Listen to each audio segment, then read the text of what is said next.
All right, how's it going? Welcome back to more of the tiers run, where, well, this isn't the run we've been playing the last couple of days. Really quick, I'm just in my 100% save. As you see, I have all the very overpowered weapons, because I just wanted to show off how the item transfer worked before we just go back to our usual save. So a bit of an interlude here. I'm going to display the Switch app and the item sharing. So this is on the same Switch account as my new playthrough, because you can have two save files now. So just on my main account, and if you notice, here's all my favorite weapons. So we got the Thunderbolt, we got the slow-moving Korok boomerang, which if you sprint fast enough, it'll like chase you. So it's really cool.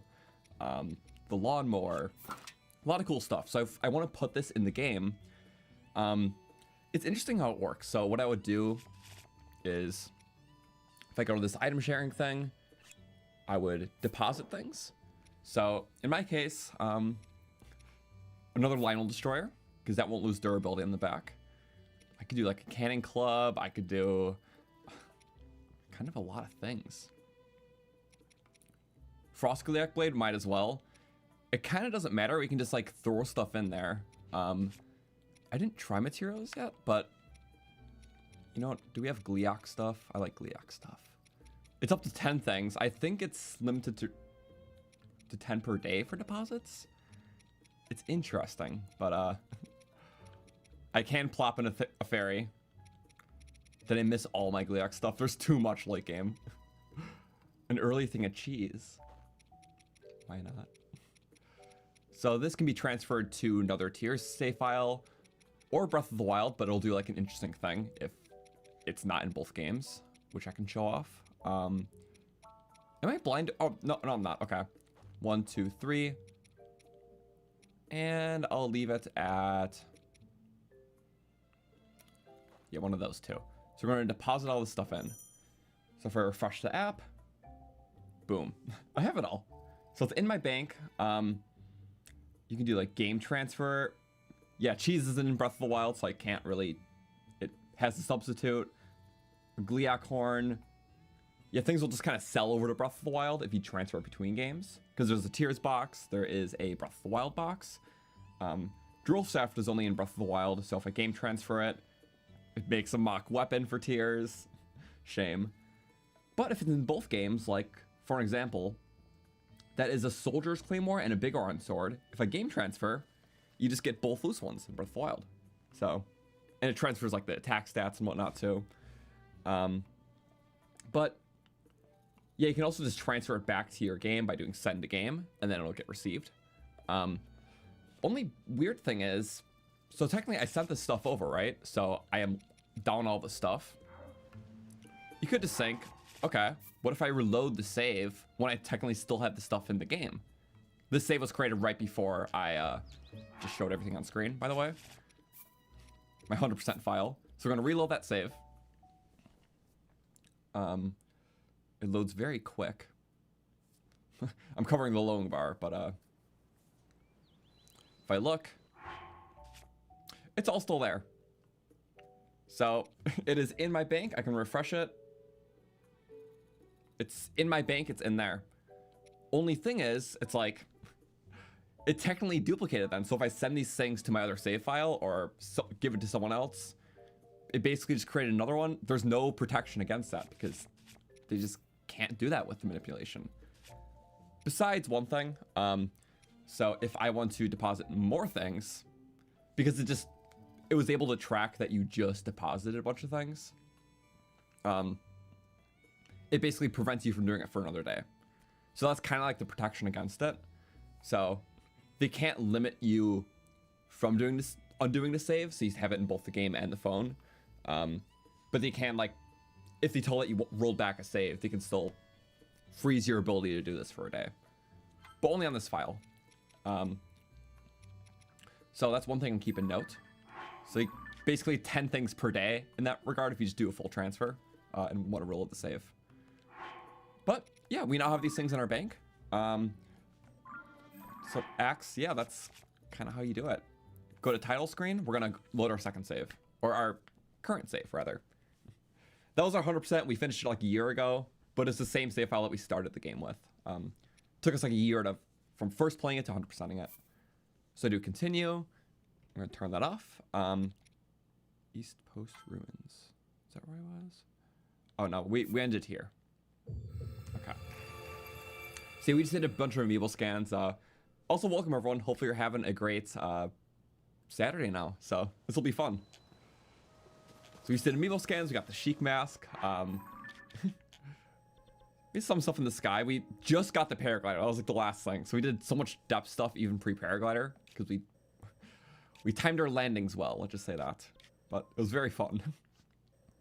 And even got like this pre-Paraglider because we just stuck the landing, gripped the side. That was kind of an accident, but it worked out. Got some Amiibo scans, but first off, just because I can, we have all the stuff here. It's still in my item bank. And we just got Dust Claymore from the Amiibo, which is really nice. So to kind of mimic what I have in here, well, I'm just gonna send this fresh one to my bank because it's kind of cool. So the one we just scanned from the Amiibo, I'm gonna send over. So I'm gonna deposit you.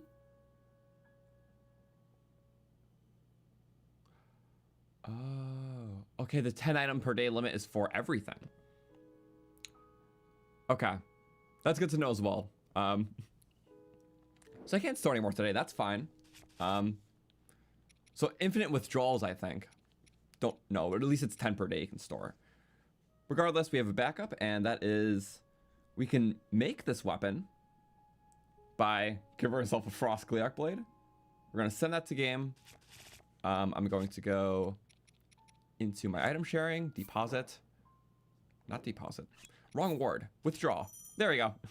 We kind of got one early, which this is one of my favorite weapons because you got a nice silvery blade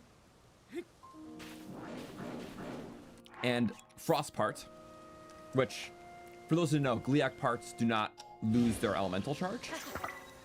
So it's a little stubby thing, but it creates infinite frost. It does not lose its charge, which is like the only elemental part that does that. Also, base hits do not drain the durability. So kind of a lot of things we can do. I gotta do the thing though. Sorry. Kind of a funny thing with frost weapons you can do.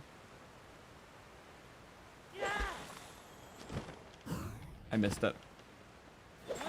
Just go like that. And whee! Ice storm.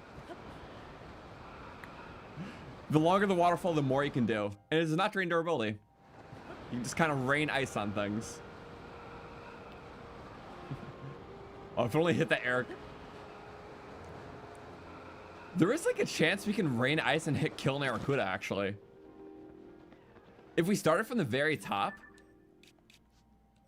Wait, one reload. How about that? We just start from the top, rain ice. Maybe it'll crush Narracuda. It can be kind of funny. It's not that hard because we only went down like a third of it, so we can get a lot.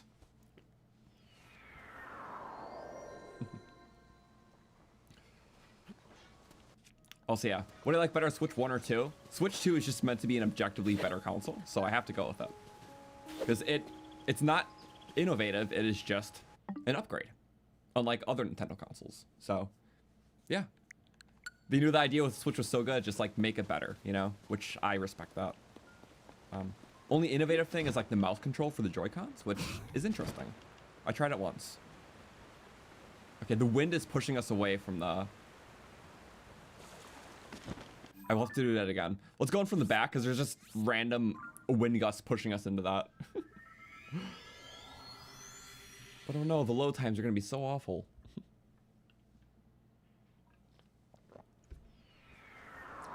Also, there's a big waterfall there. I don't know if it applies to the Great Sky Island, but when it is raining, the waterfalls touch onto the surface. So it's good if you're trying to climb them with the Zora armor. But that is kind of a food for thought thing. Okay, for some reason the wind is like there, but not here. Oh, this is just everywhere and I'm going crazy.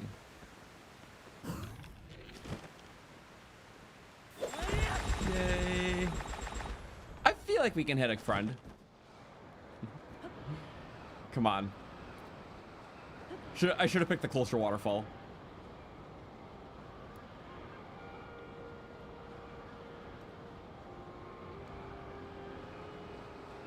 One more attempt. Let's do that waterfall. It's closer. Oops. Okay. Close waterfall from the top.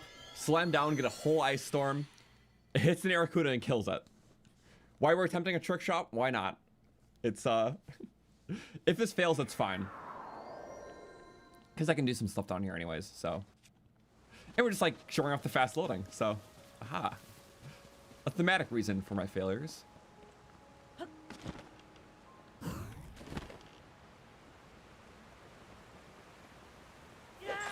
Yay! Okay, there we go. And now... I don't know where the rest of them went. They're somewhere. It's gotta hit an Aracuda. Come on, please, please, please. They're just slightly too far.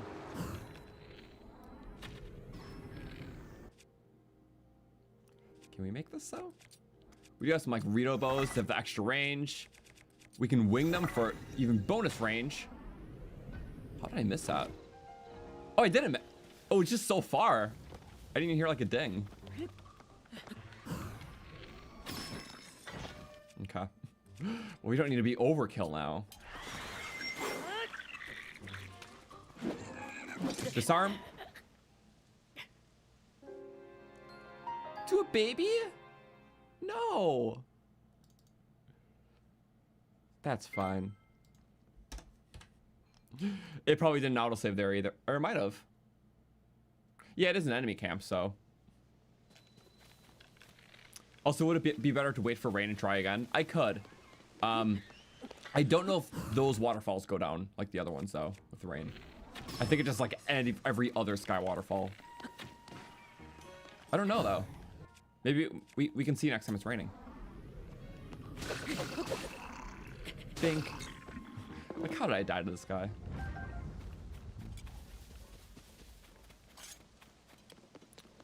Also, yeah, the saves are like separate across these, so it's like, yeah, having the Breath of the Wild normal master mode. You don't interact.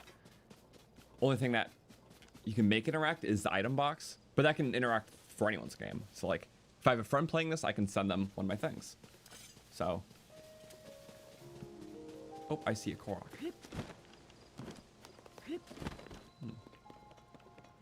Just on top of there. There's always like a Breath of the Wild rule where just about every bridge had one Korok. I forgot what the rules for this game. But they like to make like Korok patterns to make the finding easier.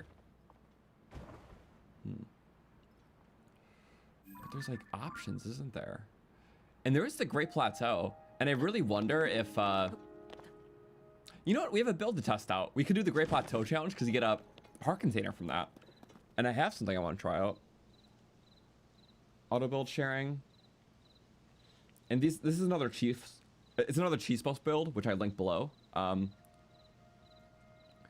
It is a flying device. So it's similar to one we had in the zone I run, but I want to try it out. Because the giant propeller fans just have a lot more propelling force. And this seems to only use the battery power of, well, rocket initially, but just a shock emitter. So, I'll be trying it out for the first time. Oh, I should have angled it up. There we go. Whoa. This flies very smooth. I wonder how it controls. Because clearly it's not conventional. Oh, it does kind of control like a standard air vehicle. Okay, so not like the Black Worm vehicle I had from Tears. This works interestingly, to say the least. Let me park it here. There's got to be a Korok. Of course there is. Fun. It's just very propulsing, so I think if I even put like items on it, it would still hold. Whereas, you know, fans are very, like, they don't pull up a lot of weight. You need a lot of fans to pull up weight. I think something like this just naturally has a lot of force despite being slow. So if I were to put things on it like, you know, shrine crystals or backpack Koroks, it would still hold. At least that's my theory. We'll see if that's actually a reality. Because other fan devices are kind of like that. Also, I'm doing this because... Oh, that is upside down now. I see that little Korok right there. Then we'll charge the Great Plateau. And then soon I want to do a Hateno so we can put it on our glider skins. Because I like looking different. How do you mount this thing? I'm having a hard time with the mounting department. That might be a trickyism of this build. Left, right, left, right. Kind of overkill, but I did it. Oh, it's the rocket because it has a hard time starting. It might be that. So instead, I'm gonna try this. Fully in the air, let's get it working before... Oh wait. I would need to be able to jump on this, won't I? Controlled. So that's why the rocket was on it. Okay. So it's not good like on-off vehicle. You kind of just want to stick on with it. It's interesting, kind of silly though. Yes. But yeah, these you go backwards. I don't think you can they don't have recall paths, which makes sense because he moved probably a while ago. But yeah, a reverse puzzle from Breath of the Wild. Eventually. So yeah, we'll test its combat potentially. Regardless, so this is pretty early into the stream, so welcome everyone. Hopefully you're having a good Saturday. And there's really a lot I want to do. Like, we could chase that dragon. Okay, so clearly it's not a good starter. Without the rocket, which is why the rocket's there. I could use the infinite wing to get over to that dragon really quick. I could. I already have this in my Autobuild though, so. Let's get it out in a second. I'm gonna pop out my fans. The dragon's already going in the gloom pit though, so I don't know. Oh, might be a smidge too late on this. Let's use the infinite wing, which never expires. It's a special wing.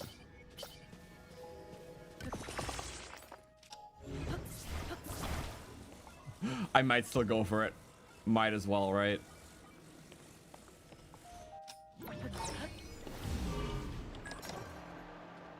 Whee! Yeah. It's good early game because obviously when you run out of battery, you can just let it glide. And unlike other wings, it just that landed in a tree. That is in the tree. Okay. Nice. But yeah, unlike other wings, this one does not despawn after the 70 seconds. So it's kind of nice. And of course, we were a tad late. That's fine. I guess I can just drop it and maybe we'll rob and do with it. Yeah. Oh. It just kind of shattered itself. Big spinnies. I wonder if I can do a... Can I mount it like this? Oh. Kinda. No. Oh, but you can just stay there. Okay. Horn. Thank you. I'll take free. Free is good. And then whatever... Oh, can I get the... Oh, I never tried climbing it like this. Oh, and you can climb it too? Whoa. I had no idea. Okay, it should be 12 spikes. There's always 12 if it's fully regained. So it's 3. Oh, 4. Such an interesting way to do this. 5, 6, 7.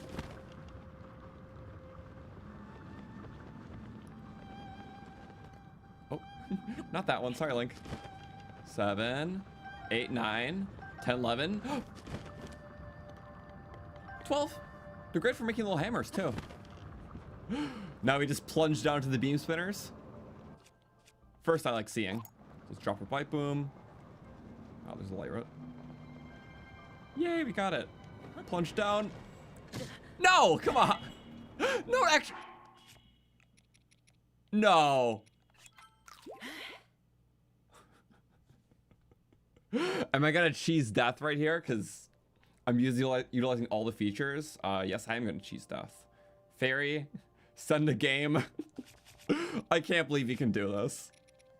But for trying all this stuff out, it's fine. Fairy. Because I might just need it. That, and then eat a perfectly balanced meal. Have a nice... Where are they? Treat from the sky. Oh, of course we could redeploy. Okay. Of course.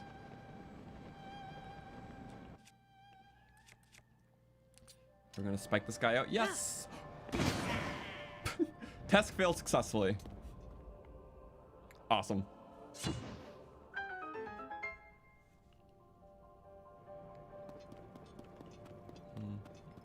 Not used to the frame rate, making you a little uncomfortable. It's very understandable. It feels really nice to play, and I was worried about it at first because I like the cinematic feel of the original. But I think, yeah, when you delve into the gameplay aspects, it is really nice to, you know, be able to use the bow really fluidly now, or like get the parry timing down better.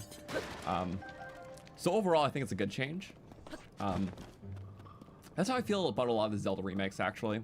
Like, you know, some of them like change the graphical style a bit, or like up the resolution, frame rate. The original still has its own appeal, and I think in most cases the new stuff looks better, but it does change the appeal a bit, so I get it. My own beam spinner, thanks. Yeah, I think like Twilight Princess is a good example of that, where yeah, the HD version looks really good, but it does lose a bit of that like Twilight grittiness that the original was known for. Some things are a bit like smoothened out or prettied up, so I understand. I think holistically HD still looks better, but the original still has those nice, you know, muddled qualities that added to the Twilight of it. Did I really miss? I'll get him. Oh yeah. You need to actually be higher. You're a klutz. Is this actually happening right now? Yeah.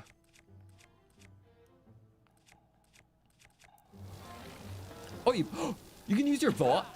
Wait, what? Since when can you use your bow? Wait, I've never seen a Yiga do that. Like, actually never.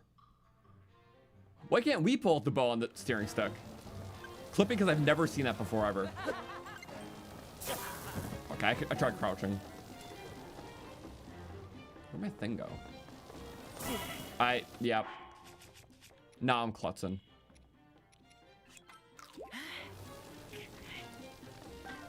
That damn weapon go. Ah. Okay, I'm throwing. Oh. We get one shot. Bing. Got it.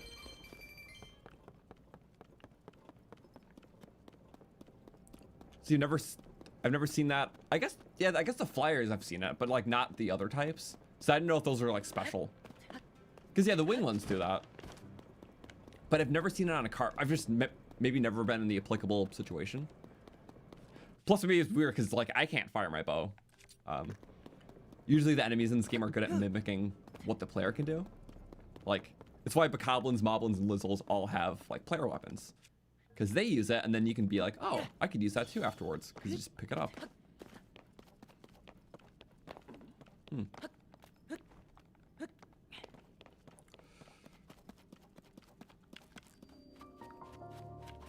Boosters. We're back in the depths again. Uh-oh. Also, yeah, you can just always one-shot the Yiga, so it's easy to miss some interactions. Same with even like the little scouts sometimes, because you know you just kill them so fast. And they have a few moves you can use against, like the rush and the teleport. Other weird moves I'm trying to think of right now, just from any enemy. the fact that Lionels can teleport, very rarely applicable where there's kind of in a weird spot, but they'll just like fade into like a red glow and then teleport back to their origin kind of area. Or closer to you, depending on what they're doing. Very rare move, very situational, but Lionels can teleport. First time I saw it, I was terrified. So,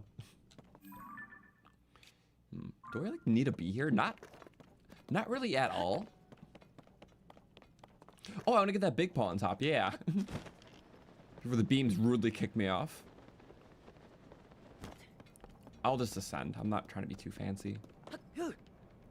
Also, I do want like a... We got all these shields from Amiibos. I want to like take advantage of that. We don't even have like sleds or anything, but we do have... Not that. Meat.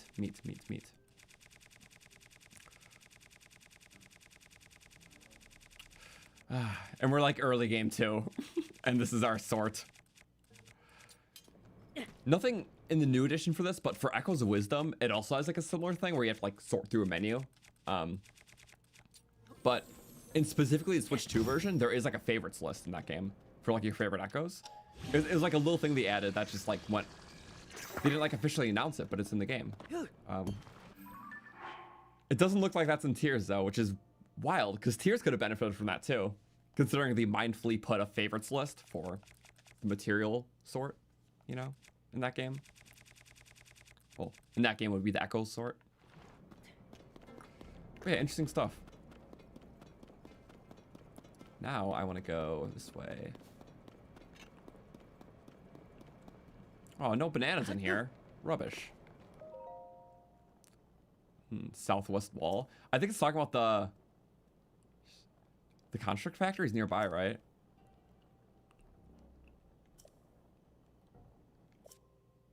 Sounds coming from the inside the large wall to the southwest. No, southwest. That would be Lake Hylia then. Surprised you don't comment on the giant construct factory nearby. In my first playthrough, I went here a lot earlier, and I looked at my hero's path, and I turned around like right here, which you pass this area, and here's the construct factory. So I almost found the construct factory like super early. But I was like, oh, let's turn around, not knowing what I was missing out on. Okay, nothing else here. I'm just gonna get the pose. Because pose are good. Let's go. Oh, send. Send. Everything just looks silly and buttery. Yay. Grand Poe. I guess it's only 20, but that saves, you know, a bunch of button presses. Grand Poe's the biggest, right? I wish there were like really big ones for some things. I just like Big Poe. Okay. See, I want to wait to do more depth travel until we get more decayed weapons broken, so we can start finding pristines. I'm scaring off all my friends. These guys never get scared.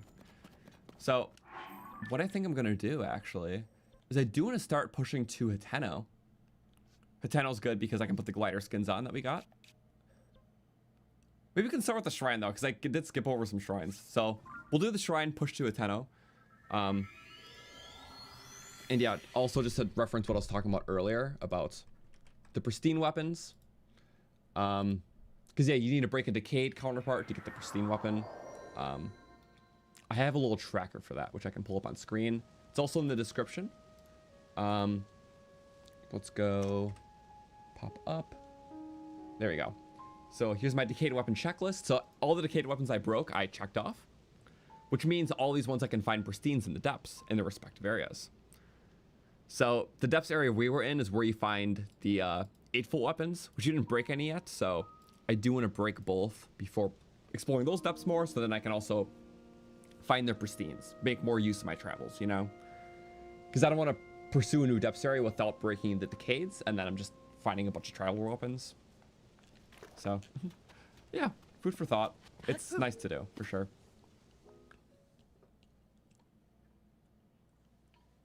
Yeah, if only there were Poe enemies you could fight, turn to like 100 Poes. That would be so cool. Truly a missed opportunity. But I don't make the rules here. So, oh well. Outside equipment forbidden. Kind of glad it's one of these. Oh, it's the low gravity one too. Count me in. This is like one of my favorite ones in the game. It's on such a cool island, so I dig. Okay. Low gravity rock. Pink. The gravity is not adjusted for the parry. Where was that? Those are very safe to parry, I would say. Oh, don't fall off. Overkill. Get out of the air. Yes. And then we can... I could dual rocket shield right away. There's like a million ways to do this. Think. Oh, wait.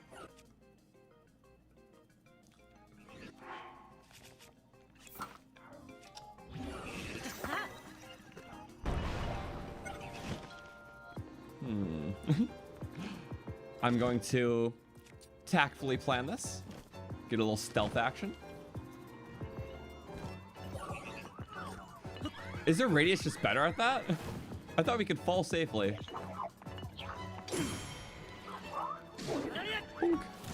How about this? We land them over there if it works.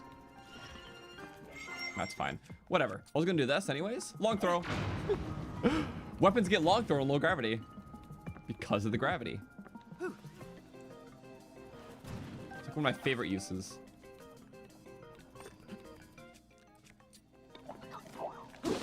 Whoa. Somehow put that away. Thank you though. A perfect shield. I always just assume they're incompetent when they're that far. Or you want this little silly stick? It like literally flies straight. Oops. It's like super long throw in low gravity. Ah, why am I risking it all? Oh, I see what I want to do. Oh, all right, hovers. They can be mine. We're on the moon now. Okay, just don't like. It wants this to happen. In fact. Beep. You're a higher damage one. I forgot. Let's take care of that top guy. How about that? I don't really like him. Oh, you're a weakling, aren't you? I know you see. Maybe he only saw me because I rocketed that one time. Really? Ah. Wait. Oh, up here. I know you can see me now. I'm just trying to... No! Wait. He's taking the fun out of it. Fine. Hello, friend. Bing. Bow. Oh, nice. It really gives you all the opportunities here. Oh, and then a big slasher. Big slasher for big effect. Woo.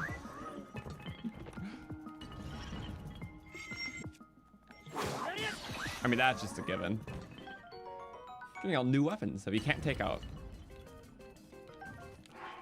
So I do a little poker. Beam, beam. Beam poker. There's just so many ways to take them on. It's kind of fun. Oh, I could have stealth strike. Beam, beam, beam. Beam, beam, beam, beam. Woo. Rapid fire. Things I would never do elsewise. Those beams are only 12 damage, but they're silly, so I like silly. Okay, let's not bomb launch here because we'll just blow up and die. I've done it before too. I know by experience. So this way. Clear the whole shrine. Why not? What if I snipe? We could do snipes. Wait a second. The full like straight. Pff, nice. Oh, let's beam him out. I can't even see him. The beam got him first. And the stick just right at him. To mark his grave. That was good. There's just so much to these shrines. The one thing that tier shrines really have over the last game. And this is like one of my favorites. Whee.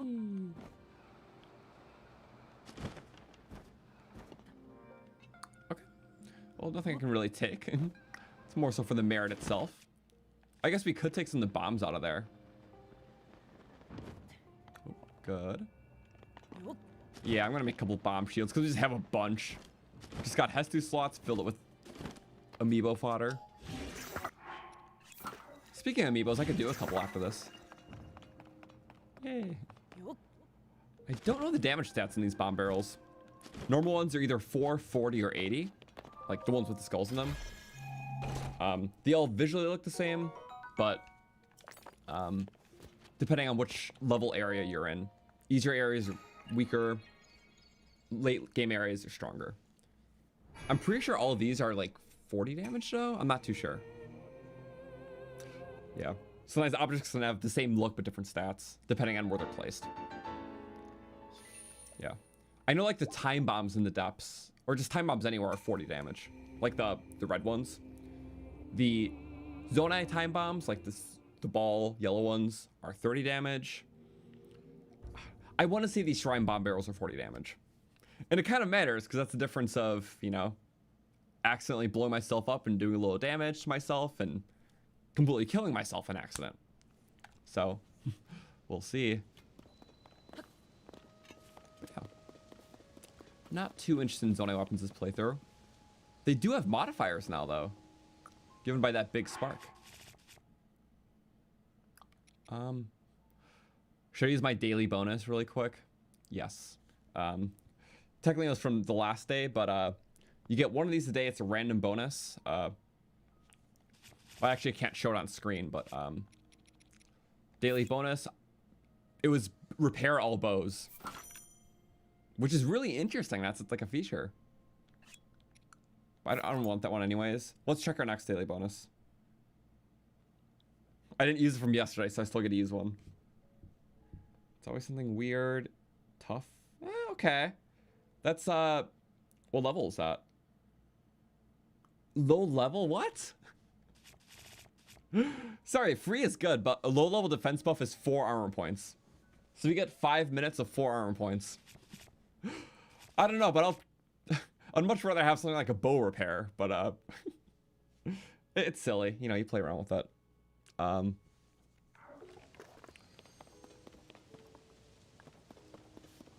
Also, the interesting thing is I never did the puzzle on this island, but the door opened. I think just completing the shrine opens the door, which is nice. But yeah, we just flew in from the top. It was kind of funny. Because we could. That's the only reason. Please, please. Ah.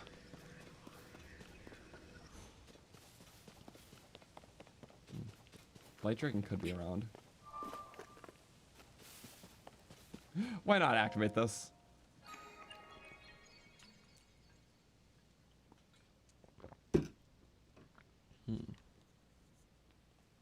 Big wind. Big gust. Yeah, so we couldn't get in through the top. Or that's what it was. We tried going through the top, but it was closed. Because everything was closed. Activating this activates the wind and the top portion, but we literally just flew in from the bottom with our plane and ascended up. So it was kind of funny. Oh, now we get that indicator. That's a little late, don't you think? Maybe a couple amiibos. Wait, who's that? Not Light Dragon. Okay. This area is through the Light Dragon route, so fingers crossed. But I'm going to go to the top, maybe do a couple amiibo scans, then go to Hateno to put those on. Because we got 2 fabrics yesterday. Both of the Breath of the Wild, or Hero of the Wild tunics. fittingly.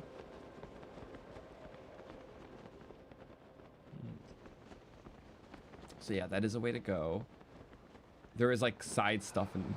Oh wait, it was just this one, wasn't it? Never mind, that was overkill. Rock. Where's the hole? Am I blind? I don't even see the hole where the rock... 1, 2, rock, rock, rock. Oh, it's at the end. Do I have a rock weapon? I don't. This could be a rock weapon. Yeah, it's always in the direction of where the hole is.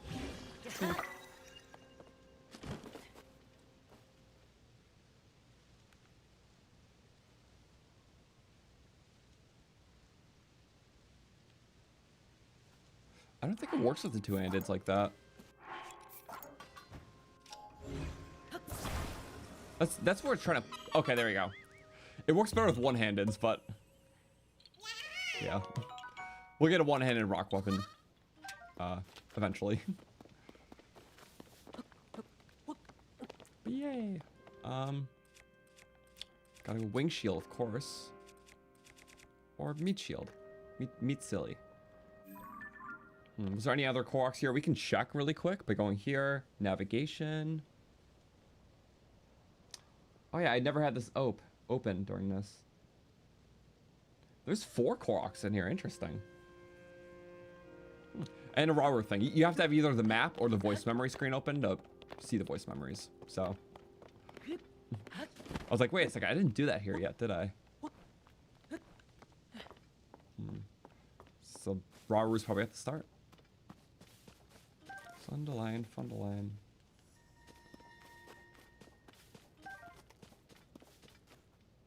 Zonite was once readily found even on sky islands. This giant refinery is a remnant of a time where its scarcity seemed impossible. Of course, the lava that powered the refinery still remains. I should consult with my sister and see whether we can yet find a use for this furnace. It's interesting. It's like expelling all the natural resources that fueled their age. But as their age diminished and they were the last Zonai, I mean, correlation between that and the resources diminishing. So that's really interesting to think about. Because yeah, now it's just like in the depths because it's a thing of the past. So you could say a connection between those events. The Zonai kind of used up all of the resources he had to prosper in the way that he did.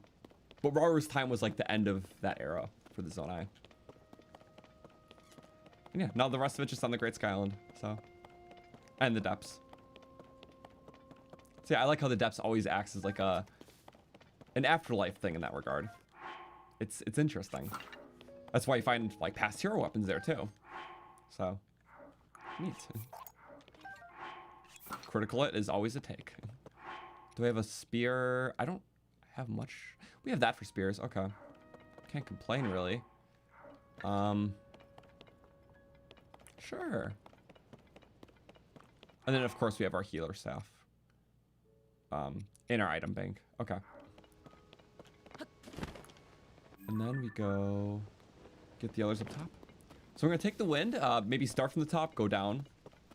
That should probably be fine.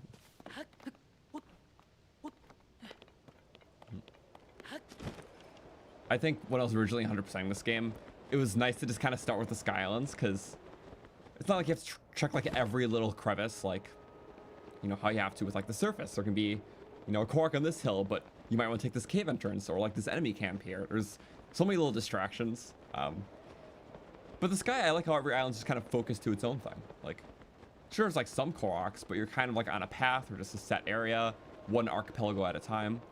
So it's not like overly distracting. Oops, wow. Could have been awful. Alright, it's definitely nice. Because the surface content can be like overwhelming in that regard.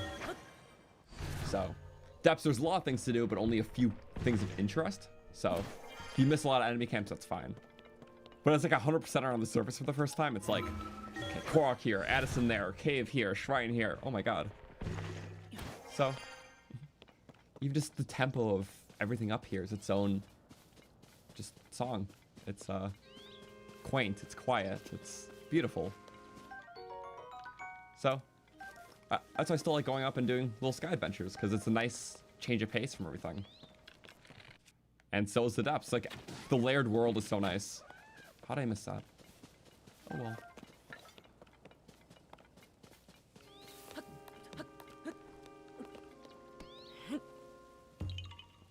Yay. And then we got a couple other minis. I love how the progress automatically syncs. So we got the memory and the 2 Koroks. I wouldn't use this stuff in the first playthrough, but now I'm doing a second. It's just nice to have like a updated tracker. Any future 100% runs we do are just going to be so much more, like, we'll just have so much more ease of access, and I appreciate it.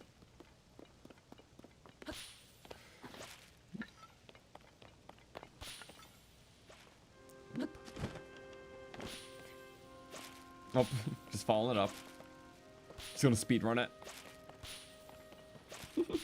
Yep, I wonder where the next one is. Whoa, really? It's there? Link's like, just get me out.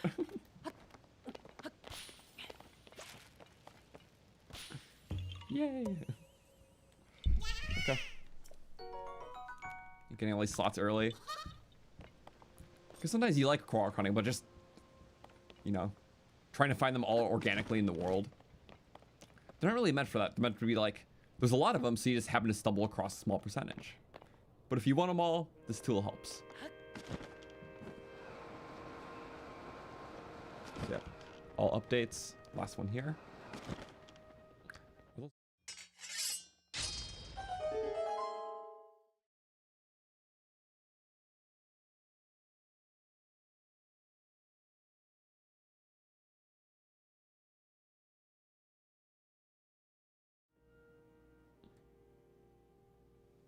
What just happened?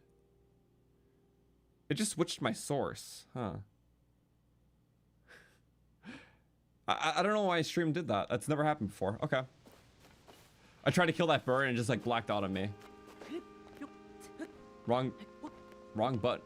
I didn't even hit a button. I was just playing my game. Weird. I was aiming at the bird. I'm so confused what happened. Okay. Yeah, sorry about that. Never happened before.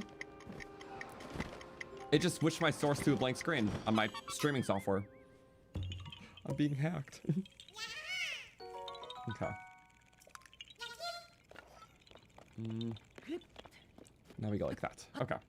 Only have it if I need it, but I like showing things. Oh, you saw the sea sword intros? Yeah, that was the okay. I only caught it as soon as it went to black afterwards, so. Weird. Yeah, sorry about that. My controller's in my hand. I would have to press very far out to reach that source deck.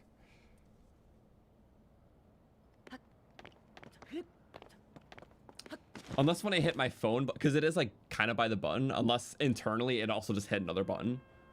That's probably what it was. I just didn't catch that immediately. Okay. So, I don't know. It's like the Switch D-pad. Like, sometimes you hit like right, but it'll go left because it's not a perfect D-pad. It could just be the case that button, the way I pressed it, also pressed a nearby button, which was the button I used for that. Oops. It's like, this guy's too pretty and perfect. Just change the source, interrupt it. Oh well. Anyways, we did it. Yippee. So maybe a couple of Amiibo scans could be fun. Because we did the ones yesterday, and you know what? If I go back to that, we go Amiibo. Amiibo. Amiibo. Okay. It had to change colors in the background first. We have all them registered. We don't have to do it all at once. We can really just do whatever. But I kind of want to prioritize the champion ones because those could be cool to have. Oh, Sunderline. Because yeah, for like taking on the regions, it'll be cool to have the Goron fabric, or at least one of the two, for that. So let's do in Spirit of the Gorons, which I do want to do that one first because I like Yunobo. We'll scan in Yunobo here. So I'm gonna think There we go. They're like at the bottom there. We scan them in. If I refresh, there you go. You see a second little scan. If you hit 5 scans, you get a double scan. Yep. Which is cool. It just adds like a little more oomph to your Amiibos. So I think that's kind of cool. I don't mind keeping this up. Don't need that though. For the ones that we got the Kate, I already broke them so we could start seeing their depths counterparts. But yeah, it is about a 10% chance to get the fabrics from the champions or sages. I'm only assuming the sage ones because I'm just assuming it works the same as the champions, but just with their respective fabric. Not confirmed yet, but yeah. For the champions, it's 10% chance at the fabric, 10% chance at the divine helm, 80% chance for a weapon. Okay. So realistically, if we scan all 8, very high odds that we're gonna get at least a fabric or a divine helm. Okay, so we did those ones. I'm gonna go with our fish friends next. So we'll go do new first. We'll do Sidon. Fishies. They go flop, flop, flop. I like just having stuff. Okay. Really hope we get some good stuff. We will go Mifa.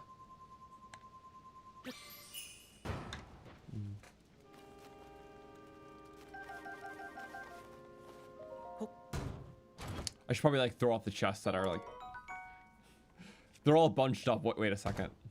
If we don't open chests, let's throw it out, because when I'm looking at ways to do my Amiibo stuff, I don't know if I'm going back to the right chest. I got all of these right. I didn't double up one. Okay. It was just literally the same drop.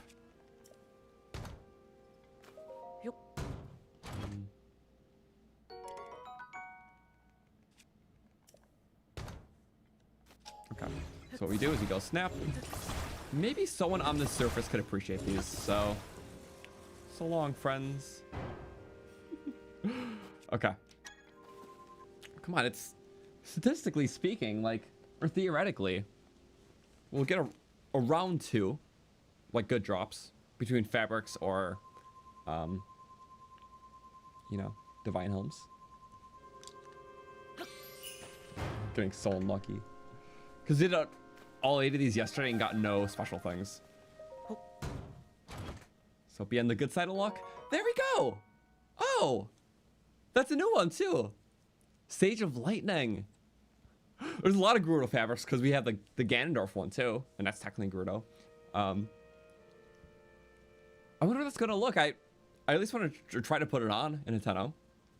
But we got one. So really quick, I'm gonna add that to my counter for fabrics, because it's hard to track them all just when you're out and about. But just so you know, for scanning reasons, I'm gonna click off Reju. Boom.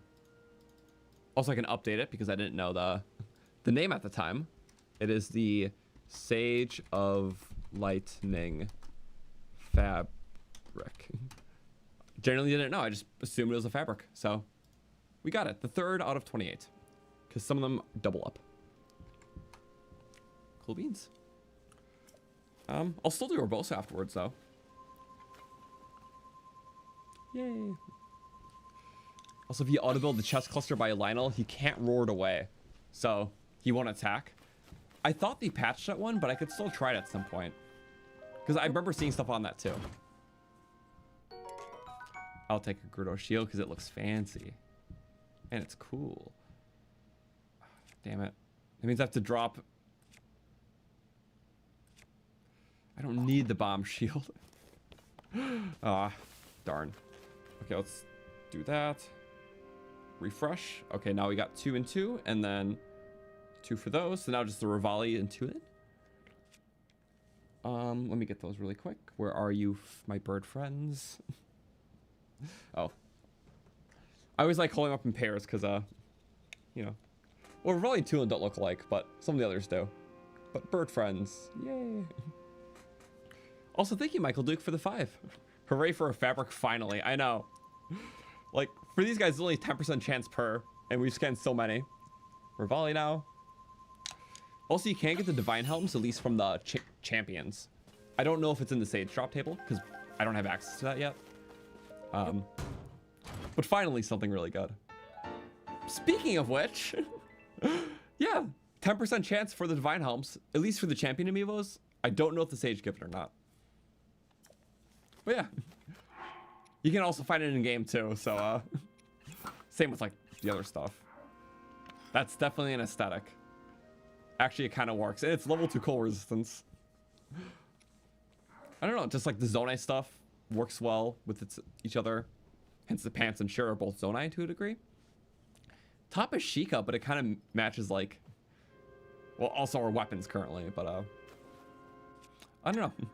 The style is very mixed matched, but it somehow matches somewhat, I guess. Okay, now we need Tulin. Okay, so potential, another fabric.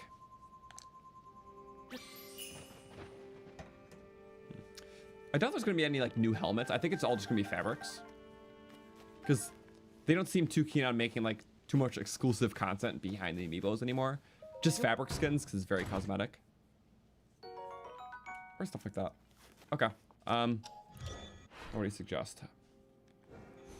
I could just go to Hateno like this, because obviously there's always more amiibo scans, but we'll do it kind of in waves, because I think that's fair. So bye-bye to that. Yes. So we did all of our champion stuff today, which I just love the regional look, so that's good. But yeah, Hateno's there. Should we take the fun way into Hateno? Yes. I vote yes. Little silly balloon plane. The straight flyer doesn't really ascend well, but super low battery. Which, we have 3 batteries, so this should be overkill, but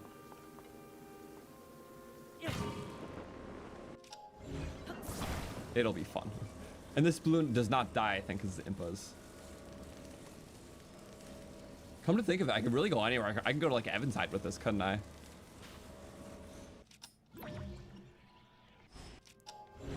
Theoretically, I could go straight to Eventide with this.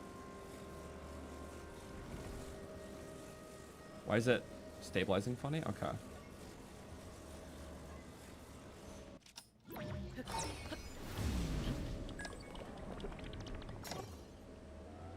And then you go like that. Woo! Oh, Blood Moon too.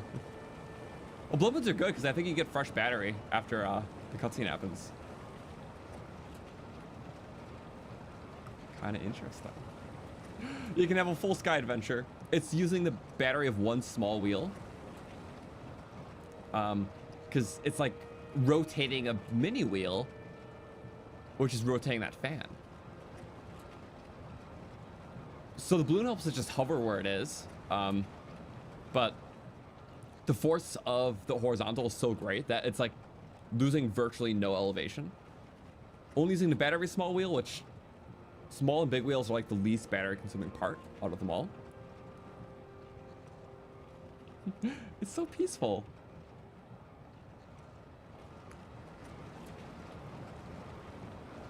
Yeah, overall, just really awesome. Only thing is you can't really gain elevation, so it's meant to just, you know, move through terrain. I think theoretically I could make that warp Eventide. I wish I had like a trial medallion to put on it, but I guess the only question is, do we have weapons to kill the King Leok? Not really. And we'll take like a long time of flying. Do we have weapons to kill the Flux 3 though? That seems a bit better. Because yeah, it's not super fast. I might just go for the Flux 3.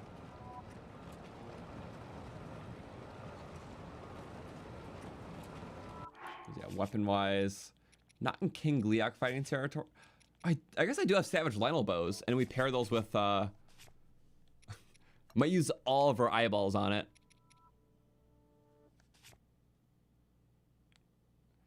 Wait, why do I have this weird feeling that we actually could do this?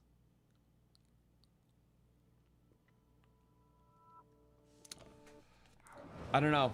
What do you guys think? Should we stop here? Or should we go straight to King Leok? If the elevation is similar, I can stop here first. Because is that higher up? Oh, I don't know.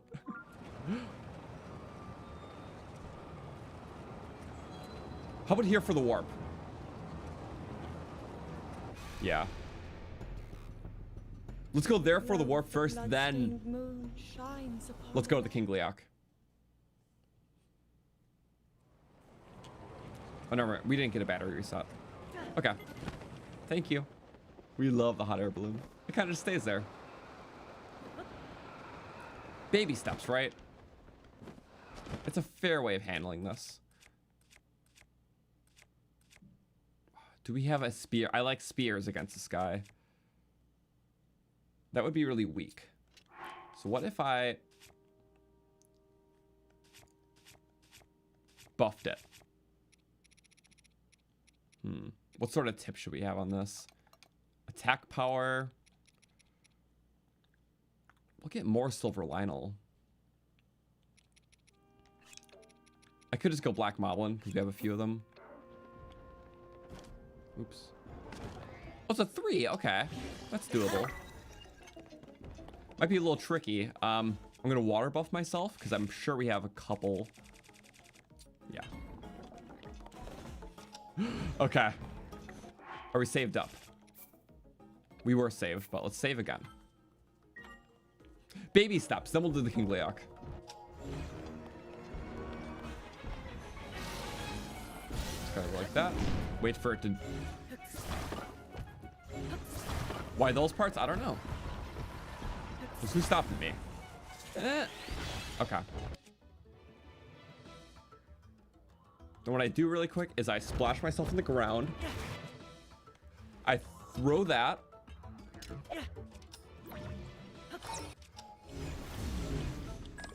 Into that. There we go. Awesome. Insta kill. A lot of damage just in the recall. It is the best way to take him on. And a flux 3. Yay. Wait. I know exactly what I want to do with this. I want to see if this glitch still works.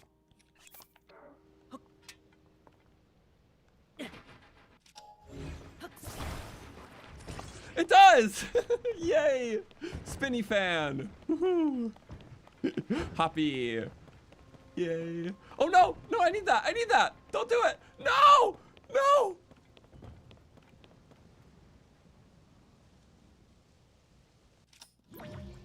Oh, there's my ship. Hello, ship.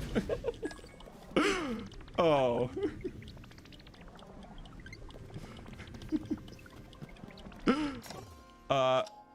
Yeah, so you can do that.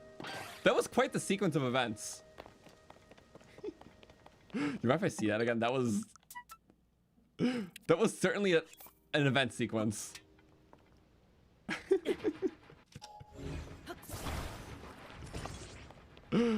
Sorry, specifically when it hit the thing was the best part. Like the way it like twirls, like look at that. Infinite spin and then just kicked off.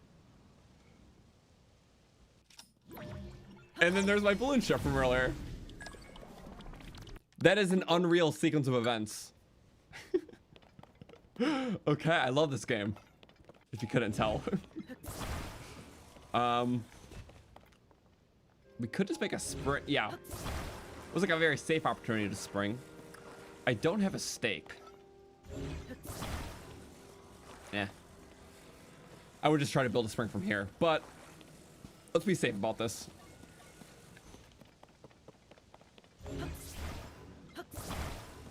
Wow. But I think that spin thing only works with the Flux 3 core.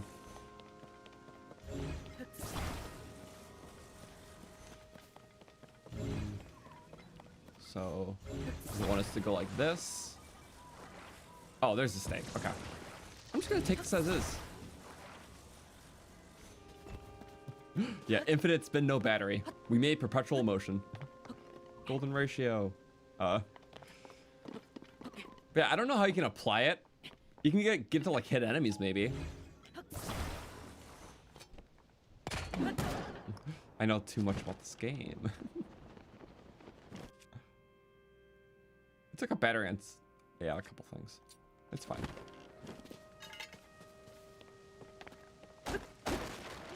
Do I have an axe weapon? We can make an axe weapon. I just need an axe part. Yummy onion. Yummy. Oh. Just can't wait to have dazzle fruits. Those are like the best.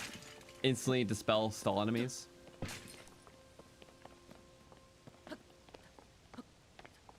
Let me step on you.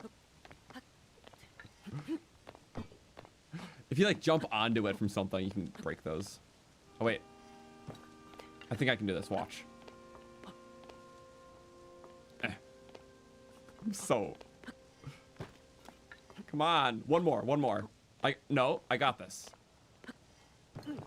It does not shatter, okay. Overkill. Okay, let's just be normal. If you like go from a slightly higher height, like you drop onto it, I know it shatters them, but they're very specific. Obviously, yeah, good use of time right there. Or that. I'll have to do that anyways.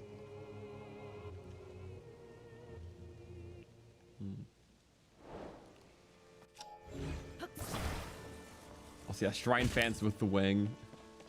Perpetual wing. I gotta experiment. There's gotta be something more silly you can do. But I think in like a fight against enemies, having that plane, just spin around, do a bunch of damage.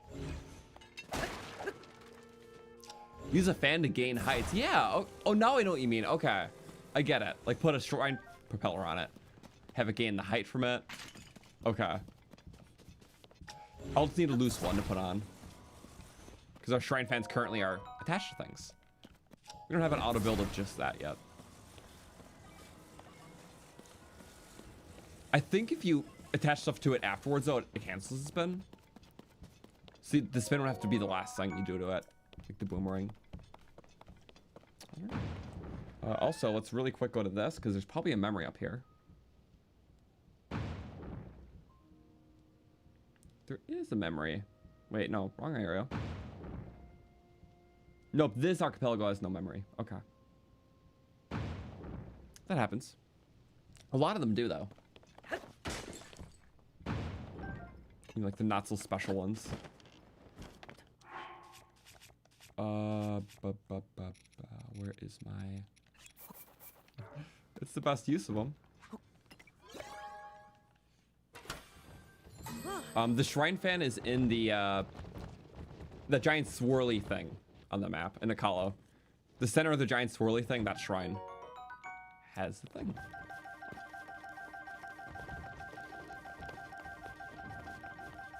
I need to mash faster. 60 parts.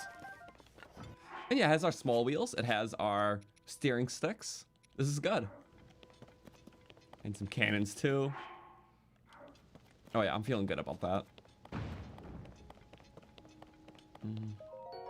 I'm gonna take all these. We'll get the nearby Korok, which is almost always these side islands. Sometimes it's like the segue down itself.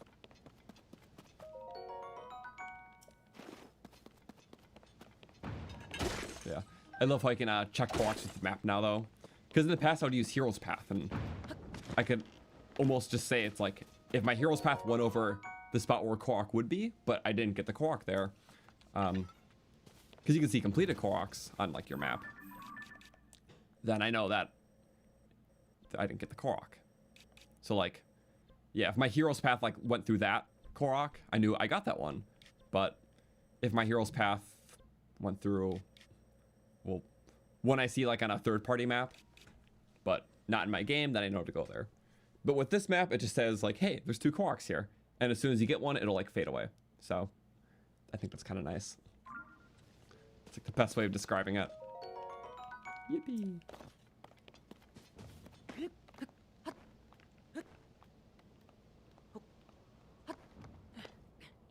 There's There's that island. There's a few mini islands. So that's like a mini archipelago, which there is a Korok on. Let's do the shrine crystal. So if I mess it up, it'll have to revert. Don't want that.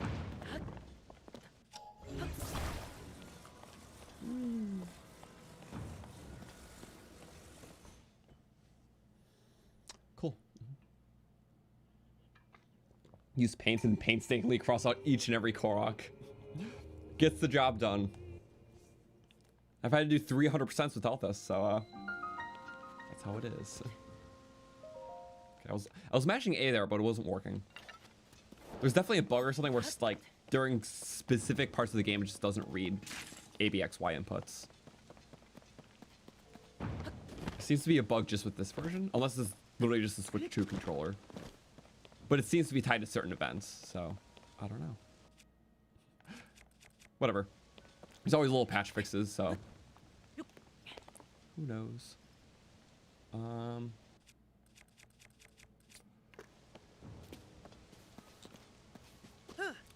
Boing. Just to make it to the first one, because you might have to really start, you know, from over here. This is probably where the Skyview tower launches you.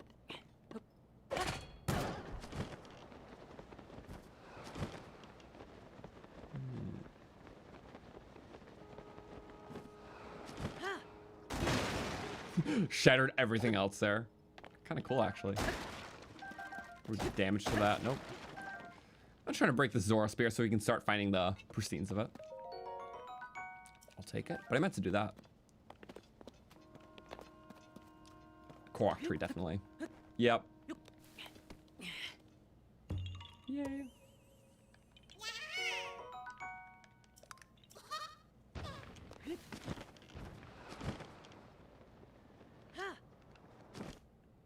I was gonna take fall damage. I got scared. Oh yeah, right, you can just drop with the bow. That's like the best way to do it. I wish it didn't tell you after every time you got one of those. Which is just like a normal pickup sound. So wait a second, why is that spring on the side there? Is this meant to propel you, or?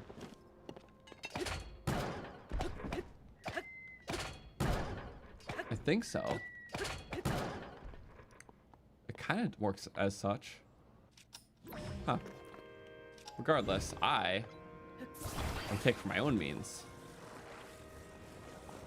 You can kind of fudge the physics a bit. Also, that is so disorganized. Wait. Fix that out. If you're like a weird rotation, if you press left trigger, it always evens out so like it's neutral. So I'm like that right now. I just press the left trigger once.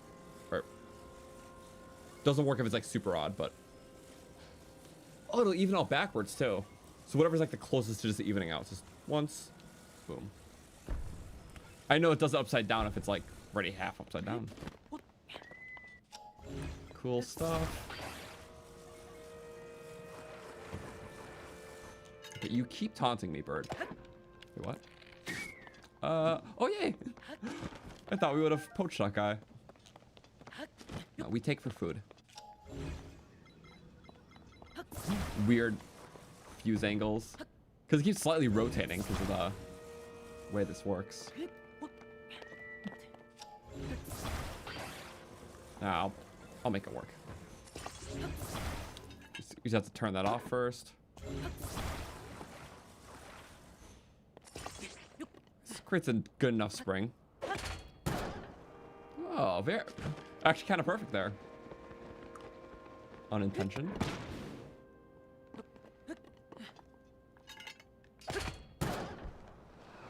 If you don't do the jump attack, you don't take durability. Because hitting zoning devices don't take durability, but any sort of plunge attack naturally does take durability, so if you activate zoning devices with a plunge attack, it still takes durability. But normal hit doesn't.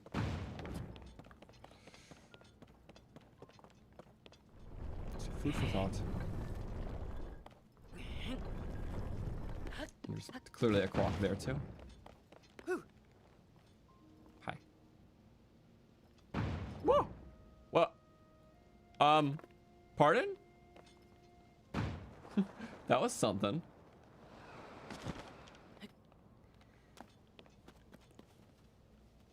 Or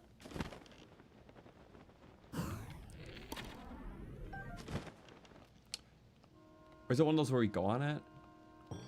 Oh, it's quite simply. Usually it's like ascend or start a race, but nope, just climb on it.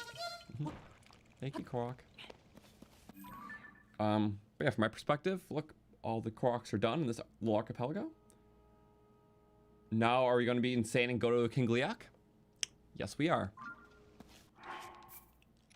Because I like being insane.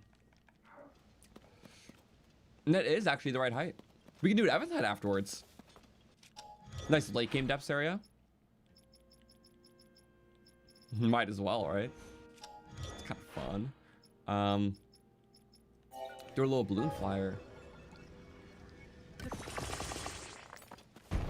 Kind of early in the playthrough for Evans Head, I think, but it would be kind of fun. We can really forge our own adventure. That's why I like doing you know, playthroughs after the first one. It's like you kind of know what's there, but so much approachability in the order that it makes it really intriguing. Did I do that right? Kind of. You just gotta go back once. Or not. Not at all. I think that's just fine enough. If I fail, I could probably ascend into it. Wow. That's so cool. I love this so much. We got the shrine, so we're all good. Again, I like knocking out shrines in waves because I think the pacing is really nice this way. First playthrough, I'll just do whatever. But little shrine rushes are cool. Besides, I'm just in like a little shrine zone.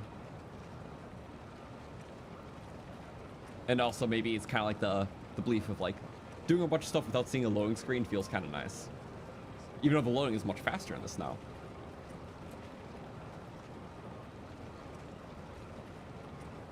I do kind of want to see my navigation really quick. There's a Zelda thing on here. Okay. And there's 4 Koroks. Also a minigame here, so we can do that. Our goal is Hateno, and we're ending up everywhere but that. Indeed, the essence of a good adventure. Also, do I have good weapons to take this on? I might. Maybe. I could just benefit from damage, and honestly, yeah, having this could be really good. Because you get a lot of extra range from a dual weapon, and it's 52 damage. So I think we can hit 2 heads per spin, maybe. Like when it's down. I will transfer that when the time arises. But now we're getting close. This is gonna be cool. But yeah, looking at everyone still tuning in. Putting on a long stream today, just doing a bunch of stuff. Hateno's the goal for putting some of those gliders, and we'll gradually do the rest of our daily amiibos, and maybe you can start making slight progress to Elden, because it is good because a lot of rocks, so a lot more money we can get. Also, we can start getting rock octoroks, which are good for repairing these weapons. There's like really powerful stuff. So yeah, free repairs, and then the mining prowess of Yunobo is really good. So in this playthrough, I really want to do the Royal Hidden Passage. First, like the main way, which is like going through Lookout Landing after the opening goes up, which you need to clear like 1 Divine Beast for. But 2, there's so many rocks in there that having Yunobo would make that place just give it a totally different feel than going through it early game. Because you just don't have to like break all the walls haphazardly. You can just mine with Yunobo. So I think that'll be worth it. All right, and we get a Sage's Will here, so maybe that's good. We're extra good we're doing this. Out of curiosity, is this Sage's Wills listed in navigation? I think that could be, honestly. It is. Also, old maps in case I miss those. Do we miss any? I don't think that had any. No, that was a pretty blank archipelago. But stages will, of course. That part I know. Watch, it falls perfectly on. Okay, first touch the line and save. I don't want to do all that again, so just creating a save. Good. Now we do have multi-shot bows and we do have eyeballs, so this shall help. I want to use up this weapon in the fight. I want to transfer that one weapon we showed.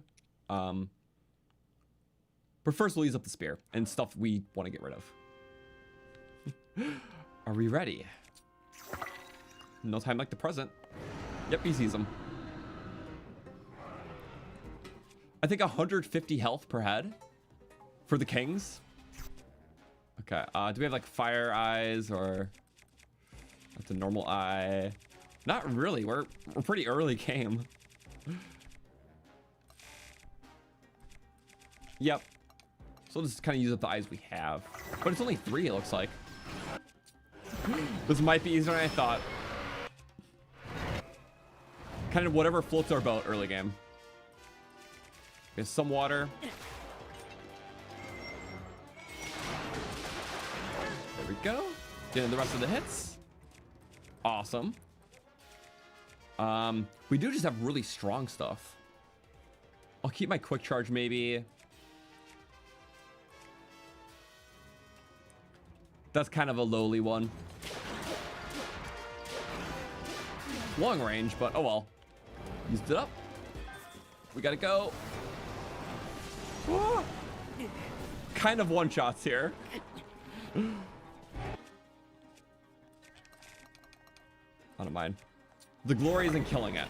How we do it is... we'll figure that out. And then... oh, it doubled up.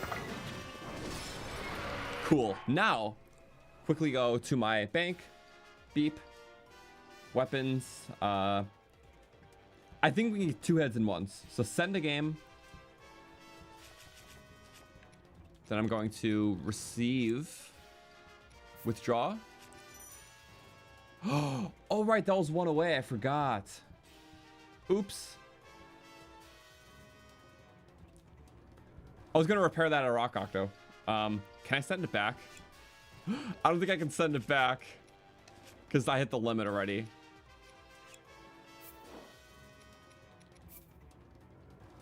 Boo. Okay, fine. We'll just send in my plan B. Send a game. Awesome. Good one to use up. Turn that off. Still good damage. Where'd that come from? There we go. We can do this in a few waves. This is way too much health. Rough. That could have been really bad. Okay. His head was already damaged.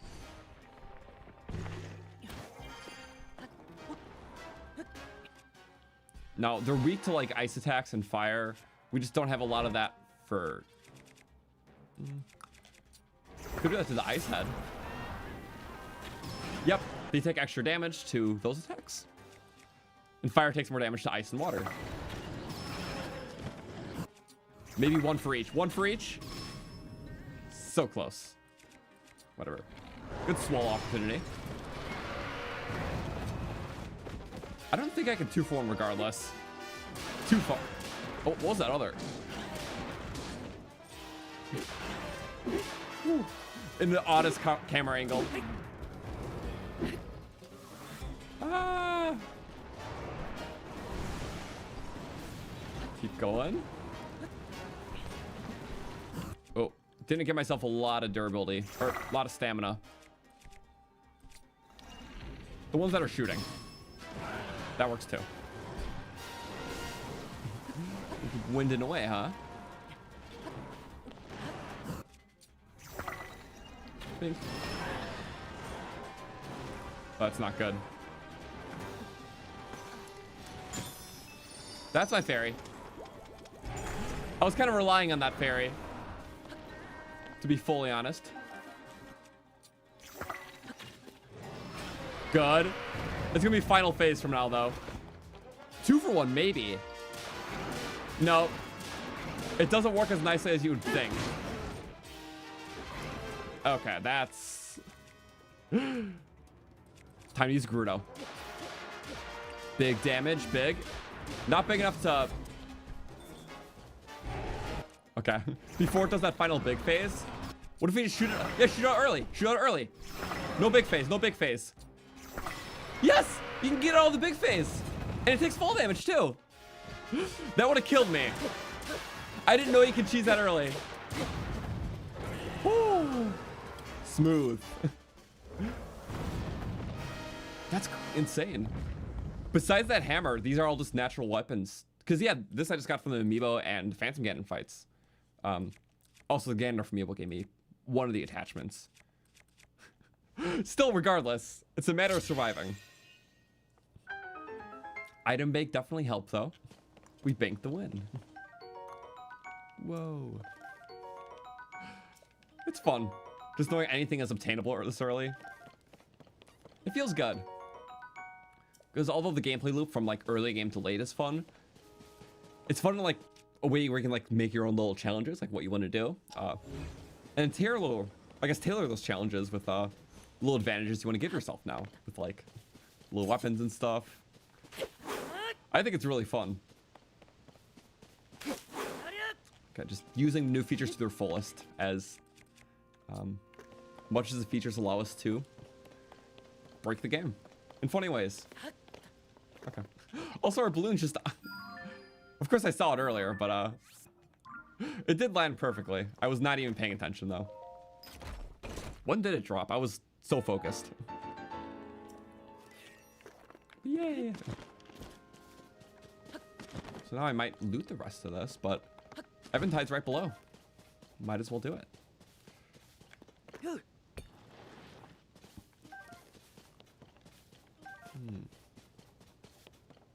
I know, what do we get? That's good. I'm also increasing my scaling points by so much by killing these guys. I forgot the exact point value for each creature, but King Gleox have to be worth a lot. So this is good.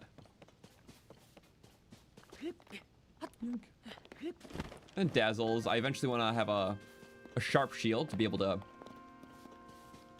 like, I guess parry attack these Dazzle fruits. I kind of showed that yesterday, but what I mean is if I have a damaging attachment, which we'll just throw on a... Nothing too strong. It has to be sharp. Blue Goblin Horn. Give that to that. It makes its own little crest. Against a stall enemy, if they ever get in my way, which they will, because they're annoying. It wouldn't be my most used yet. Let's go by type. Boom.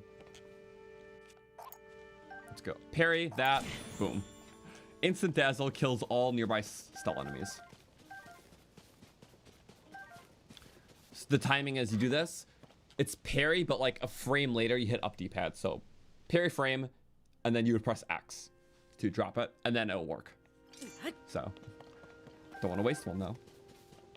It works for like other things like bombs, which you tried before. I guess you could do elemental fruits, but they could just have an effect on you then. I think it works that way for water, for making yourself wet for the Zoro weapons. Okay. Well, pre-Eventide, how about we do a couple Amiibos? Just a couple. Because I could get another weapon slot. Maybe we'll do...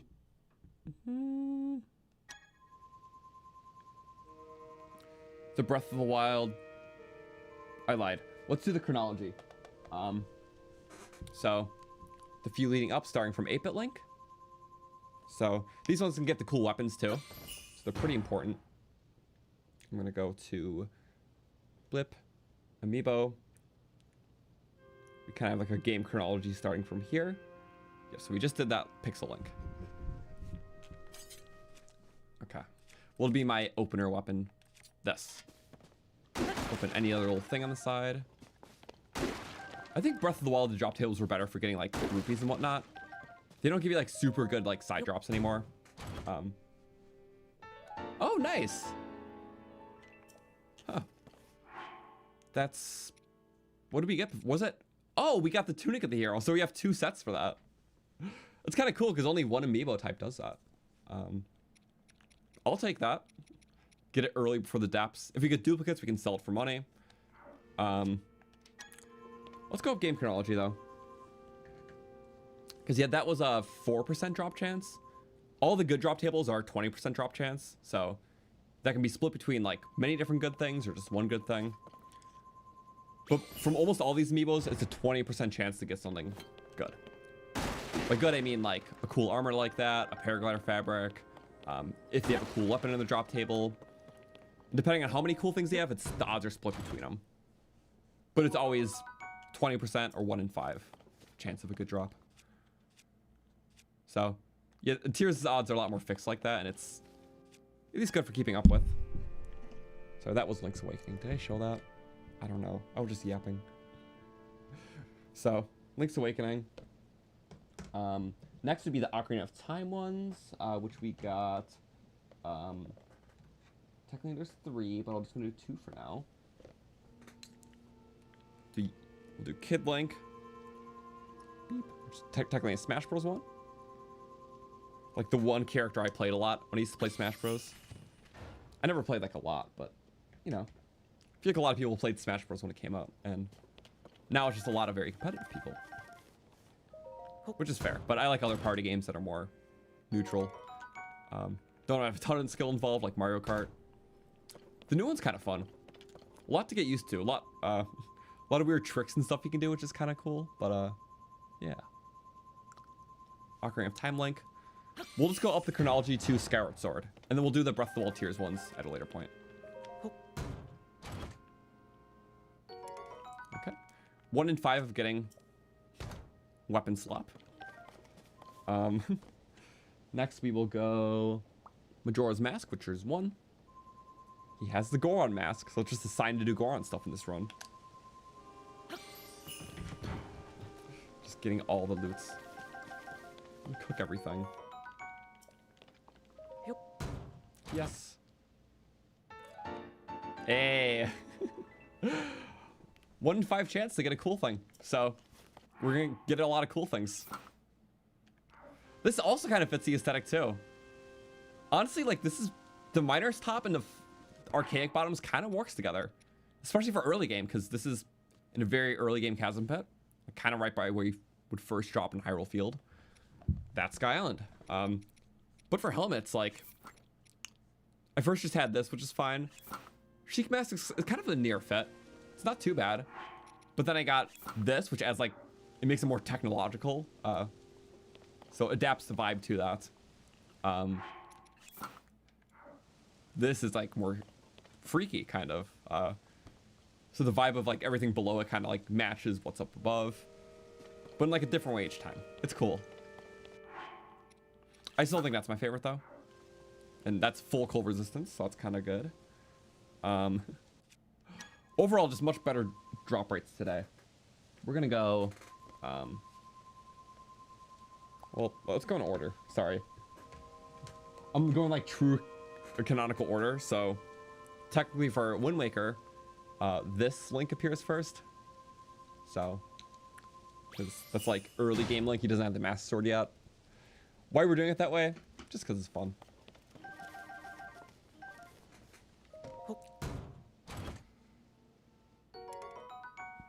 Pristine now. We just don't need everything like that. I'll keep that because we can make a little minor weapon.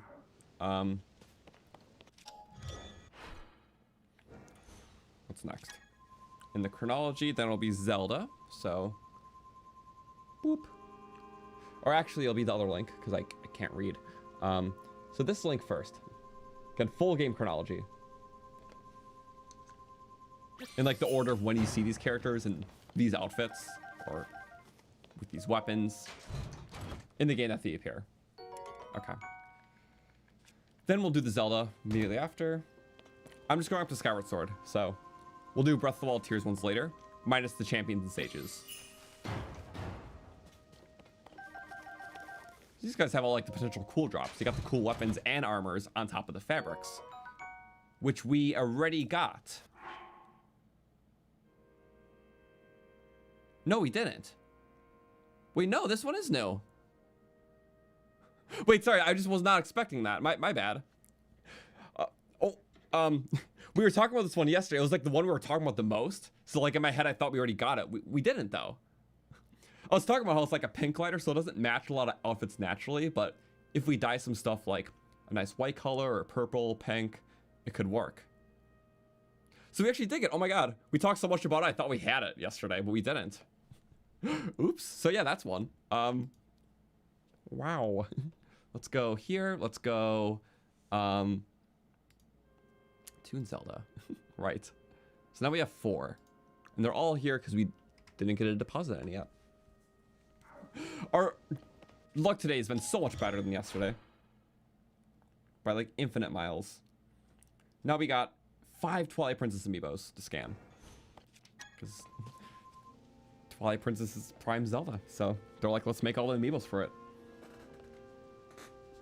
It really does hold as well for like a great example of like the classic formula Zelda. So, Wolf Link.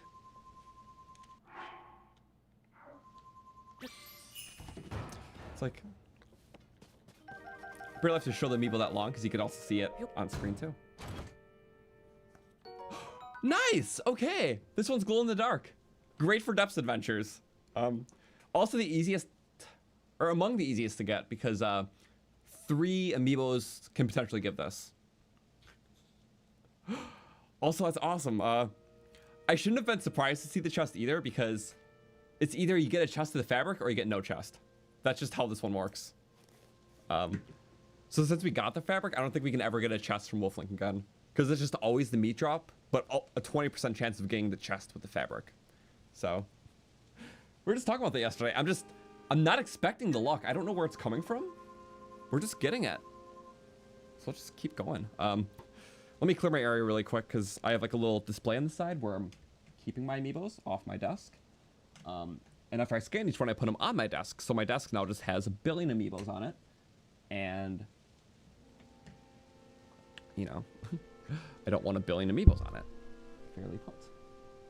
So all you go there.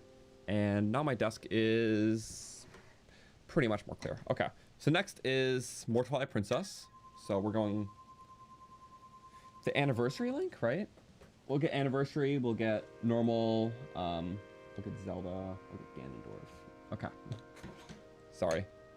32 different figures now, so it's like takes up a lot of space, but I held spaces for them. It's okay. It's Link. He's got a funny little pose. Hylian shield. The light doesn't shine on it like too well. Gets the job done.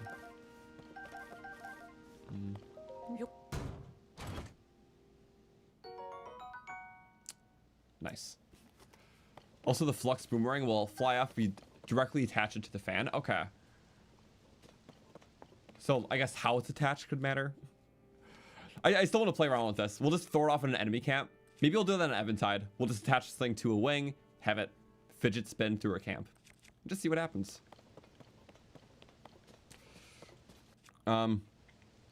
Overall, am I happy with the Switch 2 purchase? Very much so. Because these systems really never go down in price, ever.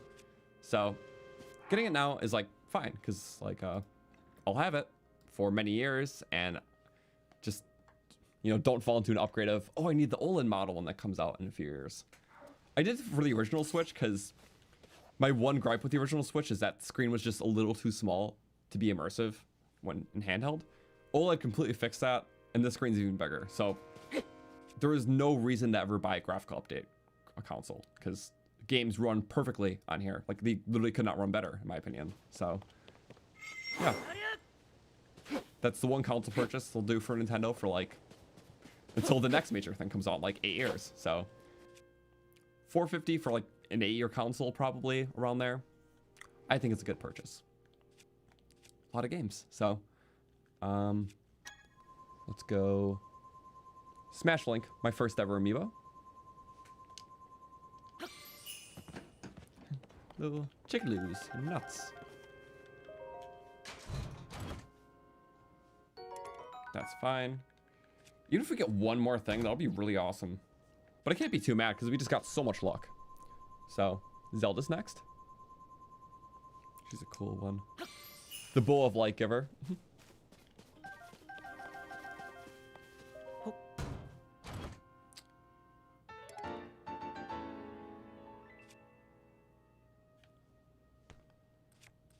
I'm just so shocked. We actually, it's a 4% drop chance. What is happening here? Wait, it is 4%, right? I want to see what maybe the drop chance is higher because of the tiers thing. Let me check the drop chance. Something weird is happening. My luck is too high. Maybe it's because my luck was so bad yesterday. On coincidence, of course, but like, what is going on? This is awesome. Let me pull up the drop rates. Just give me a second. I'm sorry. It's also in the description, but I'll pull up here.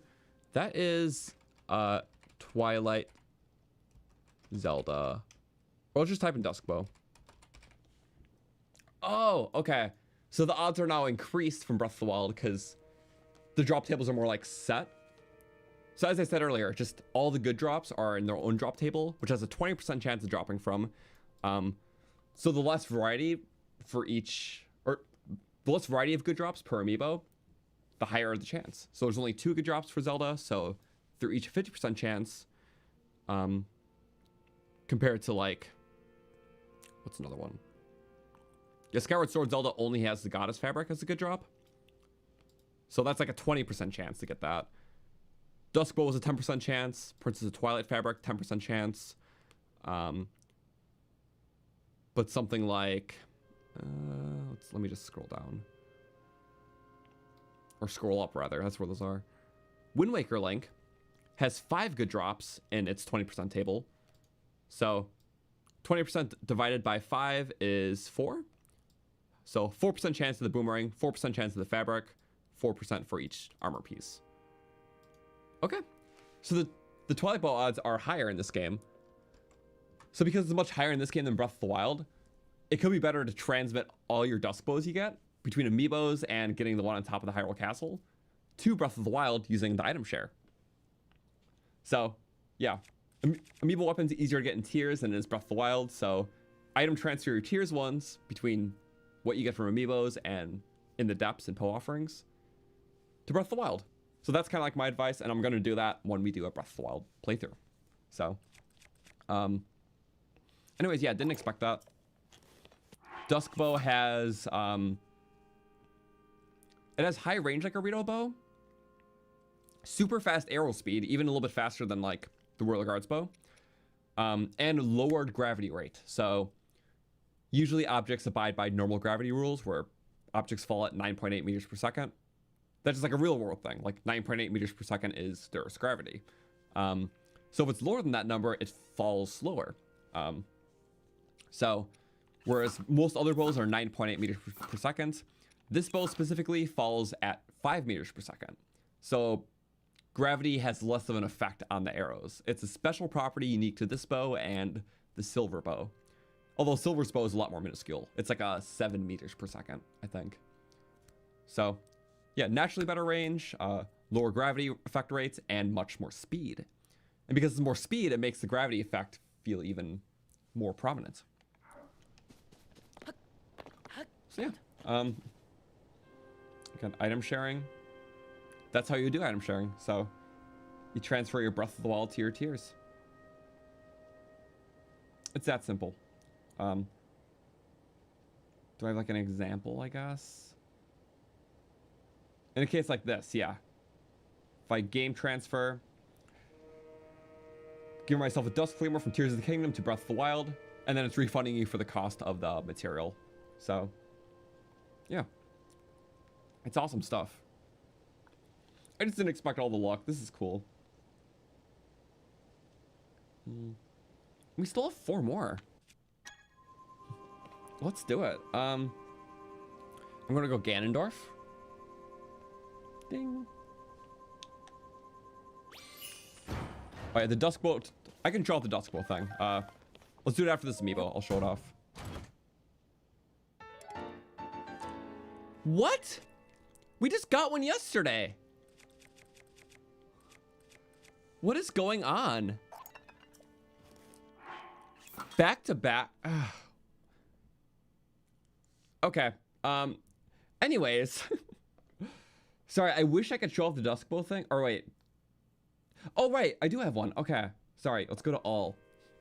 So if I go game transfer to my Twilight Bow, you can turn to Dusk Bow. I don't have a Dusk Bow, but I'm sure it works the same way.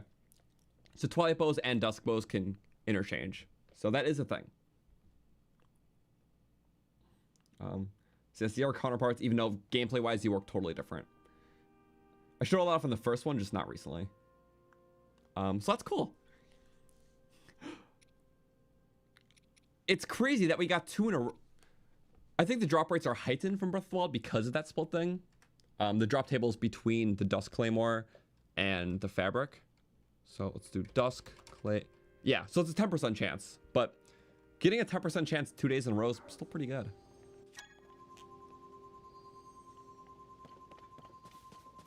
Should have bet on 7 great hits yesterday today instead of yesterday.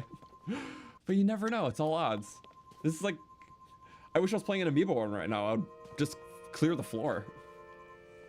Anyways, I'm gonna do 3 more, and then we'll head to probably Hateno or onwards. Bonk. I like loot drops. Okay, well, Fabric, 20% chance. That's okay. If I get nothing, we still won by a large margin. Skyward Sword Link is, I believe, a 1 in 5 because there's the outfit, I think. Let me put some of my Amiibos away really quick. My desk is filling up. Yeah, Skyward Sword, we have a lot of stuff from that. And then the Sheik one, we already got the mask. So if we get an extra one, we can just sell it. Yeah, anyways.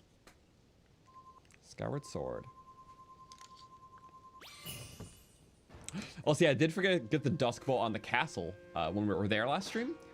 We were at the tip of the castle, too. I forgot to get the Dusk Bow.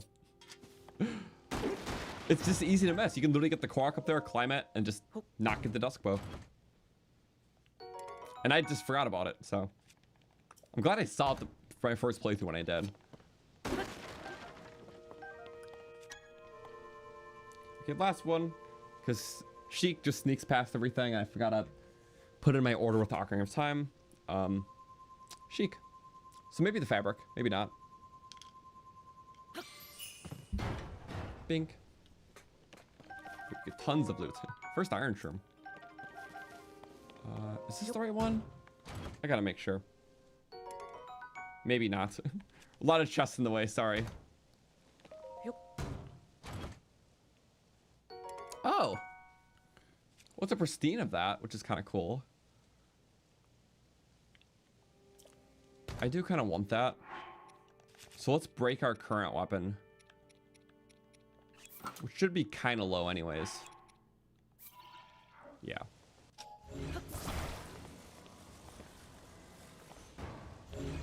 But cool though. 2 of each. We got a lot of stuff. We got how many hits? 3 Paraglider hits. And we didn't even scan all the Breath of the Wild Tears ones besides the Champions and Sages. But between all that we did today, 3 Paraglider hits, 1 weapon hit, 4, a bow hit, 5, 6, 7, and 2 armor hits. So 7 hits. And that's without the Breath of the Wild Tears ones minus the other races. So still like 8 or 9 left. We'll do it later, but still, that's insane. Okay. I dig. And then, yeah, it's going to be really cool to see that 5-day and get double spawns. We'll just scan back to back. We'll get, like, everything that day. I'm just trying to break this really quick. Because if we break it, then we can start finding pristines in the depths of it. And then for now, I'll just transfer to my other weapon. like, to drain durability, I could go like that. But it's very slow. Might as well just whack a tree. Get some wood out of it, too. So I'm not just breaking it just to break it.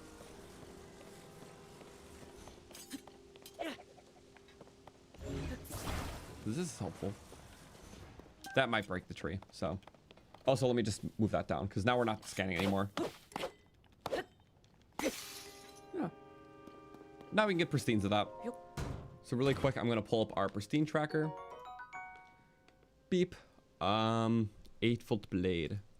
Okay, 13 out of 28. That's good. Still some Royal Guards.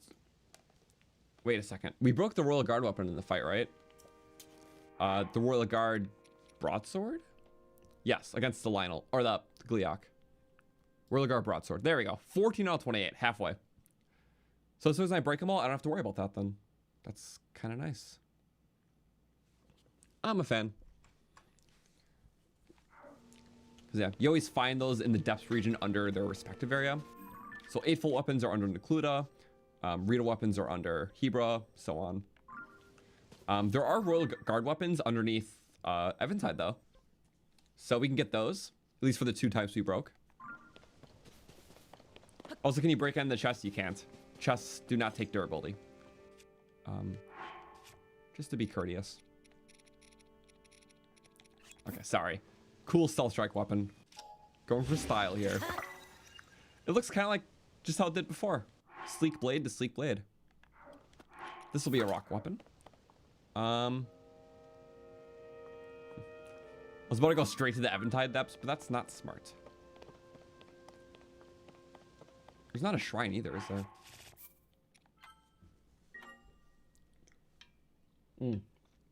Zora Spear, did I break? Oh, right, we broke that in the fight too. Thank you for that. Boop.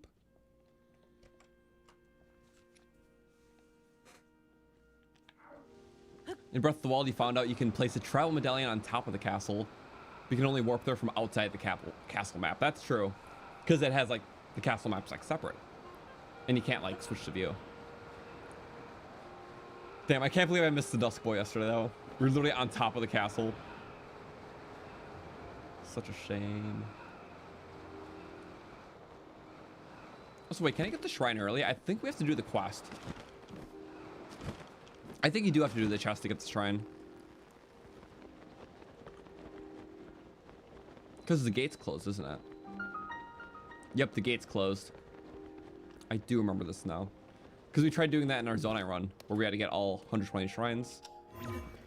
So you can't even get the warp here unless you do the quest here. Which I guess that's how it was in the last game, so.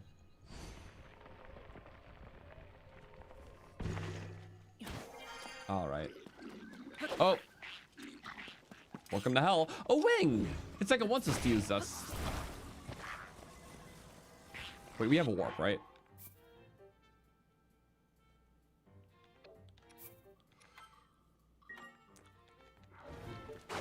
Okay. I'm making this work. Oh. I did not do that right. I'm gonna... Oh, he just shocked his friend. That's good.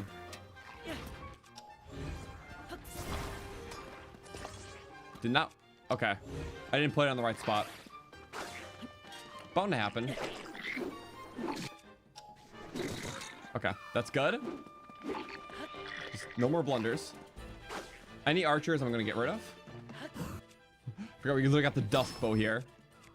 That's a little overkill.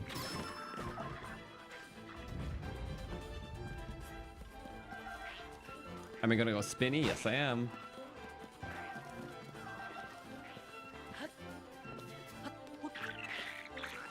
Ow! That's not what I wanted. Rice balls.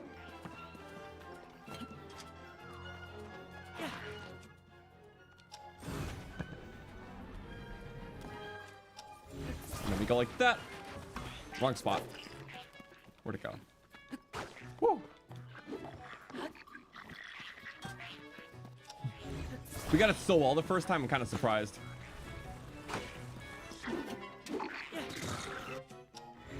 And then we go like that. Yep, and get him, yes! Oh my god! It worked! It just insta-killed the one. That's insane. Okay, you die. Didn't expect that to be so good.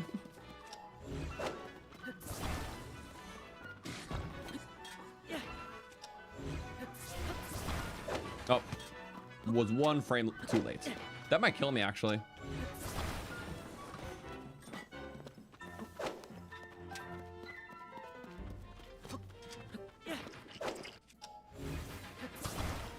Oh yeah, that's kind of the wrong angle.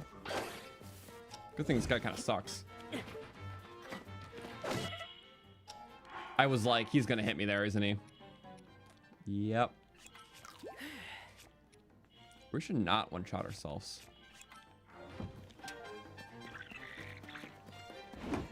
Oh, perfect opportunity. Make it work. Whoa! Come on, get him, get him, get him, get him! Dance into him! Dance time! Come on, fan. It has to work.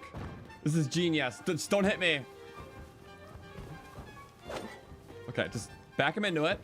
Back him in. He's scared. Ah, it's not infinite. There we go.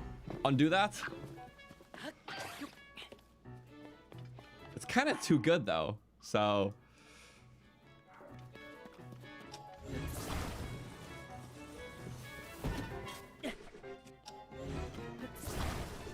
Oh, come on. Slop. If only I could flip him then. Okay, we might be subjected to, yeah.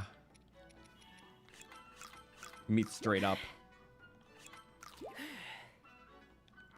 I mean, I guess what I could do is freeze him. How many freeze do I have left? Infinite. What do you attack?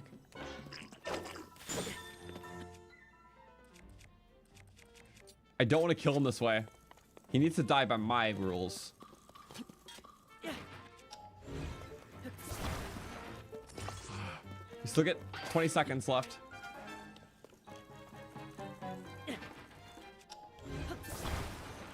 Get him, get him. Wait, top him in. And yes! Was not an insta kill. Oh, oh, get him, get him. Get him. No, no, no, no.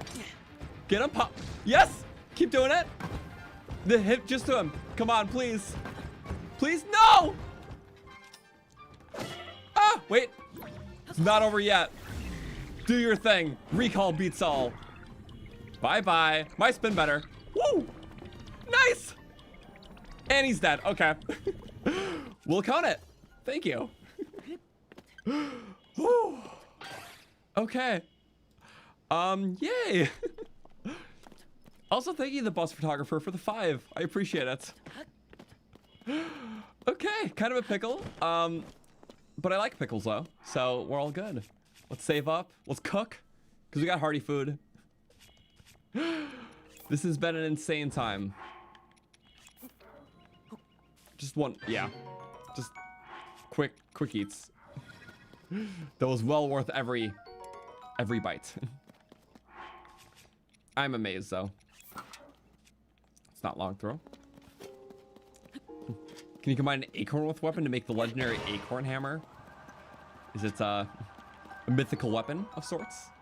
It must be amazing. Fight nature with nature. Oh, there's bombs. I'm like, I have some acorns. They're more like the chigaloo nuts. Here. Shock emitter. Yeah, we have stuff. Weird stuff, but stuff indeed.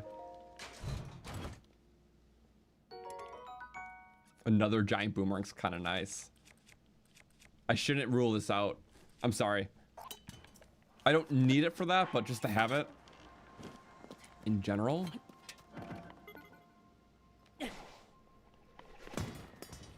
It's kind of crazy. Usually I like them on the smaller ones, but it'll suffice, right? Indeed. Yay. And we'll get that little Korok guy. I see a cannon. Probably don't have a use for it though. That's fine. Okay, let's be chaotic with other camps now. I am gonna use this opportunity to fill up my water bottle though.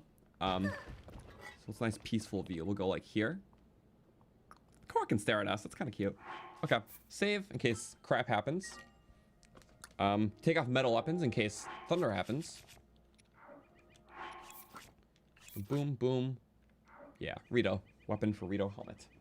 So yeah, give me like 3-4 minutes again. I'm just gonna, yeah, fill up my water bottle, take a quick restroom break, and we'll keep doing more. We'll finish Eventide, we'll get the depths thing below it, go to Hateno, put on a glider skin or two. Blanc can watch the stream. So yeah, so just give me like 3 to 4 minutes. So I'll be back and see you soon. Whoop.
Hello, I'm back. Filled up my water bottle. Blanc was awesome. Oh, there's a dragon. What a cool little view. It's a little too far to nab. Did I forget the restroom break? That's fine. Implied. Hopefully. Oops. But there we go. Pig beats the game. I never know what Pig does off on screen. Could do the most amazing things. But sorry, the entertainment's gone. Piggy is away. What else do I have? I have a invisible moss, because moss is green, and green screen. Looks like kind of bluish. Arf. Silly guy. I also have an onion. Onions are pretty cool. So, I like little foods. Food's cool. Let's get my controller. What an awesome sight, though.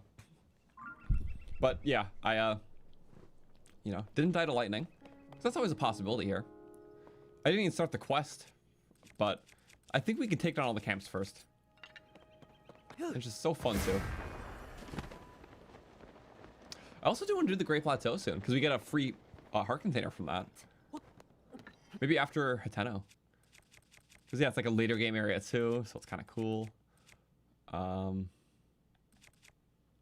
Sneak strike. Ooh, wait a second. What type of archers are you? Do these count as archer enemies? Because they'll die to just a headshot then. Yeah, they will. How do you see me? You did not see me. Ow! What are you gonna do? I see your lack of range. Oh, shield surfed me into the ground, I guess.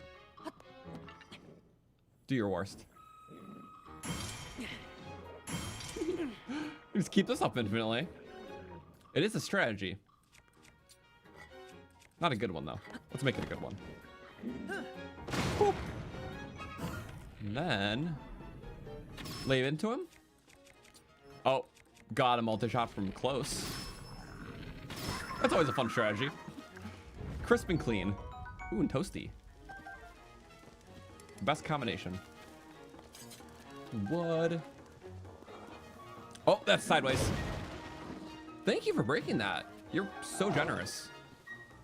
Wish I could stealth strike him like that. Go soaring. Yep. That's just some extra steps there. Is there a wing nearby? Reason why? No important reason.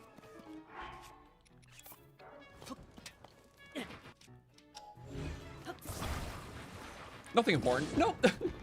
Not for anything like that or anything. Oh, we gotta catch that. Sorry. Going back. Maybe you go backwards. How about that? Could work. Wait, it's kind of in the path. And yes. Mini damage. Oh, there we go. Beautiful. Could have been really bad too. Ow! No, that's bad.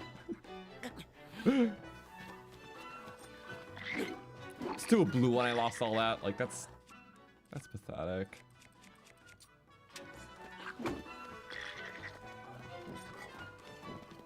You can hit his friend there. Not a good range. Okay. Freeze death.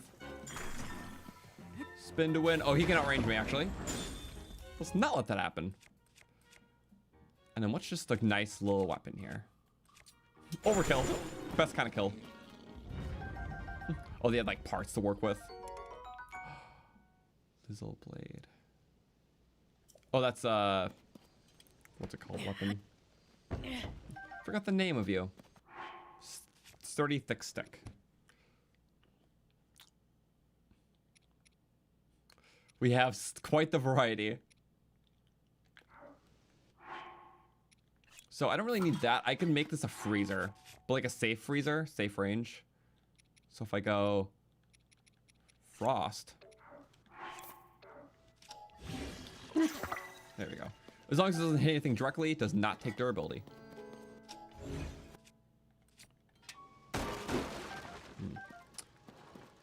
We'll see. Cooked foods will be nice. We have baked stuff now.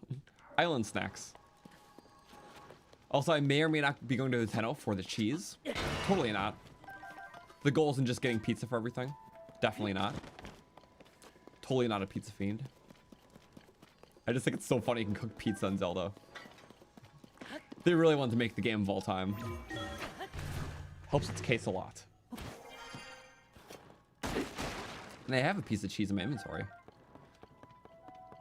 I think theoretically I could cook pizza early. I just don't even have wheat, so you have to go to the cold area for the wheat. Sadly. Little bump carts. Okay. Let's camp 2.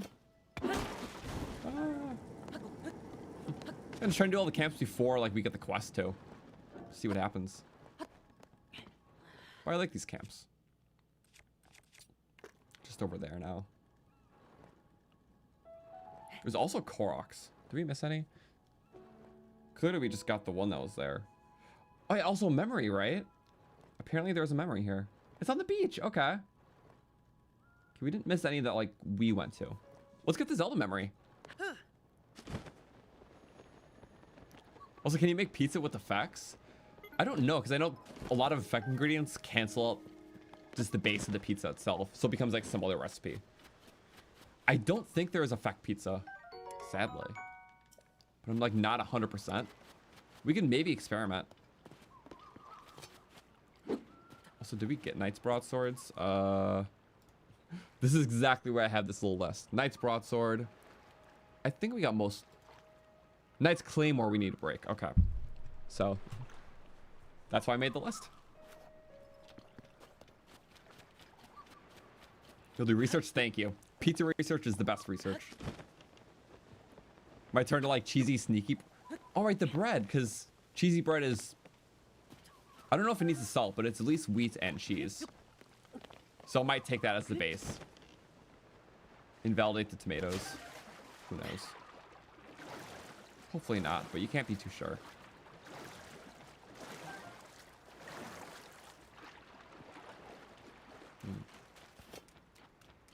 Oh, are we close to Zelda? We are close to the Zelda memory. It's here? Maybe the little camp? So she was here. She wanted a little vacation. Ah, there you go. 100 years ago, Eventide Island was filled with monsters and impossible to safely approach. Link came along to protect me, but he suddenly covered his eyes the moment we landed. Fortunately, it seems all the monsters vanished with the calamity. Yay. Regardless, when I asked him what he was doing, he said the last time he was here, he had been stripped of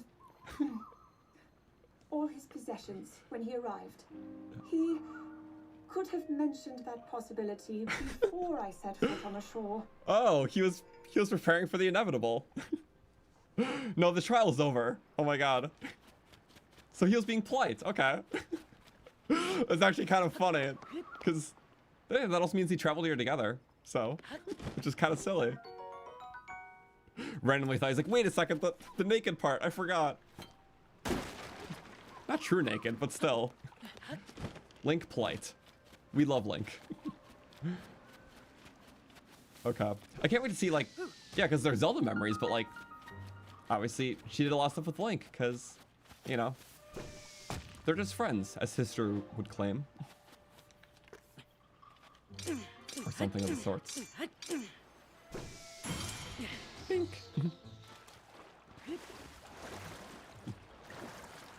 Oh. I wonder how, like, Link's Breath of the Wild experiences will impact, like, other areas, too. Like, you'll be expecting something that wasn't there.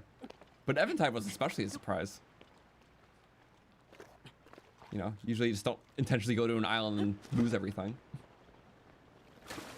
But it was quite the surprise. Oh. I'm kind of glad you showed up. You know why? You can be my little experiment.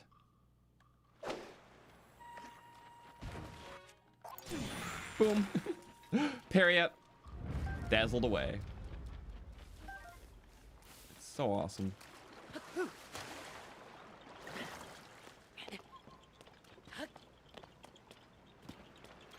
Yeah, we have like a good bow for this, so for the base ones, I mean, Swell has that extra range anyways, and faster draw, so it's also good for that.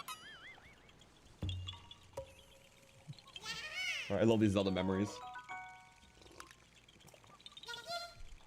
Okay. Let us go. Plonk into the water. That's is that a cutter stick? No, it's just a stick. Stick for the sake of stick. Okay, and yeah, before we talk to him for the quest, because you got to take down all the camps, then the pirate ship appears in back, and the shrine gate opens. But yeah, I'm just trying to see, like, well, I guess if we take down all the camps first, does it open automatically without the quest? Who knows? I don't. Oh, stealth opportunity. Ooh, in the rain too. You get a level 1 stealth buff in the rain. And make it a level 2 with the mask. Good opportunity, right? Let's go. That's kind of fitting. What do we get? Who and where? Like, actually, I'm perplexed. Okay.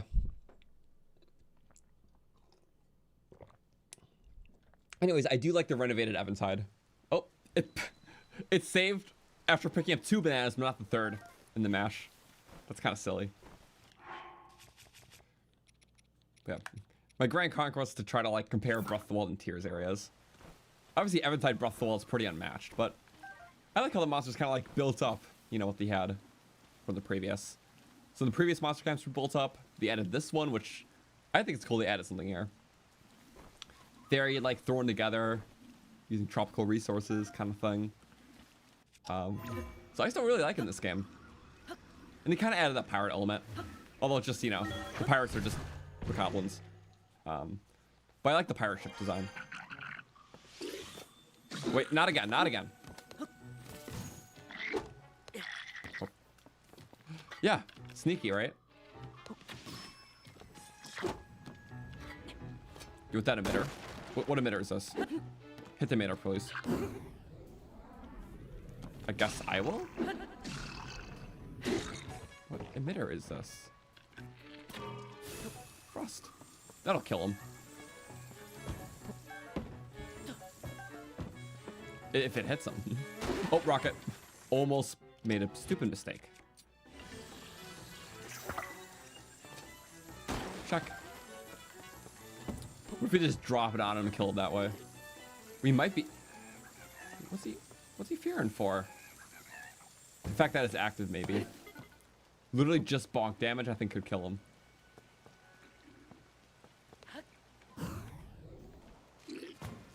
I tried.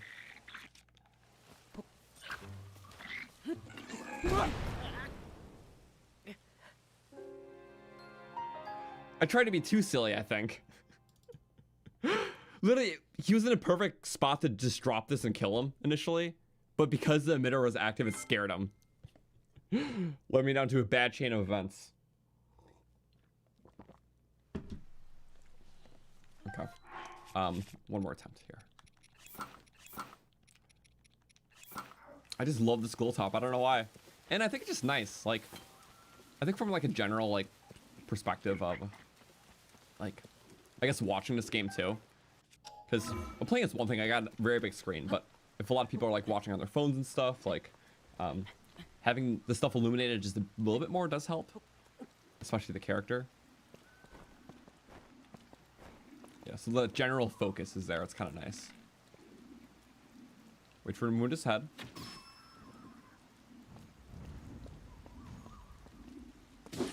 Boom.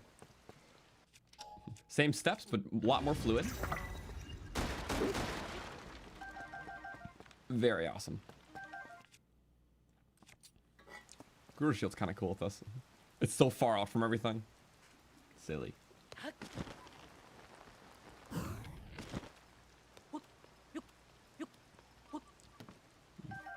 Yay, ice. So making little ice platforms and whatnot. Also, they're so far away, it's crazy. Wait for them to go upwards. Okay. Because if I start aiming like where it is like currently, I'm technically spending time trying to get there. But if I know where it's going to be, I just wait for him to go in that spot and then shoot. So I'm not like doing a shot and then he moves right away. It's like giving me time to control the shot.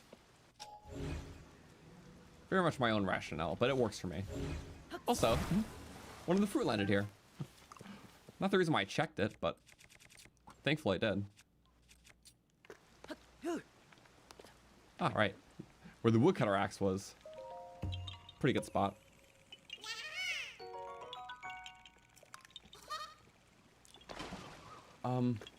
Yeah. Oh, that's bad. Ah. Yay.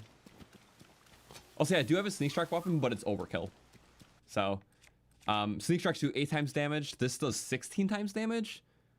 So, I'm not for a blue enemy. If it one-shots it, I'm just going to use my durability thing. So, if I see like a black or silver enemy, I'll use the sneak strike weapon.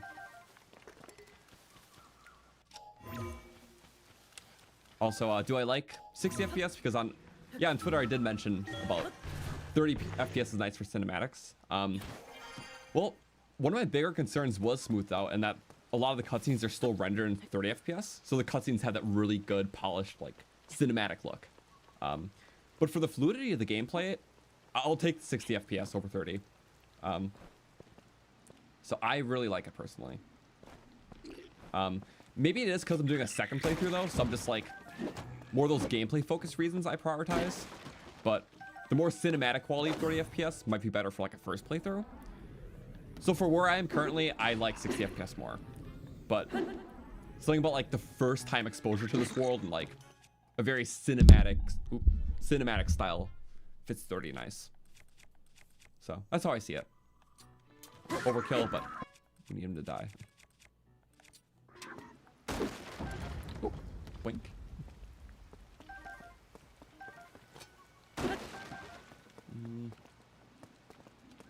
And here, I just like getting everything. We got some of the pristines from the Amiibos. Little harder to get the pristines and the decades from him, but yeah, if we're scanning everything, might as well take use of it.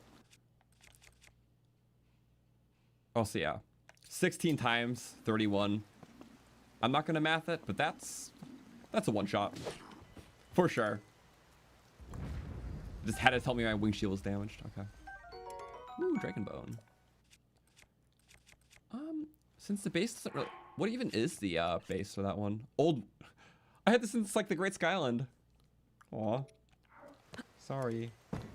Oh, so that is just standing up? Maybe just a nice durable... That has like a hit from it, so... I'll go for the most... Yeah. I might just need more parts soon. Also, I have this topaz rod, but I never use it. Because, like... Whoa, 10 of them? That's good. But yeah, if it's, like, so much of a Breath of the Wild-esque weapon, I just don't use it a lot. Because this is literally just, like, pretty much the Thunder Rod. With, like, slightly different stats. And Thunder is nerfed in this game because you, the Shock Orbs don't stack. Shock Orbs used to do 40 damage in Breath of the Wild, and you can do as many at once. So multi-shot bows, creating for Shock Orbs, could do so much damage. In this game, it just applies the base electricity damage of 20, and only does it once per shock. So you can't chain multi-shot bows and shock things like you could in Breath of the Wild for like extreme damage. It just does 20 for initial contact and another 20 when they get shocked again. Lightning got a big buff though. Lightning can like one-shot anything, which it could if the enemy was holding a metallic weapon they got struck in Breath of the Wild. But in Tears, Lightning will just one-shot like any normal enemy, right? Like regardless of how they get struck by it. So it's kind of nice. Also, I was like, I really want to keep this thing. There's not a Rock Octo nearby though, and we can always get more of this. I kind of just want more slots. It's fine. I will see you in the next life. Just so I have something else for now. Okay, we cleared all 3 camps, so I wonder if the pirate ship appears. That's like my main reason for doing this. Also, I can get that Korok in the back too. Bird time. We're instantly vaporized. I'm so sorry. Or am I?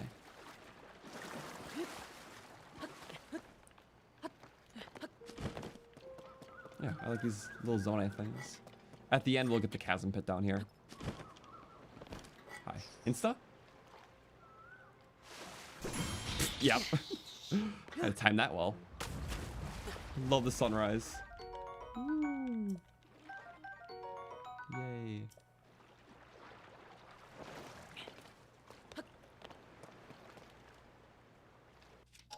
Just more and more. Oh wait, if we want to bridge water like this, we have the means now, don't we? Does it work like this, or? No, the boomerangs are a bit weird, I'm pretty sure. Yeah, they purposely don't really want you to do that, I guess.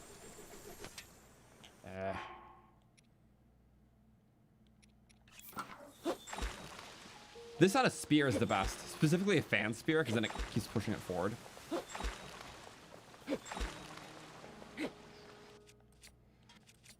Or like a gleat. This is just kind of slow. Do it again, I dare ya. Really? Maybe I dared him too hard. Oh, it's already melting. Yeah, these don't lose their charge, and and they don't lose durability when you... Well, it's not fresh durability anyways, but as long as you're not hitting anything, no durability loss. Oops. I should have guessed.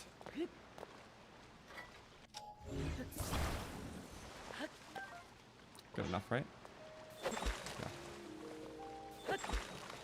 Spear is the best because it's the quickest. Oh. That can be silly, I guess. What if I just did this? If we were able to like charge forward while doing that, it's gonna be awkward.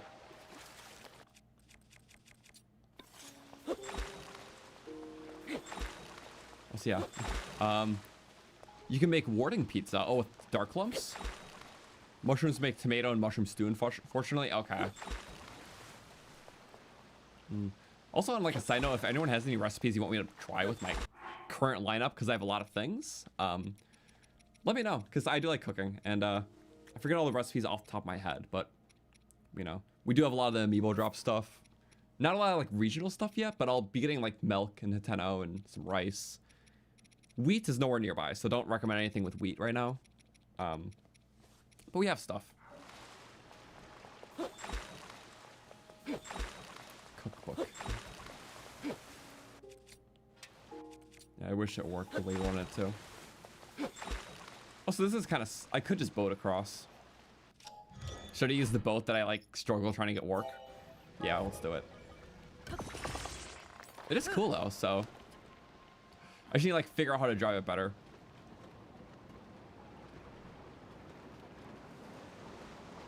It doesn't fully steer the way you'd expect. It uses no battery though, so that's like the cool thing. I'm kind of figuring this one out.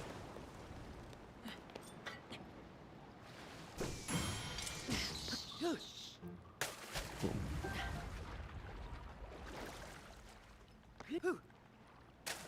I was so close.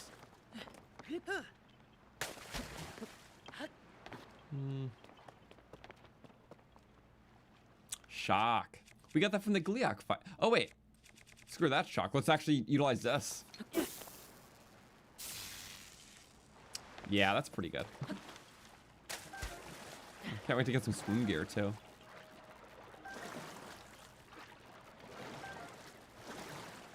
Delicious. Oh, and I hear him. He's coming. Yes, okay. I like follow the noise. And when it comes to streaming other games, I don't. I just keep everything for my channel Zelda focused because I feel like, yeah, I kind of like doing the single focusing here. So all of my audience is, you know, we all have one shared interest, and that's Zelda. I do play other games. I just don't think, from like a content perspective too, I think Zelda games are just really fun because the more you put into them, you gain a lot of cool like little tricks and things up your sleeve, and it's fun kind of showing off all that. For other games, I don't know nearly as much, and they're not as interesting on the content side, and I do like playing them, but just kind of as like a one-time thing. So I'll play some other Nintendo games that come out. I do like stuff like Mario Odyssey is a lot of fun. I like the Pikmin games. Recently I've been getting into like indie games, so I played Shovel Knight this year, which was a really fun platformer. Dredge, which is a good like kind of like, it's like a fishing game, but like a Lovecraftian horror fishing game. It's really cool actually. Let's see, what else did I play? Still playing Expedition 33, which that's like a turn-based RPG with a really strong narrative, beautiful worlds kind of thing. Can't explain that one too much right now. It's very deep. That's a newer game. What else? Outer Wilds, phenomenal. That might be my favorite game I played this year for like new games. Yeah, space exploration stuff. Just a lot of different stuff. Specifically a lot of non-Nintendo stuff I've been trying this year. So it's been fun. Yeah, a lot of those games aren't like good for like content anyways, because Outer Wilds is like basically silent the whole time playing it. It's very immersive space kind of exploration game. Also, I can't turn this boat. I'm really struggling here.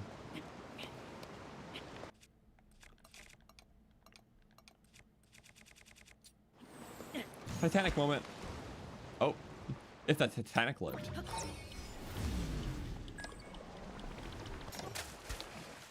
It's hard. I can't figure out how to turn it yet. I'm sorry. So in the meantime, this is what we got to do.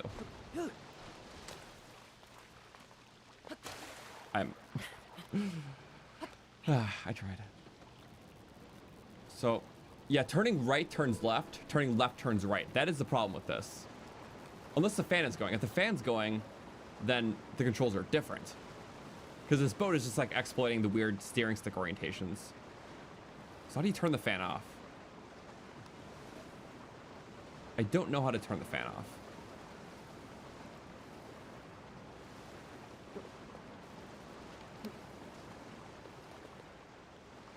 So I see the pirate ship in there. I literally hit the map because, yeah.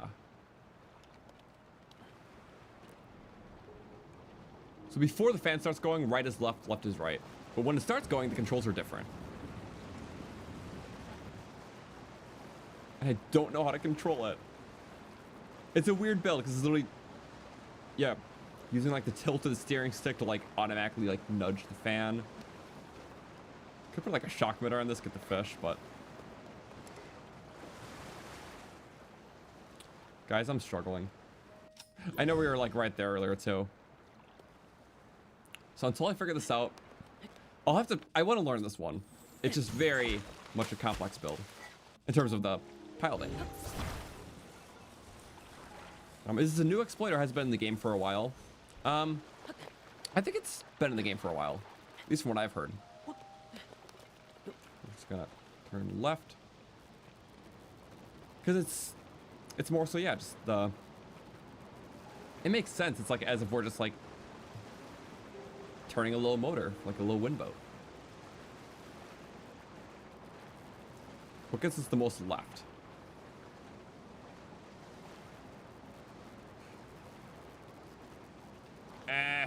I can't go left. If I turn right, nope, now it goes right. If I turn left, it's not going left. I don't know how to work it. And it's not going to be easy. But all I know is, yeah, before the fan kicks in, finally, right is left, left is right. It steers normally until then.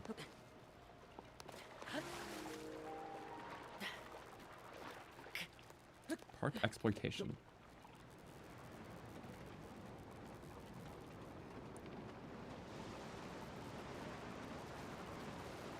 There we go. I think I got it. It's like pulled back and left to go left. Okay. It's bizarre for sure. But we're just gonna sail this right here. Oh, whoa! Hey!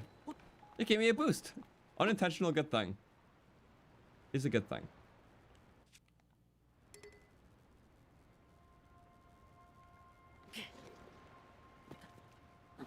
Thankfully that worked. Okay. I was worried there.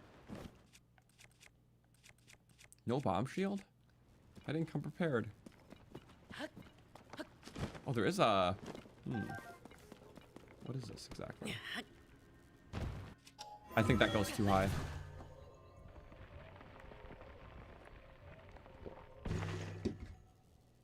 If you want to go to that camp.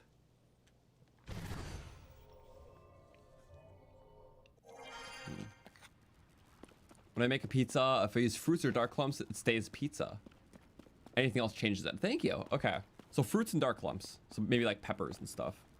That's good to know. It's hard to tell how the overriding works, so I appreciate that. Let's go for that. It's kind of the best way to... So if we bomb from here, we're going to hit there. Or hit the top. So, kind of funny strategy. Gonna build a little parkour course. I gotta jump off there, bomb on the ice, and then we'll fly to where we need to. Let's try it. Yep, it worked. I am like so glad on that. They definitely see me. Why am I trying to stealth? Yeah. Okay, this can be rough.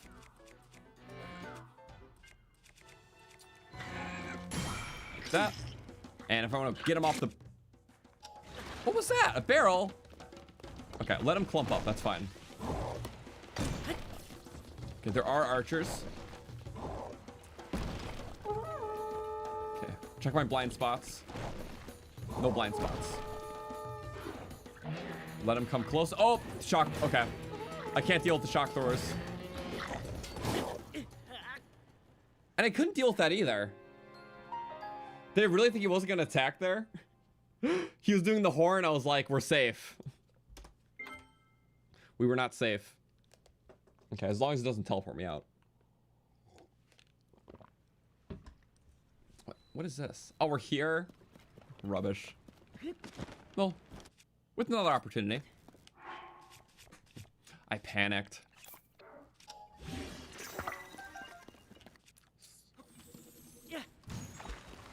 Go like that. Boop. Boink. And should we just melt the first guy? Why not? It's kind of fun that way. The Demon King bow, very low damage. Boop. Then what do you want to do? Take on the archers. Use the dust bow range. Very fast firing shots. No, that's overkill. There we go. I like felt the footsteps.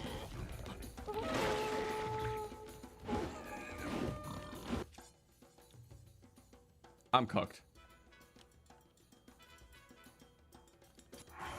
Oh, I got him. I thought that was it for us. I was so unconfident. Okay. That was a very early parry.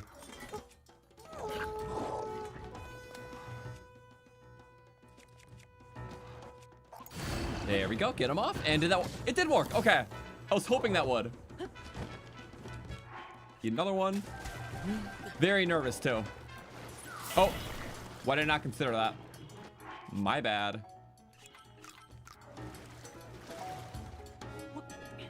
Get out of the water area. Good. I was like, he's not gonna see me. I thought we got all the archers.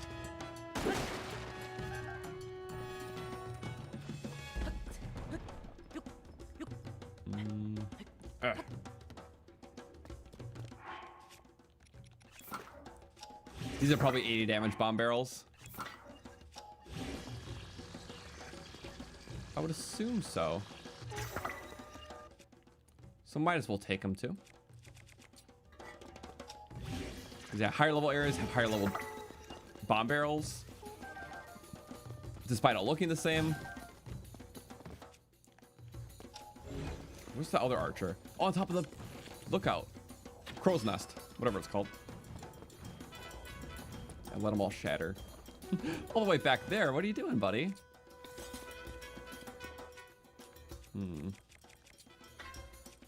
Yeah, I'm gonna use up this one. We'll be kind. Swiftly kill him, so you can suffer less.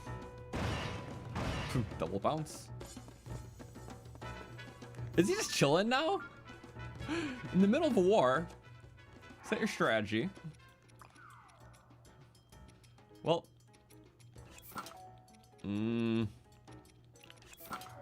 Down goes the sloth. Like, really? Are we really playing these games? Bye. Didn't even one shot, but you have a lot of health, so it's understandable. And then when we go is we go boing. And boing down. I guess I can just take you off. Ah, whatever. A kill's a kill. Yay. So much fun to do all this. The combat variety is just too good in this game. Boing.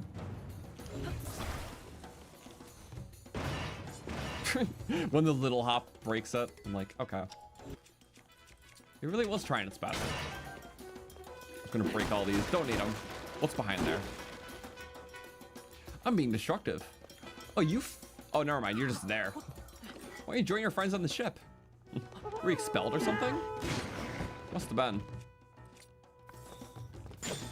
Boing. Bye. That's all it takes. So I guess you don't have to do the quest to see this pirate ship. I thought it was always a quest to talk to the guy by the chasm pit, like that monster control guy. But no, he just makes you aware that he saw the pirate ship go past here when you clear out all the camps, as like a retreat strategy / reinforcements. But I guess all the events happen naturally without, you know, talking to the guy who observes them, which makes sense. That's usually how the game would inform you. Banana gem. I love this cave though. It's cool. That weapon is slop. Bye-bye.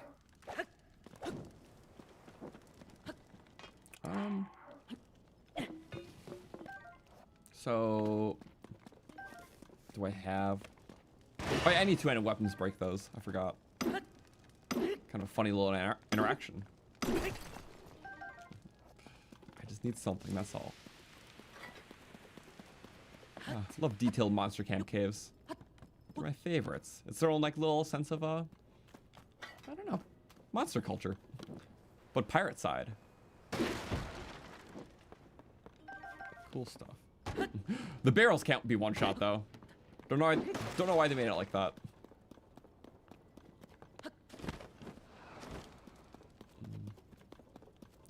I'll say you can make the banana pizza. That's kind of an amazing combination. Banana pizza is the new Hawaiian pizza. The controversial pineapple and pizza debate. Screw it, add pineapple, add banana. We'll just make people more mad. It's awesome.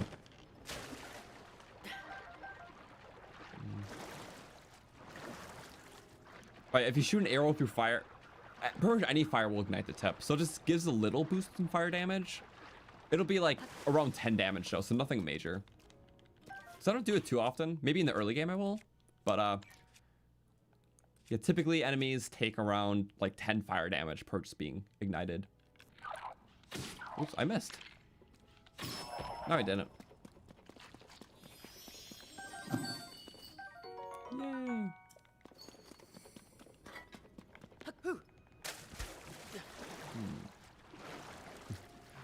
Banana better than pineapple. We'll see if barrels being the strongest boss for no reason. I figured I was gonna try that.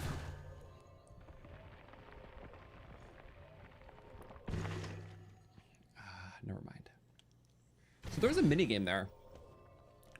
That's where you get the infinity wing that we tried out, but maybe we can play it after this. We probably have to do the shrine first. Weapon switching is a bit faster now, which is a huge help. I wish we had swim armor. Love going fast. I'm digging the aesthetic we have. I don't know. A little bit of glowy shirt. Cold resistance pants works well. And the top is so modular. Like, that's all right. Extra cold. This can kind of work too for attack. Maybe not as much with the hood. This one looks better from the front, I feel. Not as much from the back. This one looks better from the back, but we have a shield anyways. This one just looks good all around. Maybe just because like cold pants, cold top too. I can't justify it. It looks good. I don't know. I like it. It's an aesthetic. Just you kind of make it depending on what you get. Where the late game is good for like tailoring to like, you know, make your outfits look a certain way. Fancying around with dye stuff, but now you just do a nice healthy blend of aesthetics, function, and limited stuff you got. There's got to be like a chest or something. Perchance a chest. No, we have these. Okay, bomb barrels.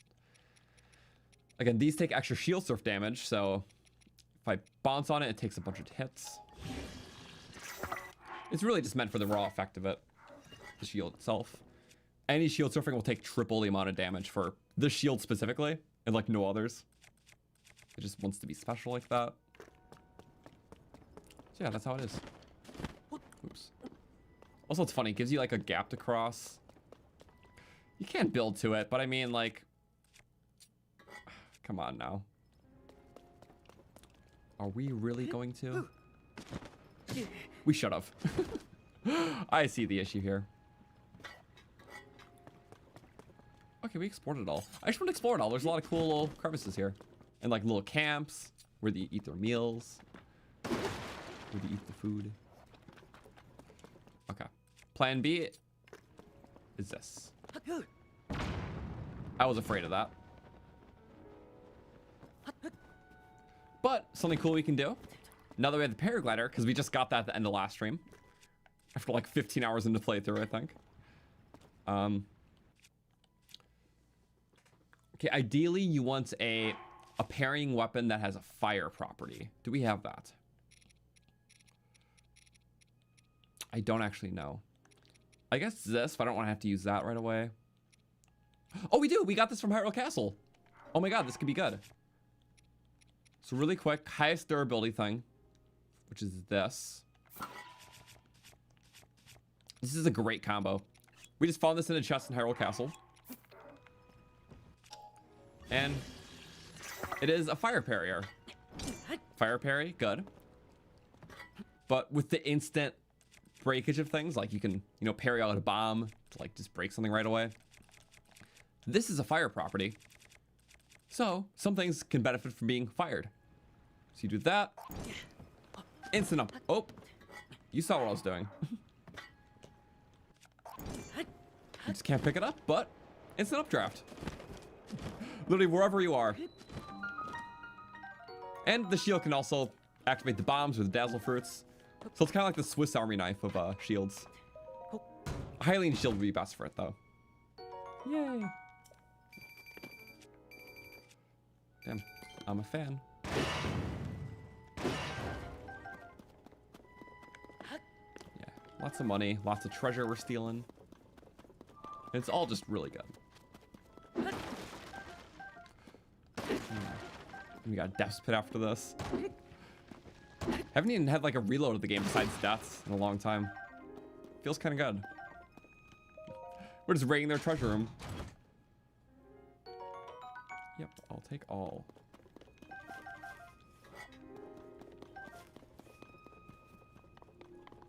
Is that it? Okay. Probably a blessing. And right below the other Eventide Shrine. So we'll do this. We'll do the little mini game up top and then go to the depths. And then we could get like a nearby thing with the boats. I might do the beam boats because now we have battery for it. I think that'll be fun. Okay, when the chest was on the boxes, that was cool. Yay. Let's go. I forgot to test if the wing shield thing works for other things or just the device. Like, I don't know if you can get the soaring shield for other things. I mean, I'm pretty sure a kite shield works as a wing if you like fuse it to something, which is cool because it's like a Rito thing. So you put like a kite shield in a boomerang, it'll go fast and far. I just don't know if the wing property makes any shield high jump. So maybe we can try that. Because I like trying anything. Let me just slap a whatever wing on a whatever thing. Can we get a high jump? No, we don't. Okay. Specifically Zonai wings, which is a little sad. Otherwise, yeah, any wing gives you the 4 times range buff. Which bow range just means the amount of distance an arrow travels. Like flying straight before drop off occurs. So most bows have the same range. Rito bows have double range.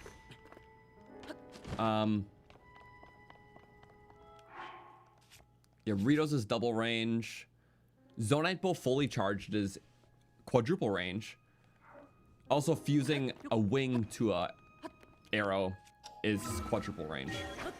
But you can combine the quadruple range of a wing with any of the other ranged bows. So, fully charged Zonite bow, which is 4 times. Wing, which is 4 times, creates a 16 times range buff. So basically it is straight, it fires straight before drop off for 16 times the amount of distance. Because, yeah. Observe a normal bow really quick. Alright, let's just do this. It's gonna fly straight for a second and then drop off. So it's like straight, then drop off. Rito bows are double that. So it's straight for twice. It's hard to actually tell with us, but because the depth perception's off. But if you look at this with a wing, it'll just be astronomical. will be the last thing I show off because I'll just be wasting otherwise. So wing is quadruple range. This bow is double range, so it's altogether 8 times range. So it flies straight for very far. That's 8 times what this distance was. And 4 times what the Yunobo did by itself. Yeah. Also, this is going to be a video. No, it's just going to be streams. Some projects it's nice to just, I don't know, when I'm just able to stream, show things off, chat and everything, and leave it as that. If it's like a structured challenge run, then like I'll edit those, especially if they're shorter. Because like for a full playthrough, because if I don't make it into a video, or rather if I do, I have to edit through all that, and it's a lot. So I just save it for the more structured playthroughs we make into videos. Because yeah, I think it's a lot more fun that way. Also, how do you activate the minigame here? Was there not a minigame here, or am I crazy? I thought there was a minigame here. Maybe you have to like do one of the regional phenomena first. Maybe like help Dorito. Yeah, this is definitely for minigame. So. That is for a wing.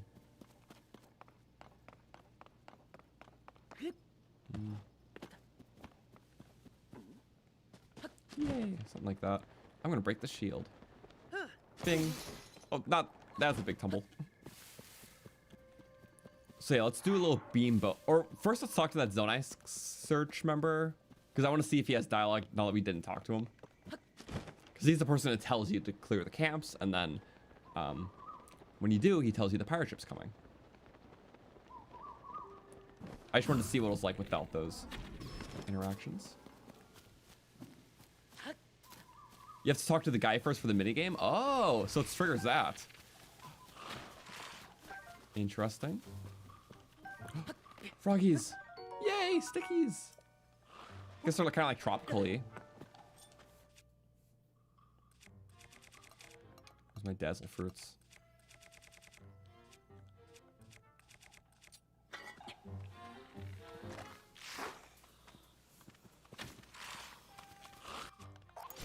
There we go. Had to get them both in the blast at least. Get like baby parts. I don't need that. I don't need the bow either. I could use this up for like cheap stuff. It does still have extra range, so that's good. And fire speed. The fire speed's nice. Allows you to hit your targets better.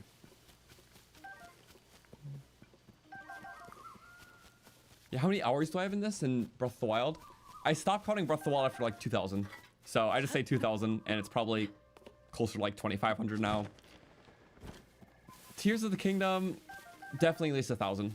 So, kind of a lot. For Breath of the Wild, that's split between 200% and like over 20 challenge runs. For Tears, we did 100%. We did a few challenge runs. We did a long form challenge playthrough, being the Zonai run. That was like 100 hours. And then now this. And then I also have some off-screen time for everything. It's like when I was doing like stats research for both games. I count that too.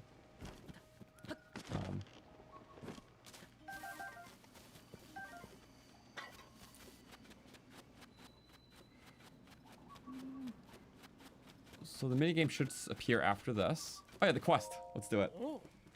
Make your way to the island. Lurlin was attacked. I want to see what it's like talking to him after all this. Oh. Look at the pirates' hideout for the monster crew, control crew. He doesn't mention the initial conflict here anymore.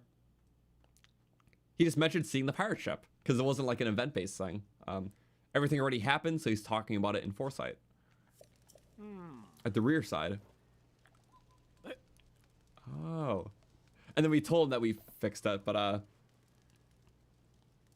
yeah, so if we already clear the camps, then you know, clear the camps before talking to him.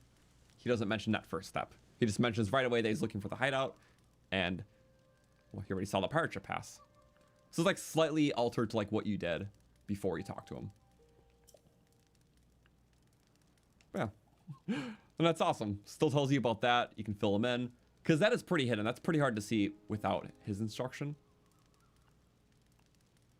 Oh. Token of gratitude. Yay! Even better part. Got on an expedition. Yay. Turning over a new leaf. Sesame. I forgot a lot of the monster control people are named after like oils. Like sesame for sesame oil. There's like an olive person for olive oil. Flaxel, I think, for flaxseed oil. There's a lot of naming conventions. These ones translate pretty well, but in Japanese, they translate a lot better. So they didn't just all translate well to the base game. Or English version, rather.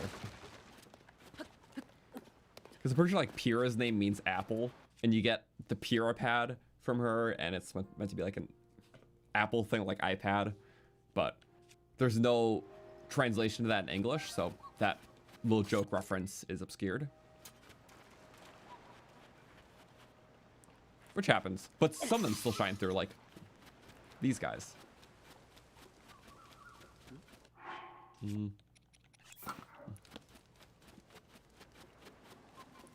So I wonder if the minigame appears instantly or you have to reload. That would be like annoying to check though, wouldn't it? Or maybe not. Let's just have fun with checking it. Oh, let me get the mushroom first. That's free. Yeah. So I'm gonna use the worm flyer. Is it in my history?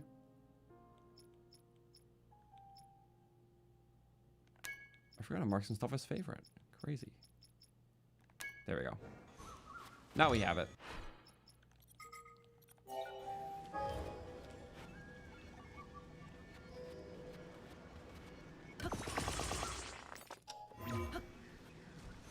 It's gonna be awkward. Oh, that's very awkward. We're stuck in it. Really? Did we get...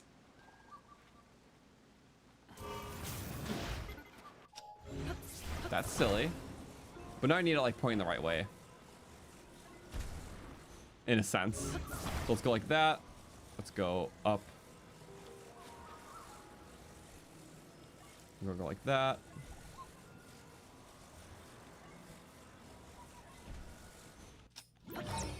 It's very awkward to start this thing.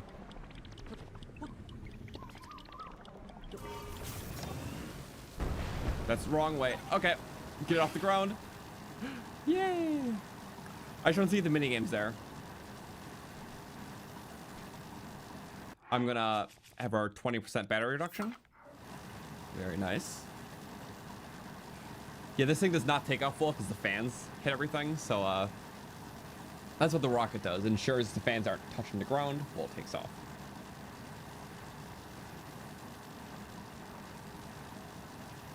Yeah. Just shock power. Oh my god. So good. Oh, there's the wings. So I think the minigame's here now, which I don't remember this one. I think I played it, but... Yeah, that was the trigger to get the minigame. Because you want you to clear the island. The sky is beckon. Who are these guys? Oh, that's the bird guy from, he's on top of the Sheikah Tower in Breath of the Wild. You do the paragliding minigame. Research of the mechanics of flight. Perform your experiments. Dreamt of flying without wings. Yeah, he was intrigued on that. Even dressed up in Rito gear. Fully in, just in the culture. Ins and outs. What if I just use my own? I think you have to use the wing. So these are infinity wings. They don't despawn. But naturally you aren't supposed to be able to take them outside this minigame. But some people were able to, and they're in the Autobuild share. So I have an Autobuild share of the infinity wing. So it doesn't despawn after it's like 75 seconds of flight.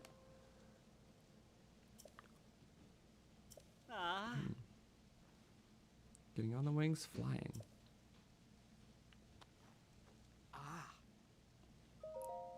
I won't regret it. Funding shortage, sure. You didn't fund anything, you just found this stuff. Maybe the travel expenses to go here. But you get to live on a nice island, so it should pay for itself.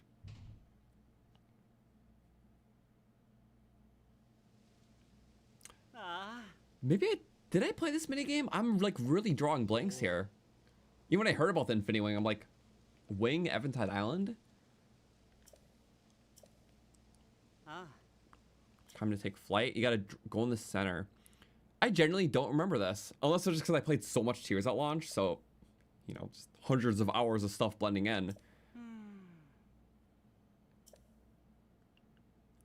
So you want to go to the center? I don't think I played this minigame. I 100%ed it, but if there's no exclusive reward, then I may not have. So you just gotta go in, don't you? Oh. This is cool. We did some pretty good landings earlier in the playthrough. Before we had anything, it was just wing. So let's replicate that.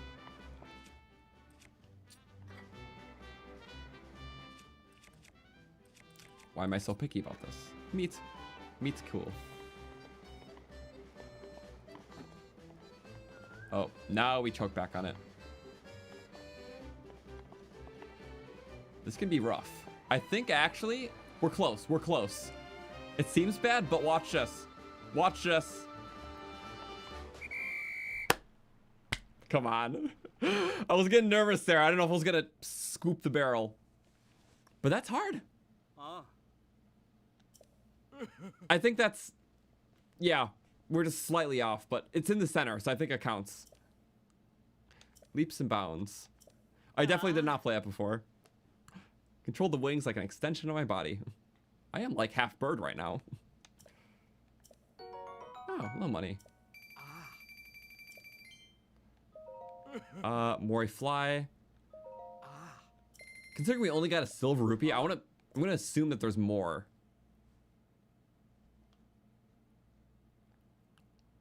Maybe if you get better, but still. Oh, it's the same minigame. Okay, I don't know if it's gonna be like a round 2. Well, let's do it again. Usually a good score gets you like a gold rupee. New snowball bowling. Rather than a new like glide minigame from the, it was like the Tabantha Tower in Breath of the Wild, where you like paraglide as far as you can. This is like wing control, it's kind of cool. I do like the sports theme ones though, like the bowling.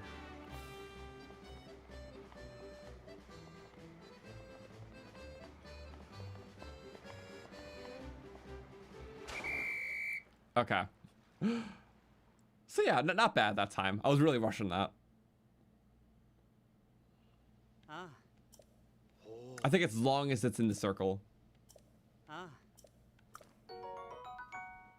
Oh no, well, okay.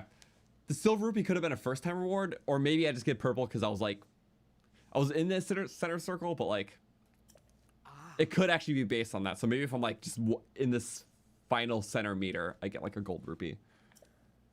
But I'm okay though. Those two really good attempts. First one better because beginner's luck, of course. I'll see if I try fusing the wing.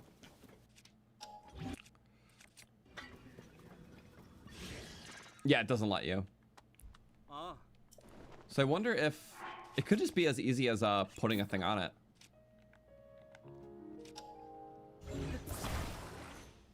It is okay. So I don't know how the glitch runners got it, but they did. And thank you, because I can use it now. Think. Anyways. Depths Pit, right? Might as well spawn my own wing, but Great Skyline after this. Let's go to the Chasm Pit. Oh, that's rubbish. It's just such a good faller. I'm just gonna go directly into it. Hopefully we don't need the wing for anything else. That will be good. It's peaceful like this. Nothing like good old wing travel.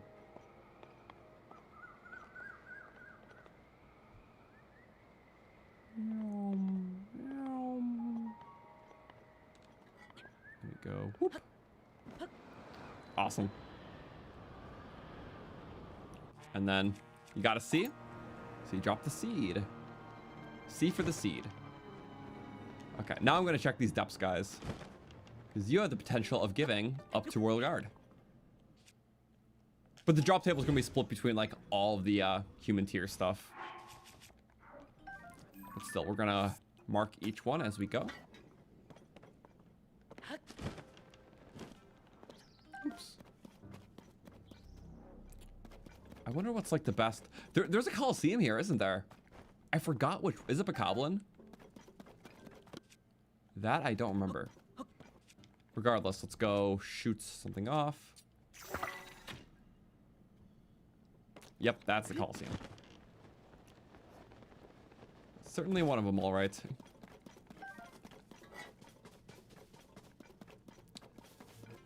Well, depending on the type, let's build a little contraption. Lone Island Coliseum. It's a pretty cool name.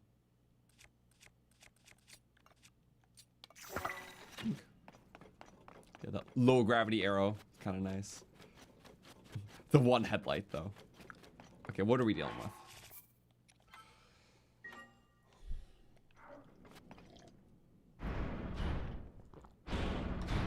Red Bokoblin. Let's be silly. Okay, I didn't try this build yet, but let's grab one from our app. So there's gonna be another cheese puff build. It's called the Blast Bike. It's bombs and it's protecting against the bombs. So we're gonna send this to game. I'm gonna receive it. It's in the description. I wanna try it out. Silly little blast bike. I have some parts to put in myself now. Lessen the cost a bit.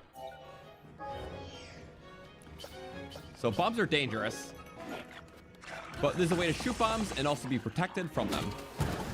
Like that. And we can drift with it because of small wheels. There we go. And the spring's like protecting us from explosions.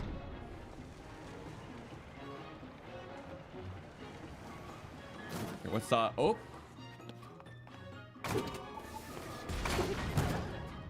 That's gonna be an awkward little setup. Let's make this work. Oh, let's go like that. There we go. The spring has to be active. I don't know if it protects us specifically. Whoop! We tried. Has its own silly. Okay, yeah. Nice little right. Okay, keep going. Keep doing your thing. Whoa! Oh wow, that snap on was kind of crazy. Okay. I don't know how we got that. Remember, 12 damage cannonballs plus the fire damage. Not too bad. In the meantime, though, I'm gonna loot. This is good. Little bits. I love trying out all these things. It's just so much fun. Yeah, of course, Bokoblin area, because a lot of Bokoblins on the island. I respect it. I'm just looting some of this so it doesn't despawn. So there's like a 20-some item limit for ground items. I think 21. Axes are cool. Don't need the ore. I'm sorry, boat ore. Run away.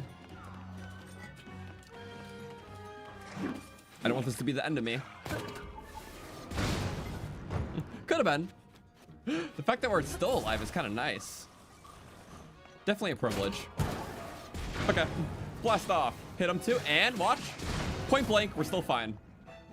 Like the best part about this build.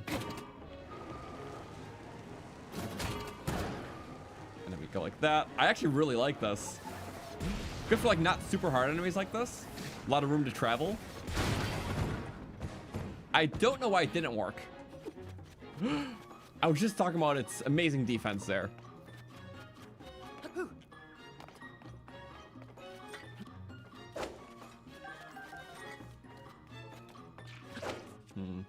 What do you want me to do, huh? Spin to win. He's getting ready for spin. Never mind. Get ready for death. Yeah. Good stuff.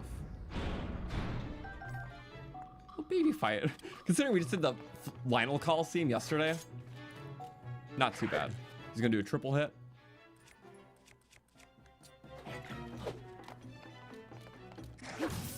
Not the shock fruit on there. Okay. Fun flurry. The refreezes are so good. Let's get that freeze back for us. What sort of slimy hit can we do? Quick charge. Love the quick charge. And it's like, let's play around with this. Let's play around with that. I'm gonna use this one up. Yep, it still does damage even if it doesn't shock him. It's just not a lot. I'm just using it up, why not? You can angle him. Boom. I'm gonna use rods too much, but... Oh, right, the party. I was not ready for the party, but... Here, you guys can have that. Flurry. That was a bomb arrow! I was not expecting that to be a bomb arrow. I was like, oh, there's an arrow flying. Okay, whatever. They have bomb arrows. That's a great final step that I was expecting. I wish I had the bomb-proof bike, you know? Would have been awesome. Or did it autosave? Oh, I didn't know it autosaved the layers. Oops, let's take care of the bomb arrow, because you're a thing. Oh, hello, friend. That was dreadful. Did we update the counter? I think we did. Okay, who's next? You are. I was trying to loot that one weapon. Rip.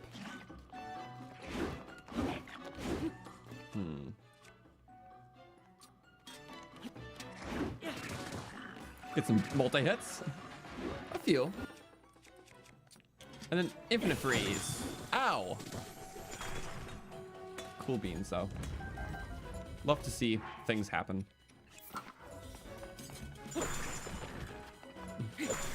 All the shatters are good shatters. Hello. And shatter him, and back to you. It's systematic. No, my loot. Switch back, switch back. Got the charge back. Charge back. My loot.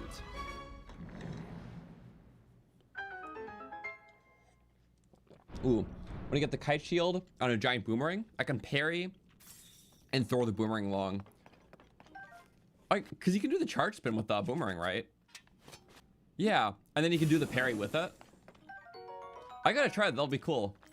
You know, I didn't, even in my other playthroughs, I didn't really try the, what's it called? Like the shields on two-handed weapons. So I kinda wanna do that more. I'm surprised I like really didn't. Gloom resistance. Let's see, does that fit the armor? In its own way, it does. I'm good for stuff like this. You're just walking across gloom a lot. Let me get glowy stuff, though. Yeah. I do kind of like to see. Occasionally, you know. Seeing can be good. Let's see, soldier weapon. We're just like a fun, cool-looking combo. Uh-oh, another blue Lizzlehorn. It's just one of the coolest looking attachments. So, on this, yeah, nice fast charger, slicer. It's sleek and cool.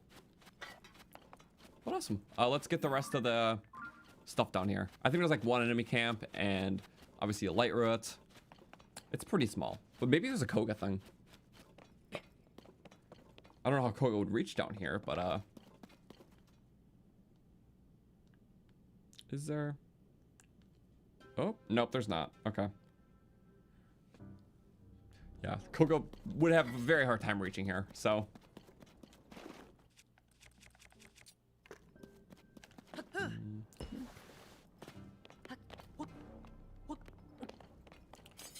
You bought Tears and Release, lost your save a while back, haven't restarted. I understand the frustration. So, it's such a big game too, so it's like hard to restart if you're just trying to have the one solid experience of it. So I responded to some stuff auto order, but yes. Glad the combat mayhem's settled there. I do like the bigger camps a lot though. Like Coliseum wise, I think it's neat to have like the Lionel one. Because honestly, sometimes you just want to fight a bunch of Lionels back to back. And in Breath of the Wild, I would pick the Lionels that were like in the cold area. Because there were, it was like by the cold maze, there was like 3 Lionels all in a row. When I was feeling a Lionel binge, that's what I would do. But in this game, you got the Coliseum. And you actually get like the large charges from them too, so getting a very vital resource to upgrade. Yay.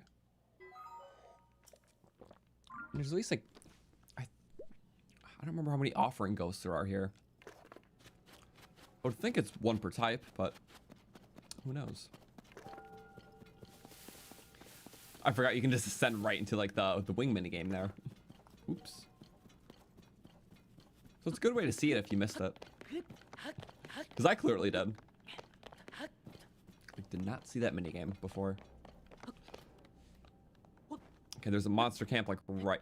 Oh, and you are Traveler, so we'll swap you up. The recall is like the best way. Just do that and it fades. So next time you come here, it'll be a new weapon. Oh, I always put one of these.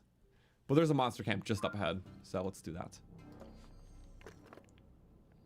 And a thing is on it. Okay. Time bombs. I think you guys are out of time. Also, maybe I shouldn't have had 2 weapons with this because he looked the same. Weeball, though. Good start.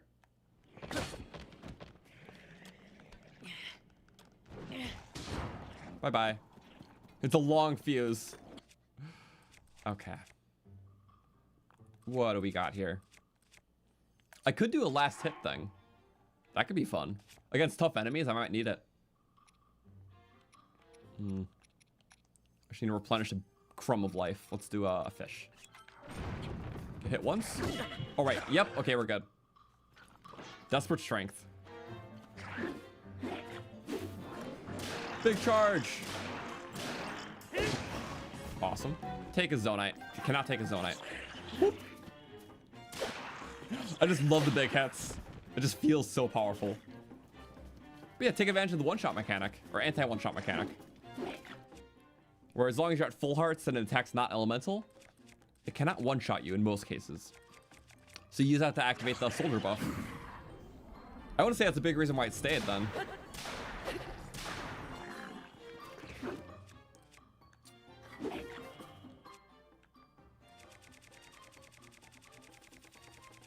Where's my bombs? Sorting fun. Okay. They need to back up a little bit. Where's Moblin? He's throwing rocks. The rocks can kill. Does the gloom damage. Oh, he's charging. No rock throwing. Okay, good. Take the Zonite. This can be good. We'll just back away for the last one. Back Moblin's in the back. Do we have a spear? Not quite here. Okay. Just more of this. We get the good damage, so.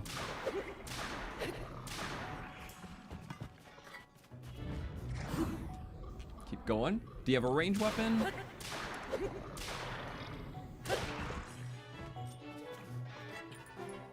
Picking up your friends. Okay, I get it.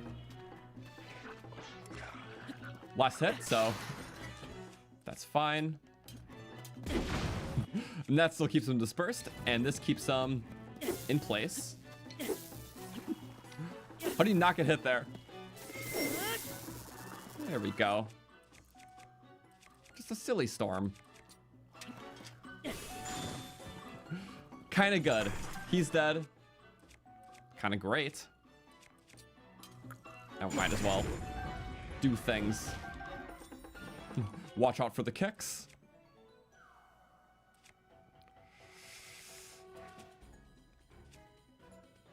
You know what? Nice safe strategy. Puff. Kill. With a stealth weapon. Very nice.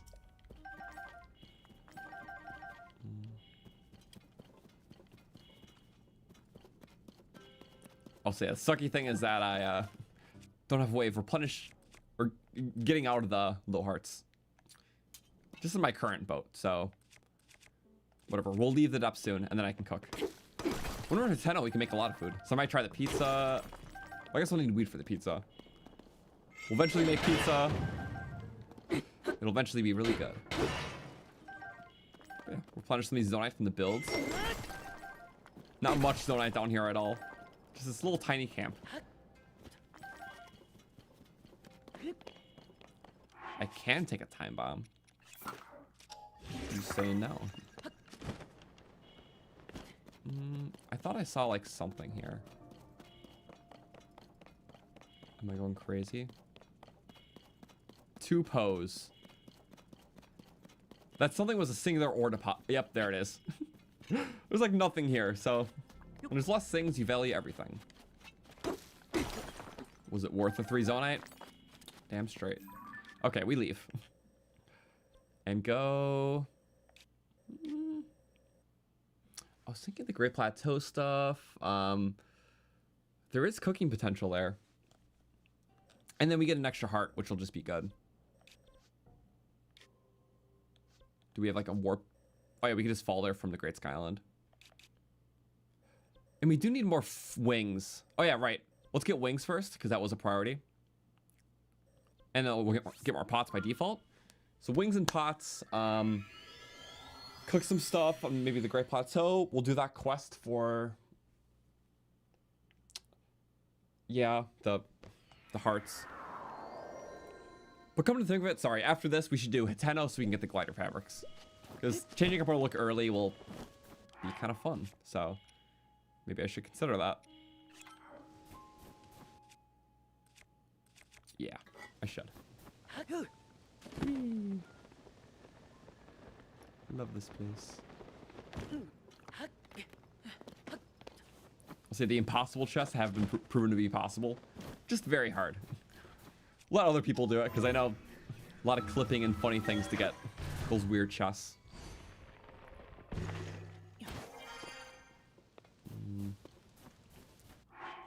Let's see. Dusk Claymore. The fact that we got 2 of these. So, yeah, it's sort of 6 sages in the original, or in Breath of the Wild. Renamed as Dusk Claymore. I got them from Amiibo scans, just back to back. Ganondorf yesterday got this. Ganondorf today got it. It's a 10% chance, but that's still rare for a back to back. I don't have the large charges for this anymore, so small as it is. I'll just instantly do 3 of them. I like my wings. And another. I like my wings, I like my builds, I like everything. I don't think these have a despawn limit. At least it's very high. Considering you can put 5 larges and get 60. It has to be a high limit. 9 wings. I'll do 1 more.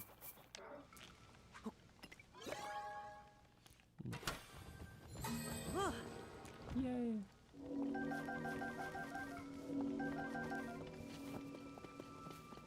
And yeah, when it comes to like 100%ing this game or Breath of the Wild, well, I can understand with Tears feeling slower, because it's really whatever you put into it, you get out.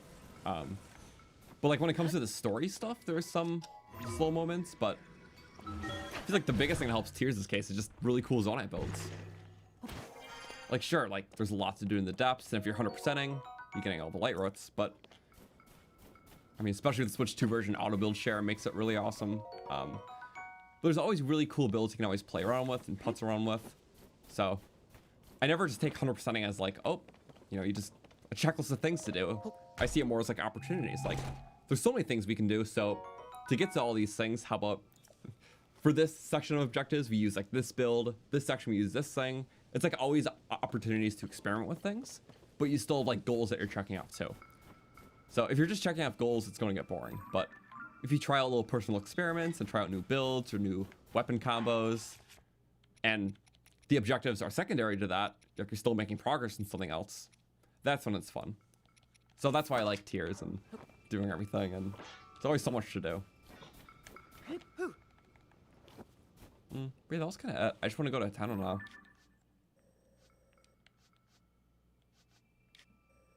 Which Hateno is...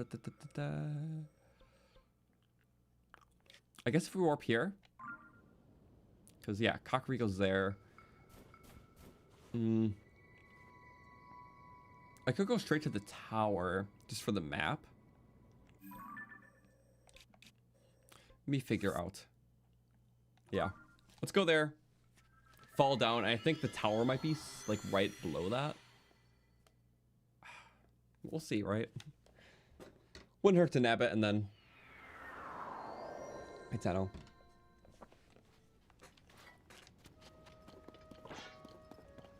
Mushroom. I like how just little guys, just quarter hearts. Which I'll now need 4 of. If I wanna... Oops. It'd be like that. It's like good travelers. I think my shield doesn't just burn up in this. I find that kind of nice. Down here? Hello, Quark. We were just here. So Hateno's pretty close. What else is close? Is that the tower for this? I gotta scour. You know what? Yeah, it is kind of far because I forgot it doesn't want you going straight here. Because it wants you to take like when the water falls up to go here. This is meant to be like a harder to reach island, so there's no tower. Okay. But I can make that enemy camp. And there should be a Korok on it because all those big enemy camps have Koroks on them. That's like a pattern law in this game. I'll just like drop the Bright Bloom because it's silly. Maybe. Whee! Let's see where that ends up. Another one. Whoa! Hey, jump scare. Yay! It's still tiny otherwise. Wait, I like the free fall fragments. Free fall fragment, FFF. Cool beans. But these are always good to check because there's many monster camps like this, but every single one has a Korok pattern. And the pattern's simple. It is literally just going on top of the camp, very blended in with the stone. There is Korok stone. It's every single one of these, so make sure to check because it's a free one every time. The more you understand the patterns, the more easy the 1,000 Koroks really comes. It's kind of funny. Oh, this is like perfect. So we're just gonna go to the stealth side of this now.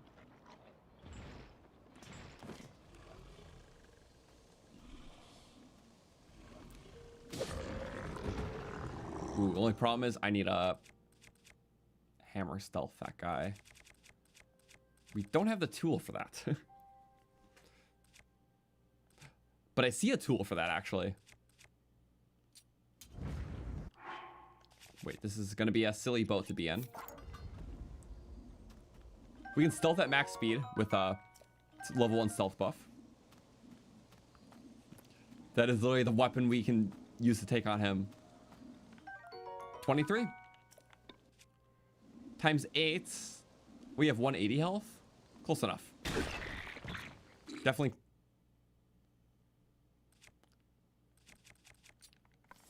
Shut up. Wait, what? You just tilted back. You are on your own schedule, aren't you? Guess so.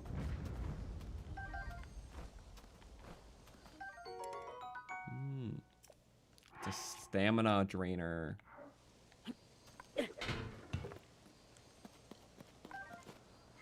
Big charge. Max breakage, hopefully. Nice. Oh, the Blood Moon guy. Amber. Opal, because I'm so impatient.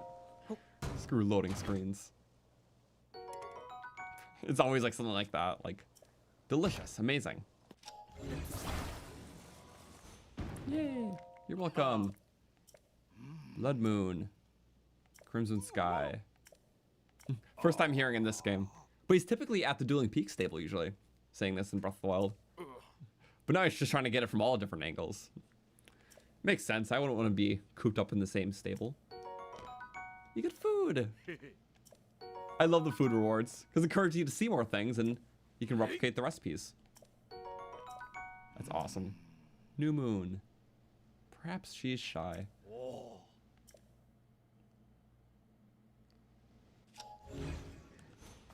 Sneak strikes were nerfed. At first I just didn't know because I was going off feel only. It was only nerfed because I was using the same weapon types as Breath of the Wild, and a lot of those have lower damage numbers without the fuse. So at first I was just naive because I was still playing the game first. But no, stealth strikes are still 8 times damage, but the improved stealth strike is 16 times damage. So it just felt weak at first because not only did weapon numbers change, there was also that buff, so I didn't know what the stats would be.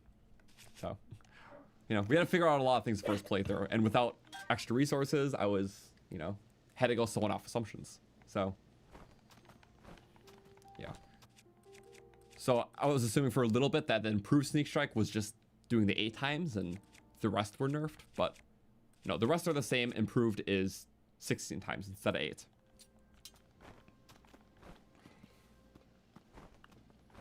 So yeah, that's cool.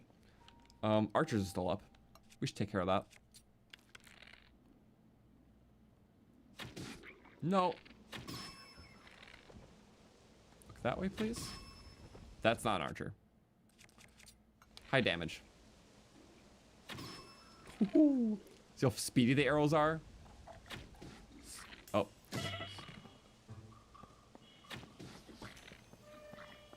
Those rocks could kill. If rocks could kill. But all those bombs are delicious. Will we chain you into those bombs? Yep, like that. Oh my god! It worked! He was on fire! And it set it off! Oh! That's so awesome. I didn't expect it to work that good. Like, perfect angle. That's crazy. Okay,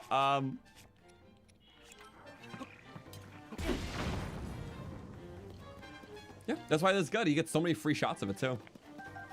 Did I blast them up there? Wait a second. I'm only clipping this to check. I'm confused at the order of what just happened. So those two are... Oh, no. No, right. They were both up there. I'm crazy. Oh, but no. Yeah, but I did blast them to the next side. So you didn't walk there. Okay, still kind of impressive. Mildly satisfactory. There we go. Kind of using this one up.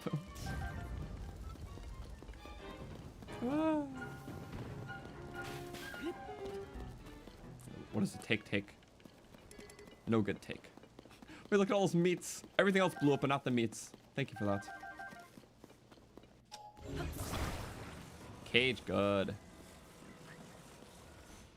You're my friend now. He's so mad. Oh, never mind. Axe properties don't break the chests. For some reason, I thought they fixed that in this game, but no. You would think axes break the chest because it's the wood thing. Ah. I thought that was fixed in Tears, but I guess not. Because, you know, like wood things, anything wood can shatter with an axe weapon besides the chest. I forgot it only responds to the hammer property like that. Or maybe in Tears, the hammer property breaks it, but the hammer doesn't in Breath of the Wild. I don't know. Little weird tweaks don't always align. We should roast them. Spit roast? Yeah. Oh, there we go. Spit roast works. That's so good. Just pierce through the bars. Yay.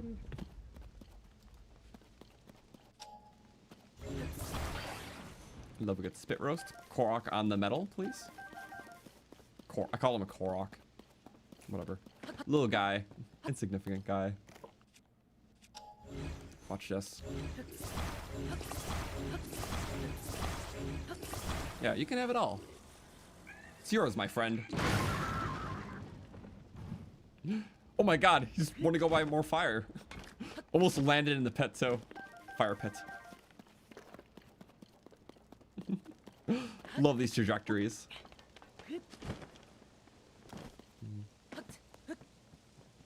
Ooh, also when I go to the desert place, can I make a chili pizza as cold food using hydromelon? We'll just do pizza only routes. It'll be kind of fun. I am for that. So, I dig. Okay, that was a good little setup here. Do I have big wheels?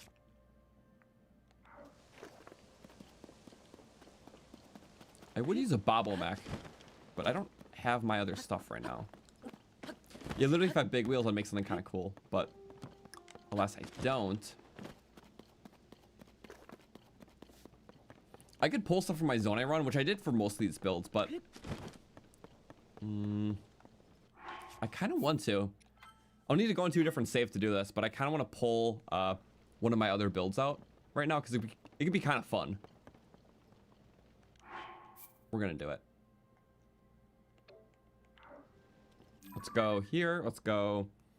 I would have to close my game, but why not, right? We're gonna go like that. Switch user. I'll pull up a different Nintendo account, but I'm trying to get a build off my zone I run save to here, which I didn't do previously. So I'm gonna have to sign out of this really quick. It'll be quick. So I'm gonna continue. Yep, this is the end of the zone I run, which we finished it a few months ago, but the video just released like a week or two ago. So big project, but it was a lot of fun. There's zone I only run save. Have all zone I stuff. I could game transfer, but I want to use like pristine stuff. Because zone I stuff's cool, but we just used a bunch of it. In this playthrough, a lot of fun. Zone I bows are awesome. All zone I armors. So for the auto builds, yep, I transferred that. This is the one I want to transfer over. So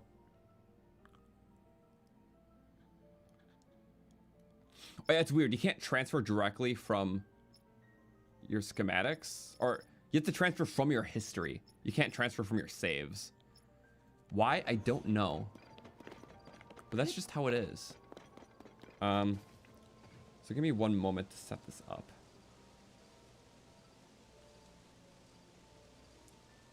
One moment, I'm sorry. I gotta do something on my own phone end. All good. So I'm gonna do a quick replication. I can just undo this save, of course. 2, 3, 4, 5, 6. Doesn't really matter because I'm just undoing the save anyways. This is Mineru 2. It's kind of a silly one. Did I get extras? I don't know.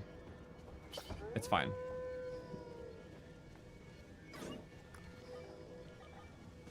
The laser up top isn't as good as my current one.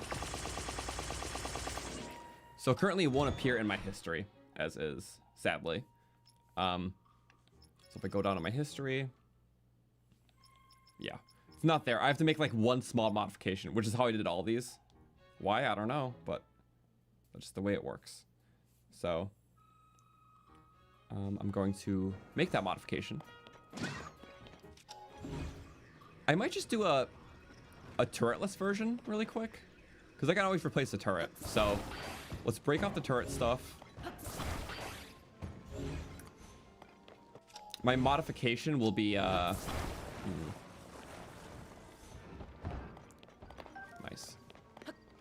I could put an apple on it or something. Maybe it's set it up for the next turret. So we do something like this.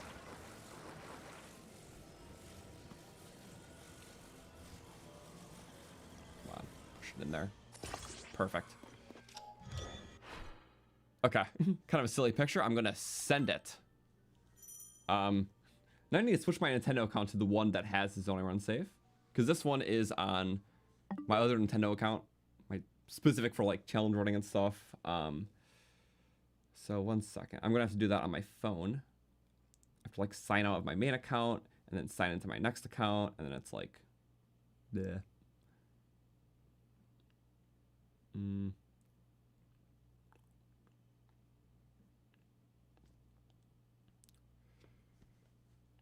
1 second.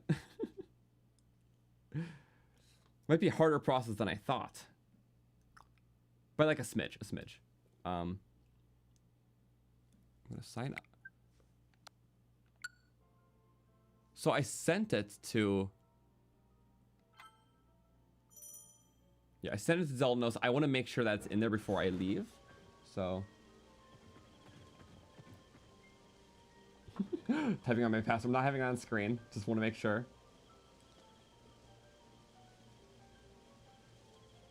Is that good? So switch my Hateno account. Okay, good. I should have done this with all the other ones. I don't know why I did not bring this one over. But in just a couple seconds here, I will have it up. Okay, good. This is my alt account. Boom, phone, Tears of the Kingdom, Autobuild share. There we go. The sent one is here. So I'm going to delete that duplicate. I am going to save as image. Yeah, I want to save that as an image. It's kind of funny because I could item share this to my main. I could item share things to like my main save too from other saves, so I could like shut it off really quick. Because it is a different save, I have different limits here. So item sharing, deposit. Just a funny spear. Yeah, it's like some stuff can't hurt, right? Maybe we'll do Zonite bow because that's just fun. Durability. And then things like we don't need particularly that are like good to have. A star. Do we have wheat? No, because you have to buy wheat. We can cut it, but I didn't. Diamonds. I could just transfer. Why not? What's stopping me? Save good stuff because we only get 10. So gotta make a count. Can't do the king scales because that's main quest. Yeah, of course we can get a lot of those, but actually immediately shock Lizzle tails are really hard to get because it's 1 in 4 and you don't find enough of them. So okay, let's deposit all that in our bank. Boom. So I'm gonna go item share. I'm gonna go. We have all the stuff here. I think I did some previous stuff too. I forgot about this. Oops. Right. I did this like when I first tested it out. I have a passcode on the box.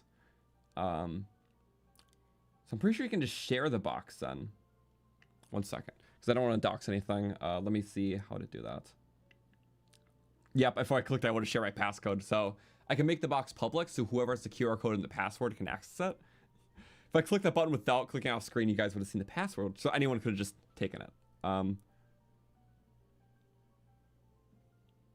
I have a QR code basically.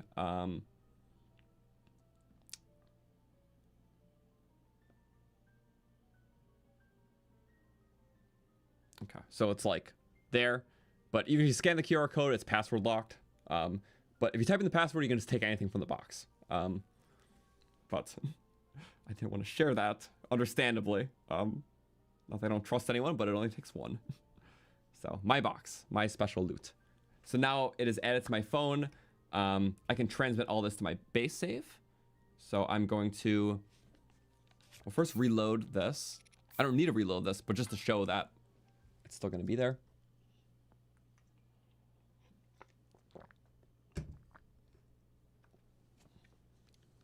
Boom. All the weapons are still there. The Zonite bow we took, which is this one. And then my item sharing, I still have my stuff. So we're good. Now, let's go back. At the same time, I'm going to set up my phone too. I got to switch my account. So it's like some things I can't share, like literally signing into my Nintendo account. So, you know, understandably, I have to be cautious there. Gotta close all the notes. And settings, sign out. As we comfortably go back here. Yeah, I got the build out of there. Okay. This is my current save.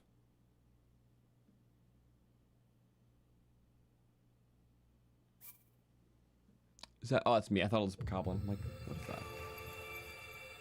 So I'm just signing in on my end. I have to like sign out the old account.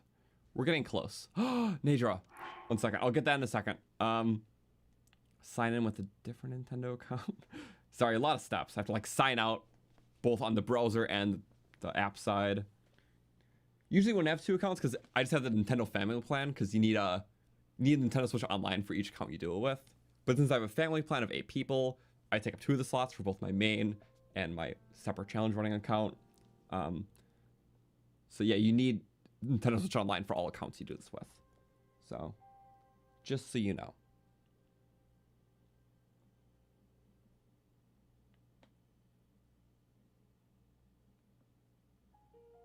Please remember my password. Is that my password? Please, please don't. Okay, good. I'm like, please. So we, almost ready. So I can't show everything right now. I'm just gonna make it as fast as possible. So now we go, boop. I'm back in my main account. Tears of the Kingdom, item sharing. I'm gonna load. I'm gonna scan from image. Wait. I'm gonna pull up the image. Then it asks you to enter a 4-digit password. So I'm gonna put that in.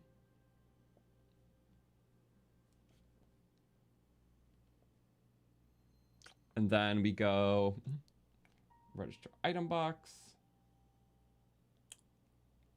Oh, so I can just pull from other, so I get like a double bank with a double account. Huh. Do I have to withdraw all of them? Select. Am I just transferring the items straight up? I don't want to transfer the weapons yet. Or I guess we can transfer all.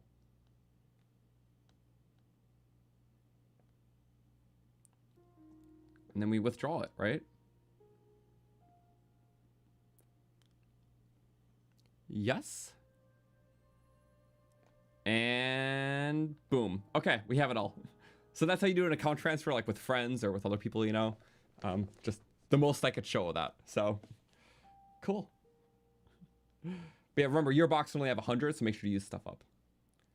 Rupees, I think you can't transfer rupees straight up, I don't think, but if you transfer something between games, but there's not like an applicable trade, like let's see, what's a good way of showing this off?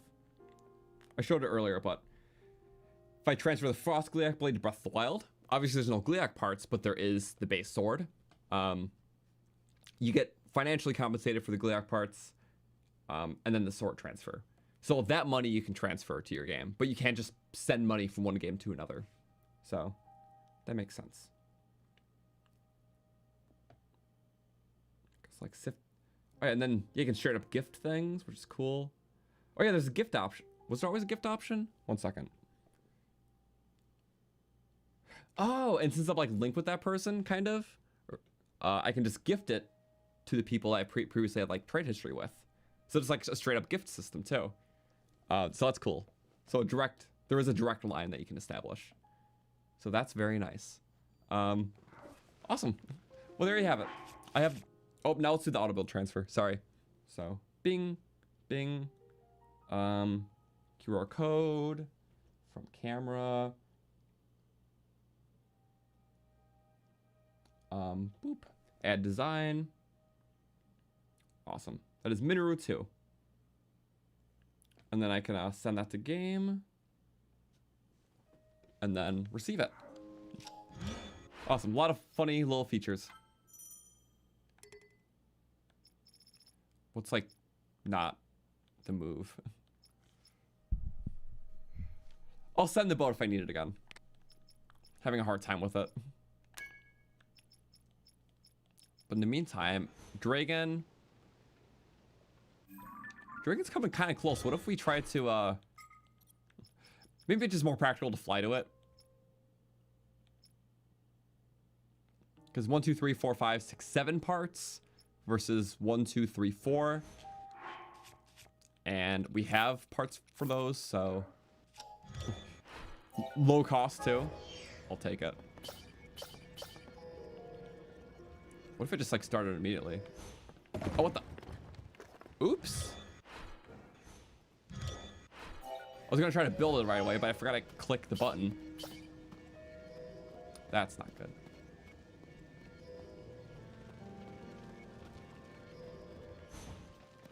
Come on, I want to mount the dragon.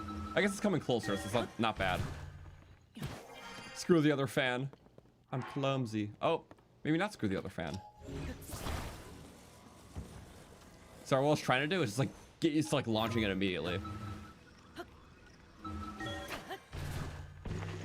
you went from 0 to 23,000 rupees in tiers because you haven't sold anything in forever. It's amazing that if you finally let go of like willing to hoard everything, if you do just sell it, you can get a lot of money. I mean, obviously more in Breath of the Wild because things just sell more.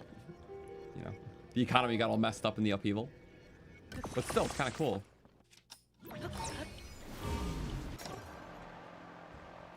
Oh, don't even tell me. That's slop. It was not up high enough, was it?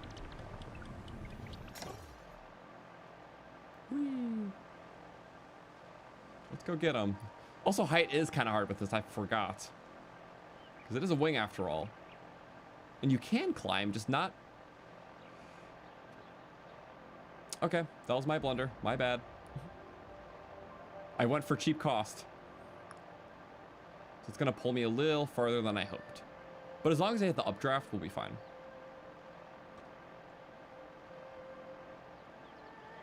And then, yep, the battery cost. Let's eat like 4 of them and think about what we're going to do.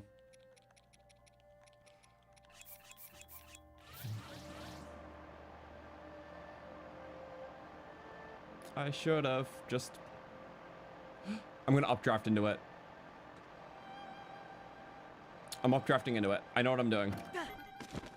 I should have just super sprained, all things considered, but I didn't, so my method. We go... Ooh, how are we going to do this? Not easily, but I can go Skyview Tower height with one quick move. We go fire... We go 4 campfire? Where's our campfire? No, we got a lot on the Great Sky Island. A lot. As long as you have 4. Okay, I can't really fire start this well, so 4 creates an updraft, but to fully boost that, because it's much higher than pepper strats. I know we got at least 1 or 2 of these from tree cutting. Yep. 1 or tree. We go up and it should be just enough to catch the updraft. Oops. Oops. Where's wind bombs when you need them? Wait. Weird plan B. We do that. We do a pepper strat off this wing.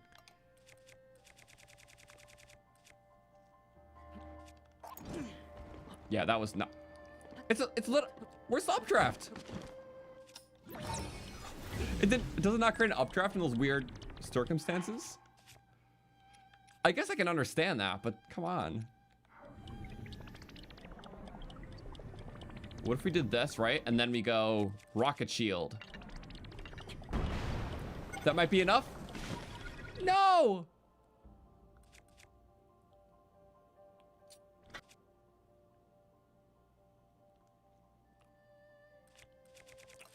Do I have rockets? I don't.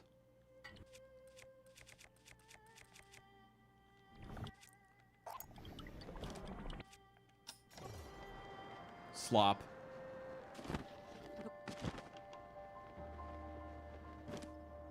This is not a good sequence of events here. This is really not a good sequence of events. Okay, go, go, go, go. Waste everything just for the dragon. We love dragons. In the middle. Get him, get him, get him. It's not as high anymore. No.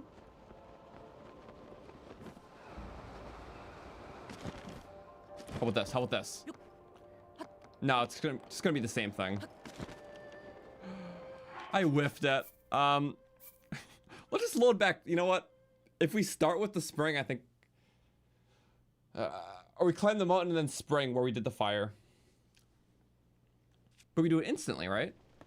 Also, I did like nothing of importance here, so we're fine. Not that I remember. Yeah. Not that I remember. Okay. Climb tower. Oh. That could have been awful. I'm so glad it wasn't.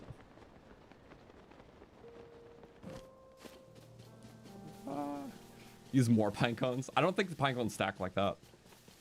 It takes into account like the size of the initial fire, which 4 campfires creates the greatest that you can make at least. And if it's either pine coned or not, I'm pretty sure. Okay. So I'm just gonna get a little higher. Time is of the essence. That was like actually perfect. Oh, dragon's like right there. You know, I might use the rocket just to get a booster. Oh yeah, you're right there. Okay. We could probably just get it straight up, couldn't we? Maybe even a bomb shield could launch us to that. Just please regain the stamina. Patience, I guess. I guess we could do that. That is so close. Watch. Bomb and... okay, spring it is. Again, very overkill. Or no, we could do the glider because it's cheap. Yeah. Cheap glider strat. Just don't die now. Oh, that's the base. Infinite wing. Because now it's not really height we're after. Oh, what is that? Why does there have to be an enemy camp here? No, don't. Woo! Good stuff. No, that's good. It's getting a little more height. I should have sprang, shouldn't I? Why are you gaining height? Stop that. Stop that.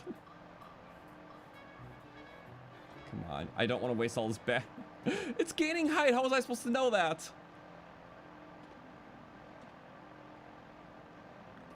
Okay, well, let's make this a positive situation. We get a Korok and the dragon. So the fan plane was for the Korok. Come on. Okay. The spring will be for the dragon.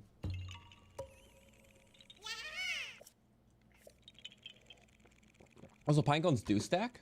How many? Is it like a little bit more each one, or? Second one's a decent bit, third's like tiny bit. Then we can try that. Thank you. Okay. No, no. Who spawned?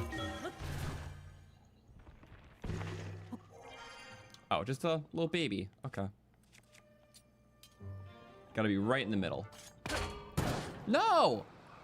It killed him. Oh my god, it killed him. And another one spawned. He's like, you hurt my friend.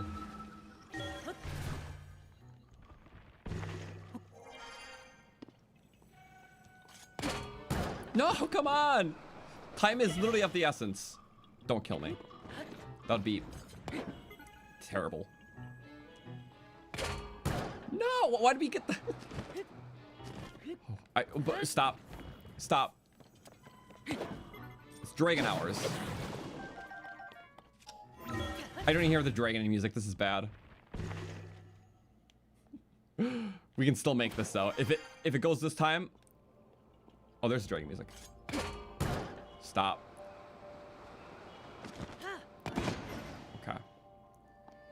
Stop, slop. What? Why is that spring? I have to be closer to the smaller one, I guess. But you would think, right? Okay, fine. I'll get closer to this one. It's just that taking priority. What's going on here? What's going on? Is it busted? Only for me. On the bright side, doing the Korok create an autosave. So it's like a reload of the attempt before we even placed anything. This is rough. This is really rough. The stake's not straight. That's possible. Dragon's still here. It could just be bad stake placement. You're right. I'm just having a time. Like, very much so a time. And, yeah. Let's grab through the stake. Let's make it so it's all off. Okay, stake is straight. Springs are high enough. Casual blunders. Different weapon. Maybe that's a... It's like a good luck charm or something. That's slop. Okay. That's how I do it every time. It is more finicky in the Switch 2 version, so I heard people are trying to make new ones. There we go. Okay. And we are just close enough. Come on, count it, count it, count it. Please. Updraft, updraft. That's in range. What?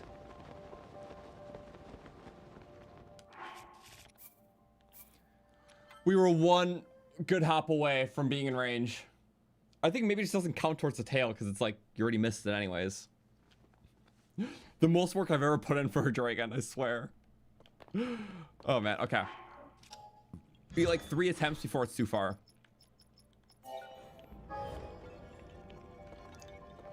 Time is of the essence.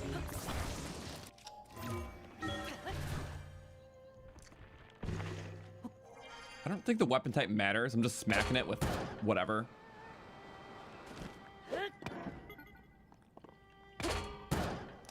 What did I do last time? I was... Come on. Nope. Slop. Closer to here. No, it just always does that same one.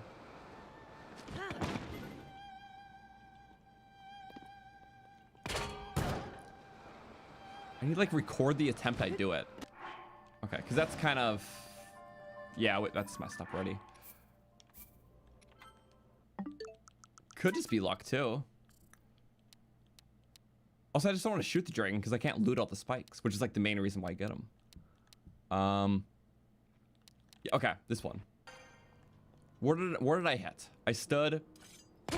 Okay, basically exactly where I've been standing this whole time. And it works. So what am I doing different? I don't know. Yeah, the updrafts I don't think will be high enough. That's the problem. This is higher than the updrafts.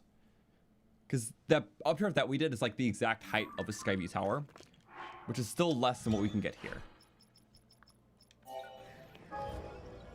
I'm so committed. But I feel like at the mercy of this, so. We'll try the pine cones if this fails.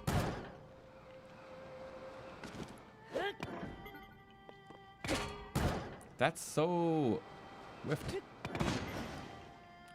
So it's kind of like here last time, and then I think it just, I think I need a new one for Switch 2. I think our past attempts were really just luck. I keep getting hit by that one specifically. I don't know if that determines something.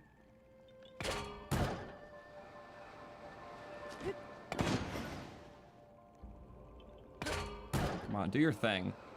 I would assume there tends to be closer to that smaller one, right? Because then you don't get launched by the far one. I just want to try it. Positioning. It's like regardless. Also, I'll show the pepper thing. Just to see how this works. I like doing something on the first or second attempt, not the 500th. Okay, let's do 5 just to be overkill. I don't think see, I just like don't remember that, but obviously we won't be able to catch it right now.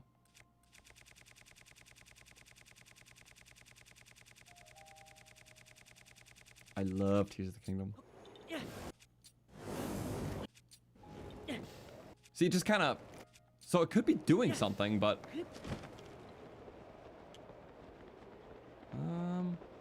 About Skyview tower height? That's like basically the same height. Yeah. Comparing to like there. Yeah, so from bottom to top, Skyview tower height. As far as I know, four campfires and a pine cone in the middle does Skyview tower height. And that was 5 and 3 pine cones, and that was also Skyview tower height. So if it is something, it's got to be very minuscule. Because obviously it's like rough estimate. Could be that. Oh man, I just want to do it. I could try my weapon type. I've done all sorts of weapons. What I mean by Skyview tower height is like the actual like ruler distance between the bottom to the top. I'm trying to like find an object to like compare it with, if that makes sense. Not like Skyview tower height isn't like launched out of it. I mean like literally the height of it, like the tower itself. So, so I know it's confusing because typically you think the launch. I was just comparing it to an object that was close by.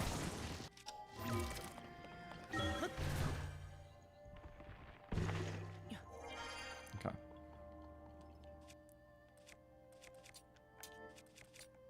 What if you did like a charge or something silly? I think just an activation is an activation. Oh, that's wild and wacky. Oh, you have to do all the pine cones at once. Oh.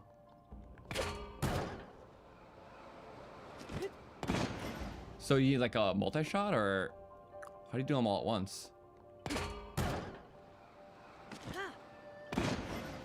I'm sorry, this should not... It worked just fine when we did it previously. A little less high than the last one, but why is it like not... Is like the positioning... Are those back springs getting...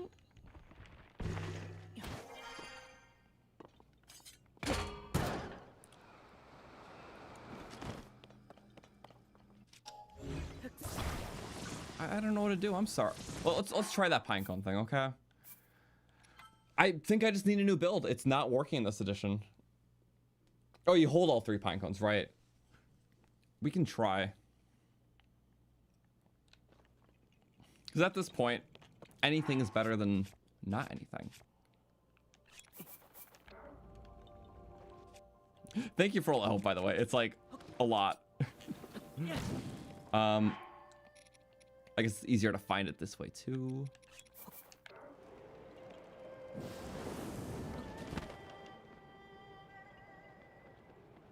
It makes a smaller gust? What? Did it actually decrease the size of the fire?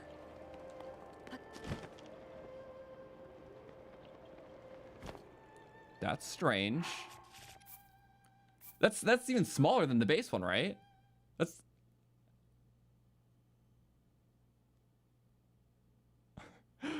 It's very strange. Let's do it again. I feel like that just bugged out. But I think everything's bugging out right now.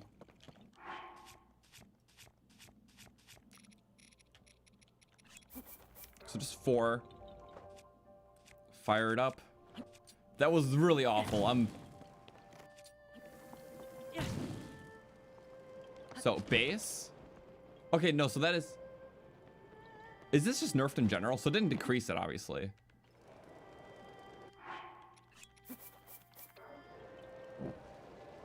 Just tumble it. Yeah, why not? Do whatever. Max pinecone usage.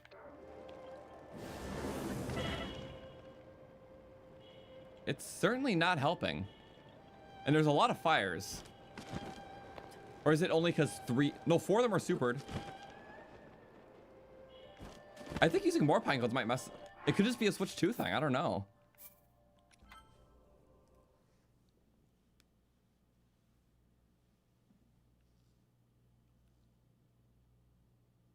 Unless they just have to do the pine cones by themselves. We'll try that. Sorry, this is very peculiar, these interactions. I don't think this works, but I don't know. Again, a lot of things tend to amaze me. That, okay.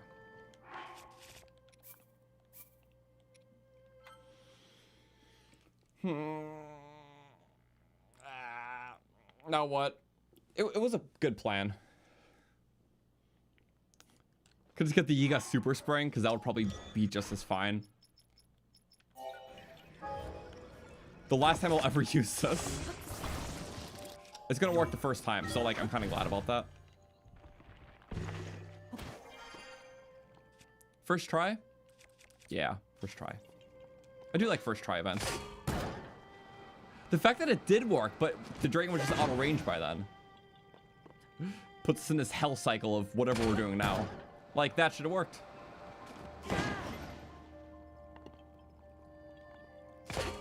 Are we not in the center enough? No, that can't be it.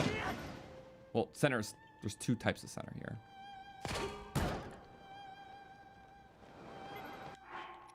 I'm sorry, I wish this is, now we're actually just running out of ways to get up. Okay, we do have a way. I like springs. I could build the spring and just make a normal super spring.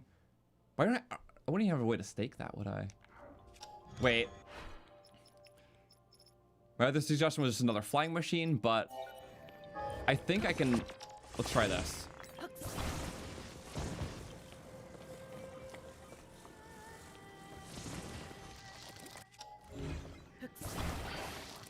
There we go.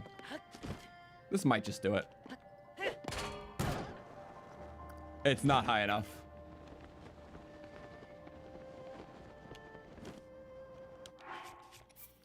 That's usually the super spring. This got nerfed like crazy. Trying to think of any examples. It would be in my first zone I run, like the first part of it. Even like the very intro of that video, first 10 seconds, you get to see one in action, and it's really cool. But sadly, it's a build of the past now because I only got it working like once or twice, and it's not even half as good. Shame. But you know what? We'll use one of these.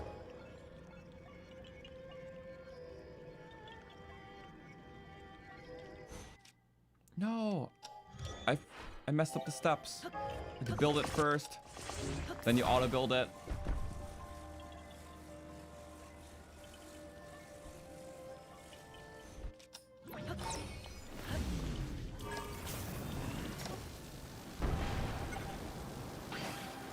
There we go. I think I can outpace this. Little faster than dragon speed. Yep, that's good. We got something working. I should just be able to barely catch the updraft. Are we going to the wrong place? Yes, we are. Is it gonna work? I hope so. Yeah. Sorry it took so long. I guess we're just, yeah. Have to change the strategy a bit. Also, it's cold, but we are prepared. And the outfit works. At least we got it working. It's not like we had to just drop out, which is like my biggest thing. And we get cool dragon parts because of this. It looks awesome too. I love the cold stuff. Very blue. Blue is good. Got 2 of the dragons today. Okay. Let's get our 12 spikes. Yay. Ice hammer, if you want that. 1, 2, 3, 4. I just love the spikes. More things to loot than just a single part. That's like, yeah.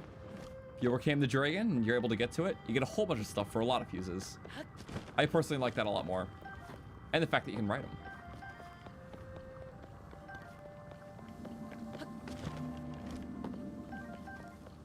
10, 11, and where's number 12? Don't tell me I missed number 12. Did I miss it somewhere? We got 11.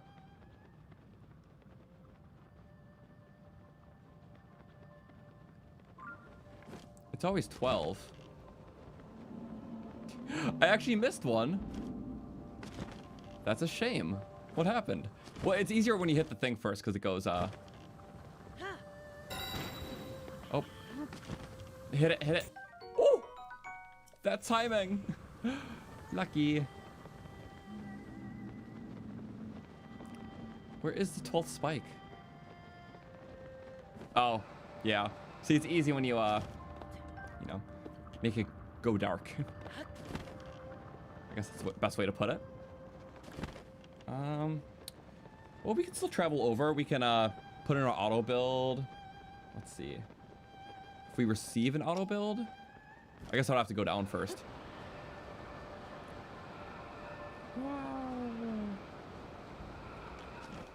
That could have been bad if I failed that. Receive. I have to unselect that one. This is our mineral 2. Not in history, it's, or top of history rather.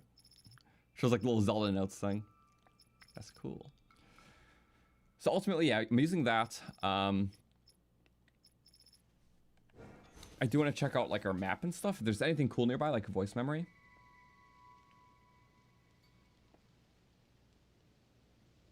What do we got? I have to reselect things, don't I?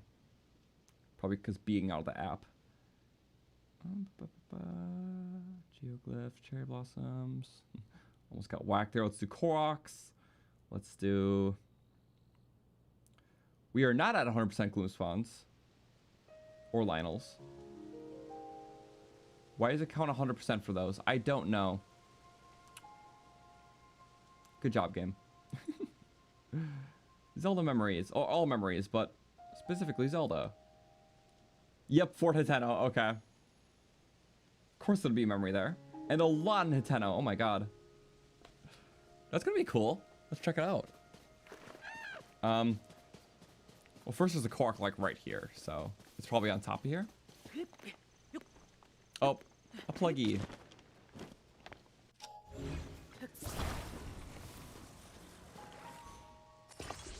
Wait. Oh, it's like wait for it. Wait for the wait. Cool beans. And yeah, that just appears on the map automatically. There's a Traveler Korok. There's goats. I'll turn my thing off. Where are you?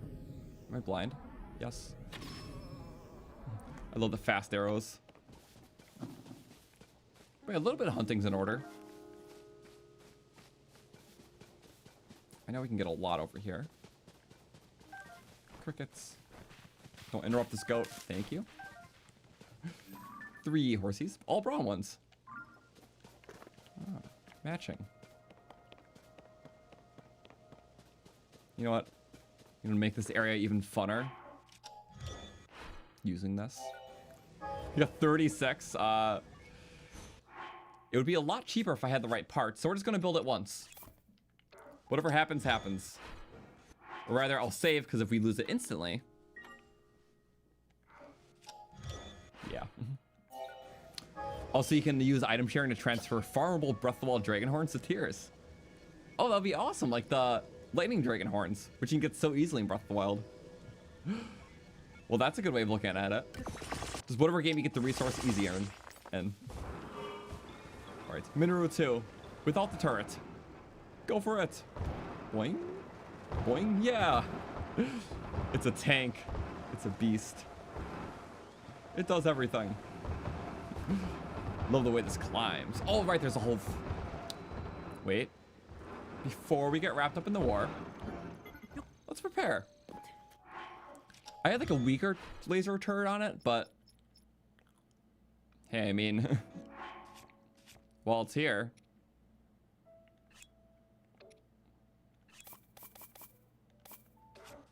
All 5, reduce the cost.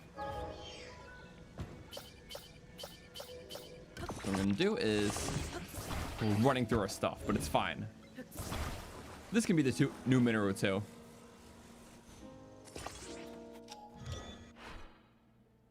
So I might set that as favorite.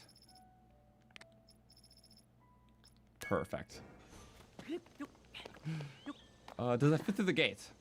I didn't consider that part. I really did not. Make a peace offering, Trojan horse style. Hello, I have come to offer peace.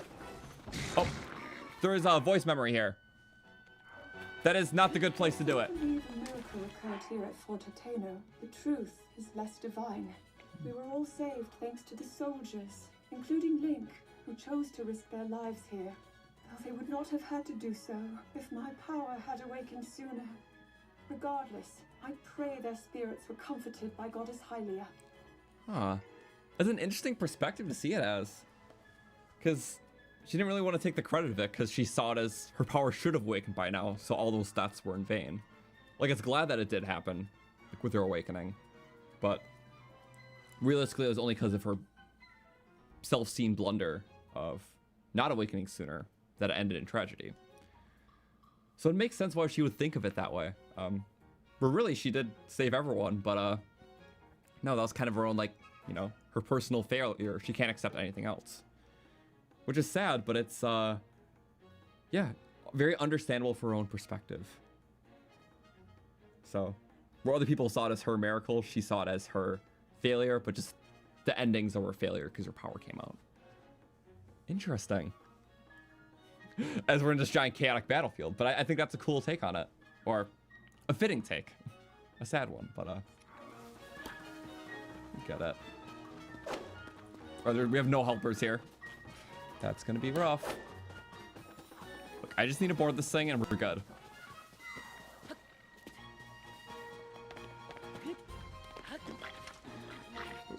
Ow. Please. No! It was taking forever to board. We would have been fine. It would have been flawless. That's tragic. It was a high damage arrow too. Couldn't have been one of the weaklings. Come on. The tragic part is I need to reload back to the save. Because I'm pretty sure that autosave happened after we put all that stuff out. That's really tragic. Okay. I don't like that. Maybe I'll just eat up too. But let's build it all right here. I hate because I literally just had all that and it was good and whatever. Natural snap points, we're fine. And then we go with the 5 lasers. I still don't want to save after it because I don't want to have to replace all of it out. The goal is just not to die. And then, well, that's always a good goal. Do all that.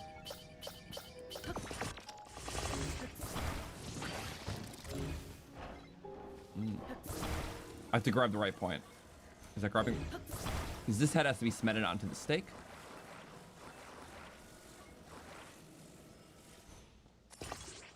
Perfect. Gonna be a silly angle.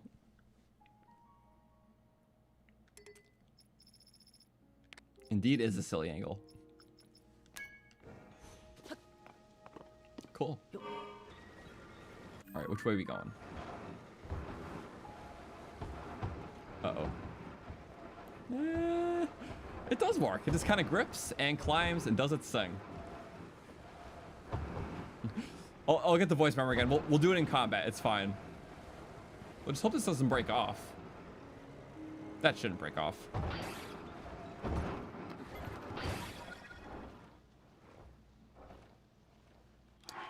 All because of an arrow. I had enough of saving and reloading, but an arrow broke me because we couldn't board it. At the arrow's mercy. Okay, let's... I'm so sorry. We're still doing the fun rundown because I deserve to have... You know, also, let's save a part. Just one. See, we did something better. You can reload. Think about something better you can do. Boom. Saved a little bit. That was cool.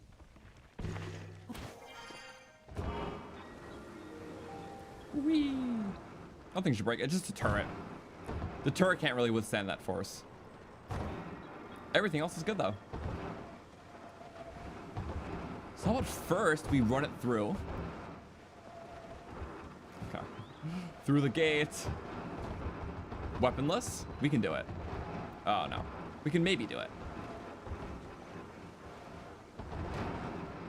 We can maybe, yes!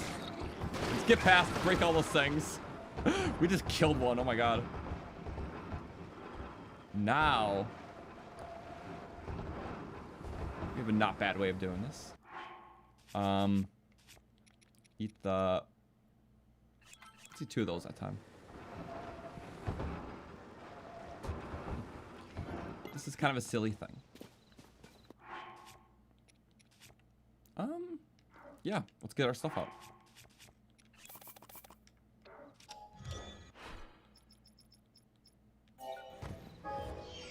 Okay. I'm ready for the supreme build. Gotta go out with that. Okay, is that the right one? Kind of.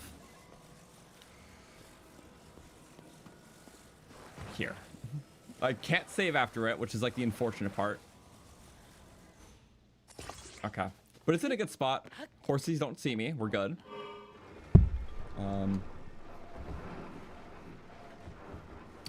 Now I feel good. For Hateno, we'll clear it. Couldn't do this in Breath of the Wild, but with no more Guardians, very doable. It's hard to pulse when it keeps waggling like that. Oh.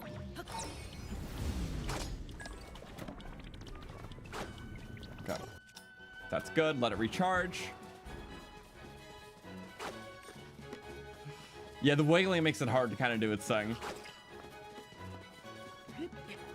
But I think we stay safe in here. Well, it does recharge. Don't do the same thing again. Good stuff. Fanning them all out. Do your thing. They're small little baby targets. Yeah. Rapid fire. Rapid fun. It's awesome because, usually this would be a lot laggier in the normal game and it would be, everything would work slower and the pulsars. But everything just gets schooled here. Also, I already counted that I got the voice memory, so I think that works cross-save. Because this is like a story thing. Just, like, you got it. And that is all. Ooh, a grave. Yummy. What I should be looking for is Koroks in the area. Oh, one was at that giant tree. That's fine. We can skim some. Do some others. So ones that can be taken advantage of with the field, I will do right now. Okay, another Zelda voice memory in the field. So let's do that. Oh, I don't need... Cool. I have there. I'm just going to keep it up until as we go there.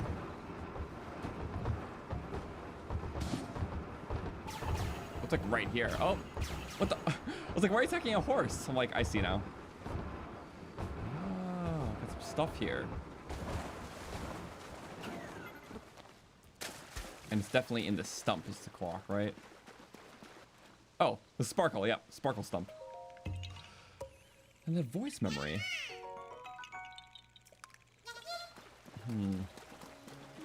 Also a Hinox, we gotta take that on. Sorry, first memory. It's like a specific dot. There we go. The Blattery Plain. Many soldiers lost their lives here when Guardians rampaged through the area. Now numerous swords throughout the field mark their graves. I passed by so many as I made my way here. It is our duty to never forget them, nor the sacrifice they made. I think it's, yeah, it's fitting she takes a very selfless perspective when commenting on this. It's not all about like what happened here or like things directly pertaining to her. It's more so it's like, yeah, as, you know, a ruler of the kingdom, a princess, you're more so concerned about, you know, the people who died here, like all the knights that are fighting for your cause. So it wasn't just all about her, when in reality, everything crazy that happened here was because of her. Like, she basically saved everyone, but from her perspective, she, you know, it was still all on her, and she's always going to think about, you know, the people who supported her cause that couldn't live to be around today. So I think it's, yeah, wow.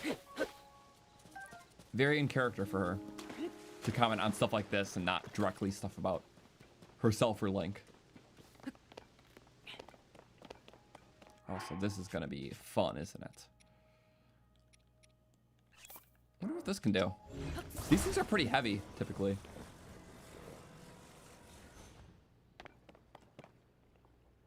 I like what gives you nothing. Like, that's awesome. Also, I'm just now realizing the signs that point to that Korok. There's one there and one there. I just wanted the stump because I'm like, something delicious has got to be there. Oh, now I see the boulder. Okay.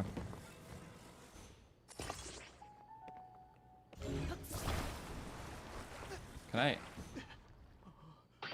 Ah, if only, right? I feel like that's like nudged in. It could fall to the left, maybe. But if it doesn't, it'll be perfect. It fell to the left.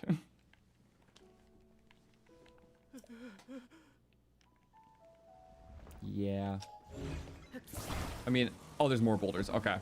Yeah, on another note, we could just... Oh, that can... Does that kind of do its own thing? Kind of.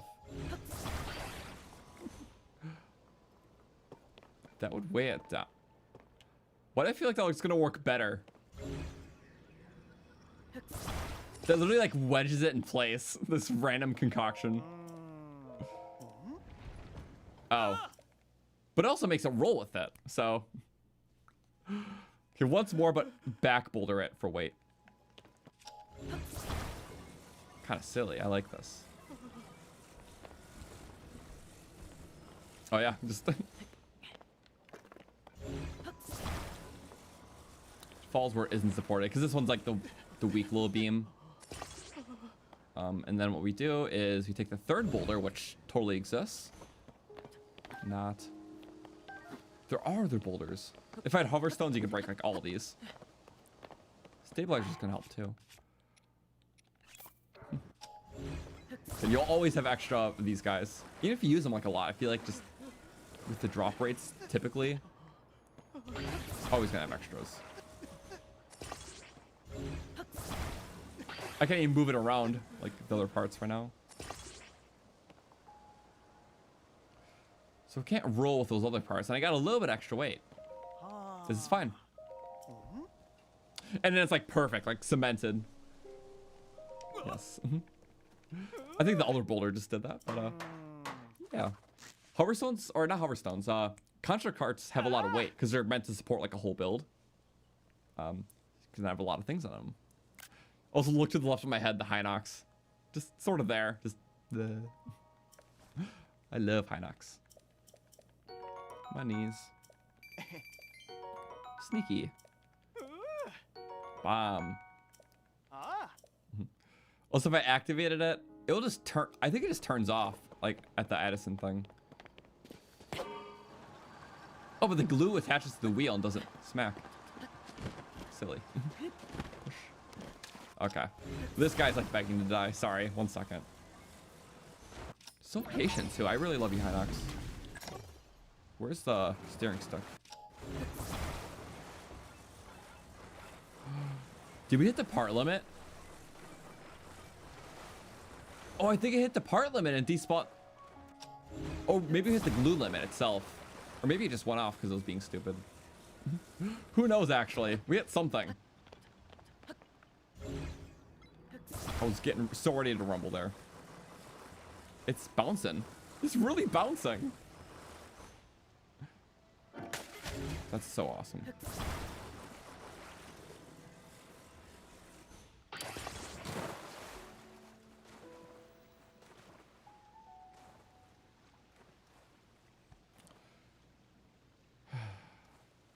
You know what? I mentioned it hit the glue limit, and that means that if I snap something else, I'm one blunder away from hell every single time.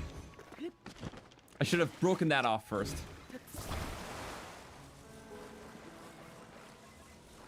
But come to think of it, this is really... The base of this is still standing, which is good. Because I just don't remember what part it goes on. Yeah, that's totally not the wheel or anything, right? It works enough. That's all that matters. Very awkwardly this time, but it works. I'm gonna consider that a win. It's like angled up.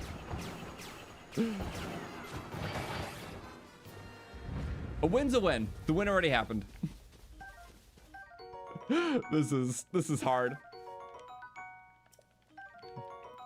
My condolences. But yeah, Hanok stuff. And there's stuff that has modifiers, yippee, but no thanks. Hey, we can just get that nearby Korok because there's a geoglyph. So maybe you get that, and there's always a Korok at every geoglyph. No thanks. We gotta take it through the Hell Forest.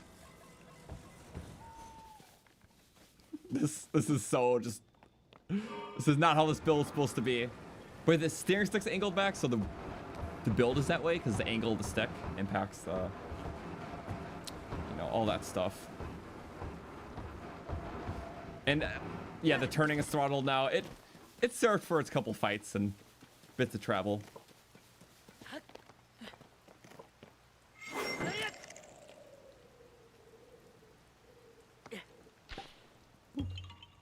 Okay, I'll take it.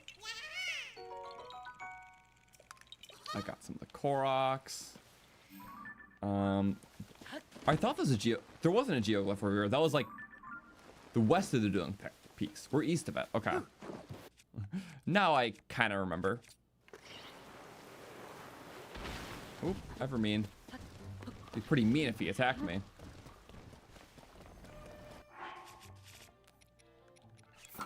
Yeah, I'm taking the. I will gladly take some of these and some of that and yoink and yoink. Yoink and splink. Good stuff. So what am I doing now? I am going up. Korok. I was looking at the little map. Oh, so yeah. I do want to make pizza. I just don't have wheat for it yet. Because you have to go to Tabantha for that, and that's so far. Which is the sad truth, but I do... Oh, he just faded. I'd love to make it as soon as possible. I just need everything.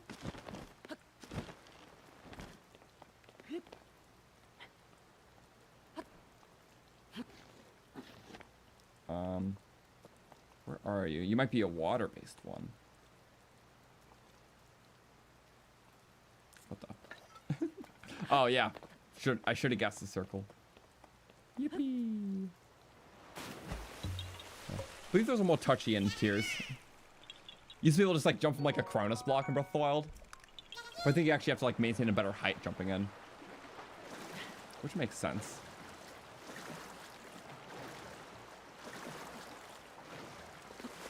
Oh, I think there's like a cave nearby we can do after the next Korok. We could try. I have 710 arrows. That's crazy. I didn't have any idea. I like didn't look at the counter. We had depth camps and killing Lionels and all that stuff really does help. Okay. So we can cross these woods. I just noticed that one really cool cave around, so I was like, we should try to hit that. Ooh, conductive. That's cool. Froggy. Don't swim too far. Just like being taken downstream. I'm a savior.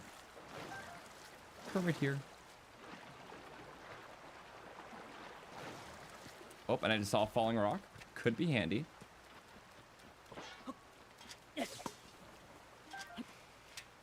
Square peg in the round hole. Brighten up. Trading places. Swap it out. Might as well. It's a strategy. That guy can suffer. Where's that rock? Where'd that fall? Right there? We could actually take advantage of that. I'm trying to make it to that one cave that's kind of nearby.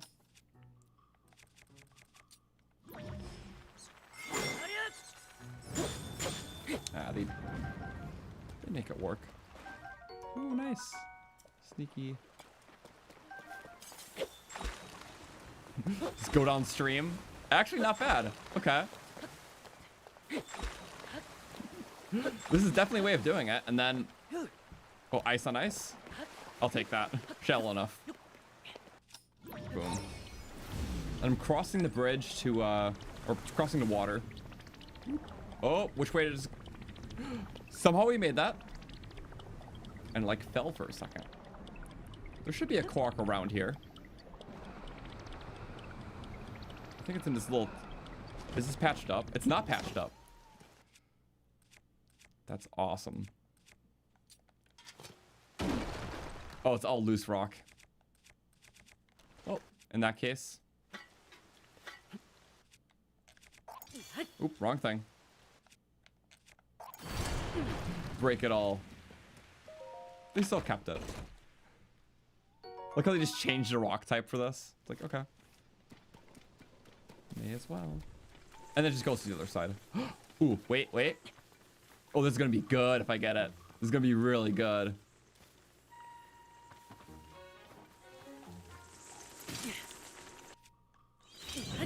That was really pathetic. I did not get it.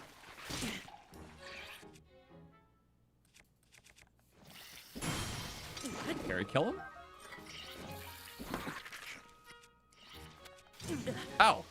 Forgot you can't do that stuff. I tried. Okay, next time I see... Which there is a cave entrance, so maybe I'll try to do the bat strat. I ever so failed. You get an eyeball, sometimes eyeball in a wing. Look how eyeballs are more common sometimes. Oh, not that time. What the? I think this bow is a longer drop. I don't remember. I might... I have to get used to the higher frame. I have to use my flick shots. There we go. Flick shots just help for a moving target, because sometimes it's harder to track a moving target. Sometimes you just want to hit it directly. So that's why I never have my reticle on it until like this moment I'm gonna fire. It's also just flashy and fun. Hello, bear. Nope. Get. Yay! Tame the bear, tame the bear. Woohoo! I love riding bears. You can't chop the... Yeah, let me be a woodsman. Meat. That was not the head. That's the head. What is going on here? What is really going on here? Sorry. Like, flick my controller to get that. Please, please, please. What is going on? Oh, that stuns the bear. Oh. He's not putting his head... I mean, of course he's trying to stay alive. Oh my god, he has so much health. Ugh. I just need one headshot. One headshot kills. Really wanted to stay alive, but I really wanted his meat. So, compromises were made.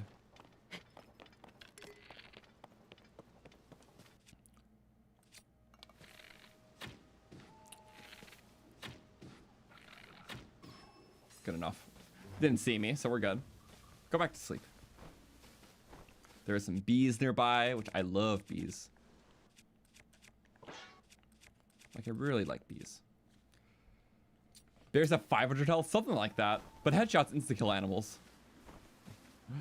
Hitbox was so small. Stealth. Right weapon? Wild ones can be tricky. Hey, as long as those bees don't see me, we're good. And nighttime's perfect. Take advantage of it. See, if I have a wind weapon for the bees, it just takes care of them. I don't. Because wind can bring down the beehive and, I think, push away the bee. Let me see. Yep, just like that. You can wind away bees that way. And you get the frond back. So if you don't want to fight them, bye-bye. They just disperse. And then you get your frond back. overkill.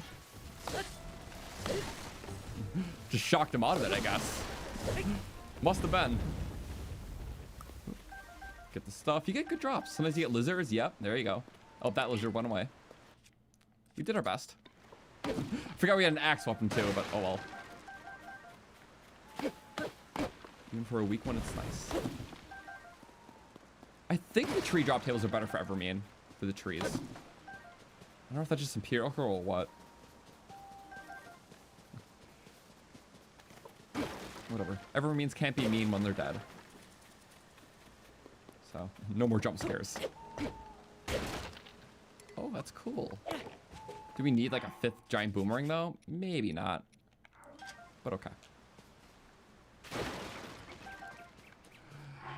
But also, I don't know. I just love... We don't need that. I'm like not a big fan of those. You can use them in Breath of the Wild. And they're kind of similar. Also, yeah. This Hateno's looking great. I know. We got distracted by a lot of different things. Let's see, a boomerang kite shield. It's interesting how I can have a wing fusion. I guess kite shield's cool, but if it doesn't add a lot of damage, well, again, you can do the spin attack or the throw that way. Because, well, by spin attack I mean spin attack, then use shield property. So it makes it a very versatile weapon. It's not good at any one specific thing, but I still think it's neat.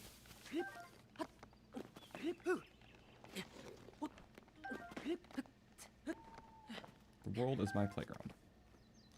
So the Korok is like over... I think it's like where that cave was.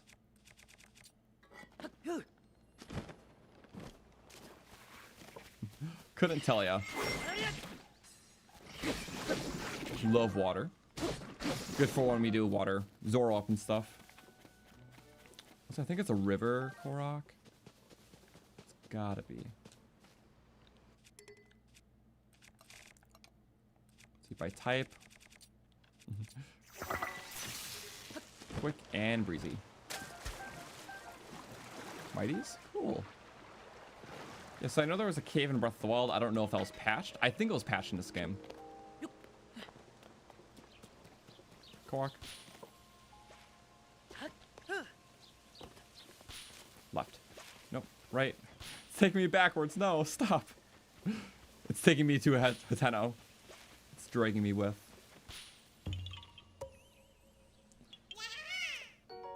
Also, Cass made wind bombs possible. When he was there, you could do them. When he wasn't, you couldn't. I say we owe it to him.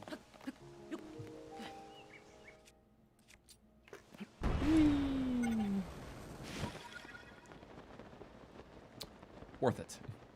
Tooling will be nice for all this stuff, though.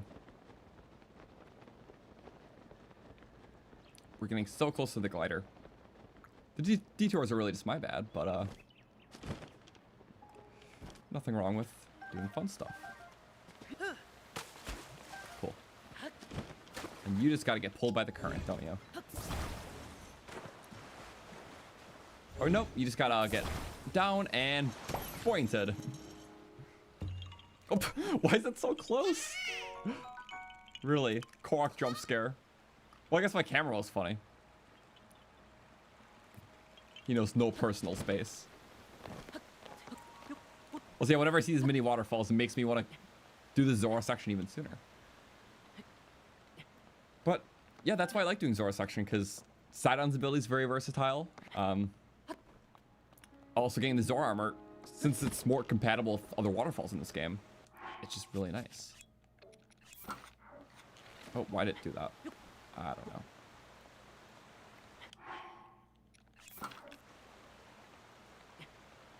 Oh, we can get the high charge. The high jump. Yeah. It's double, as long as you're in the red.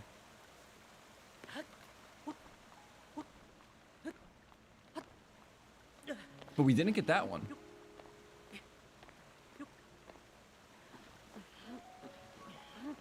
We're gonna make it work. Watch, and then we get bonus stamina for this climb. Cool. It evened out. I just kind of figured, like, it's kind of a cool cave that leads to a lot of places. I think this leads to the jungle, actually, like, where you get the dragon. So very close to Hateno, you know? This is definitely the right route. Okay. Oh, nice. I'm getting better at those. Shock ropes. Kind of is more for flair in this game. But we have a good weapon for this.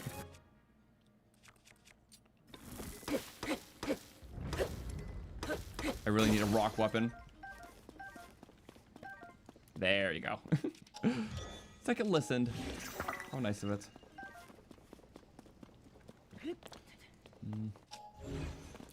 Yeah, I still feel pretty confident in my stage order. So just starting with Yunobo for his versatility and turret functions and mining stuff.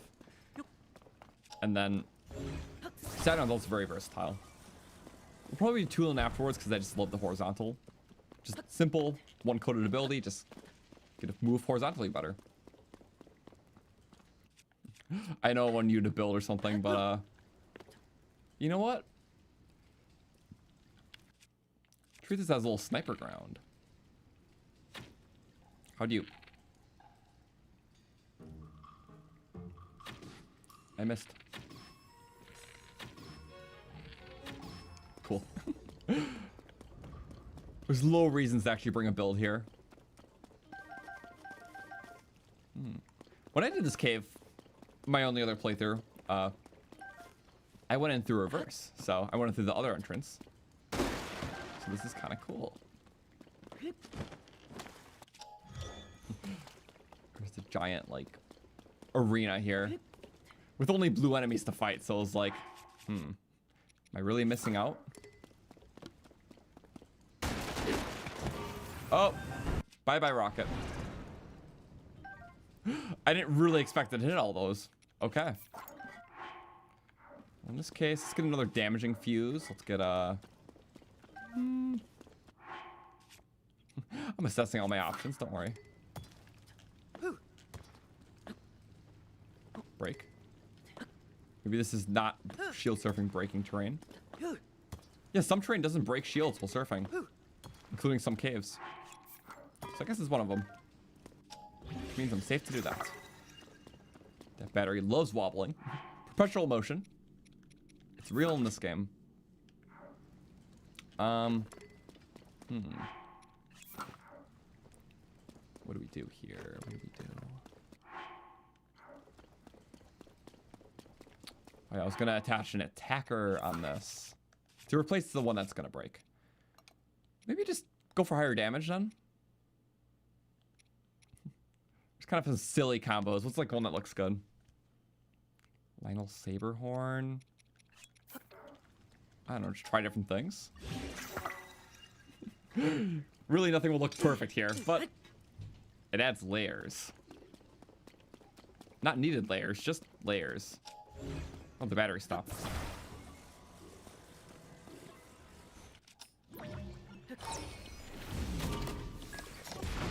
Nice. That's all. And then we got the first one.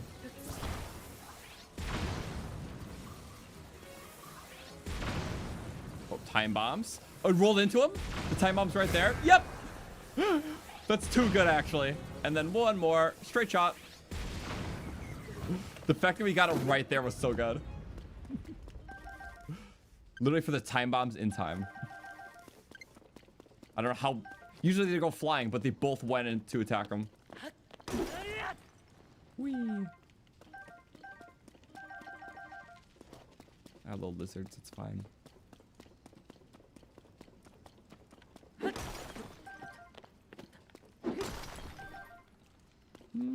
Wink. The occasional hardy truffle. They are real. Just, you know, hiding with the cave walls where it's already dark. Just to bug around and be silly, be fun.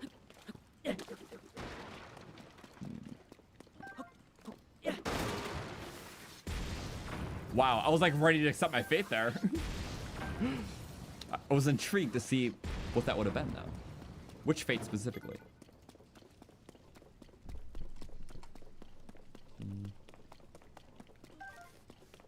Yeah, we gotta go Hateno after this. I get it. I get it. It just... There's things. There's so many things to do.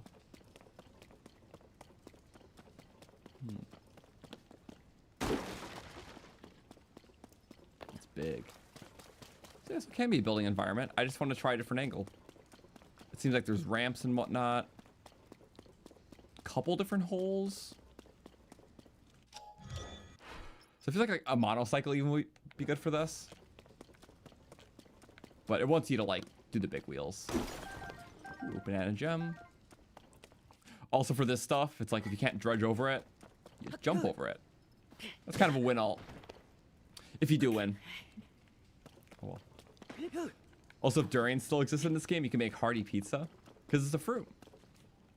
Fair point. Missed opportunity.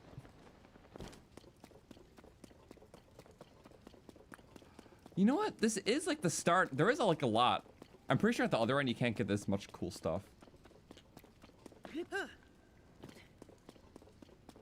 So maybe this would be a good cave to do, you know, big wheel stuff.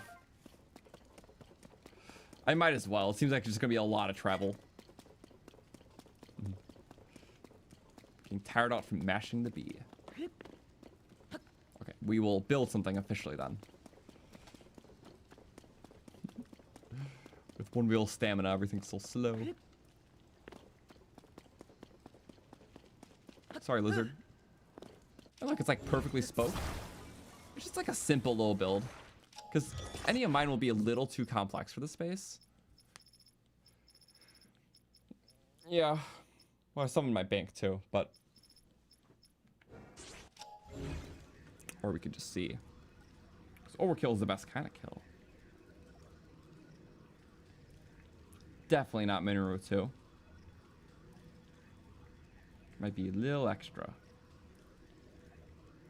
Very overkill for a lot of these. Actually, we're doing Mineru 2. I'm a liar. Because the reason being is that I have wheels to build it. So I'm not just wasting all this zonite. I can take off the TotK spoke if needed.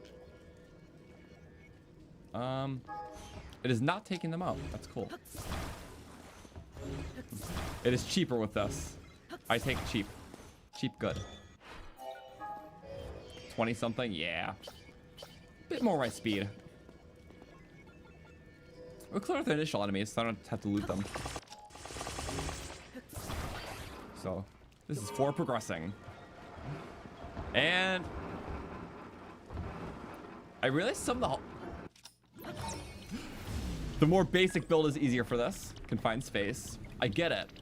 However, just don't turn left. Why'd I do that?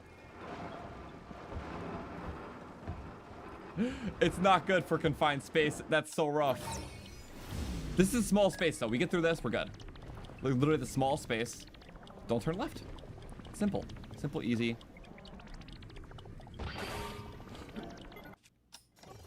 That's... What? Why did you just do all that? But it's kind of an easy fix. I know how to build this one. It's kind of a loose joint, but yeah. Okay, that's like... Why did that all pop off? It's because of the recall. I should not answer my own question there. Because if you're just assembling it and I was recalling, then everything gets hazy maze cave.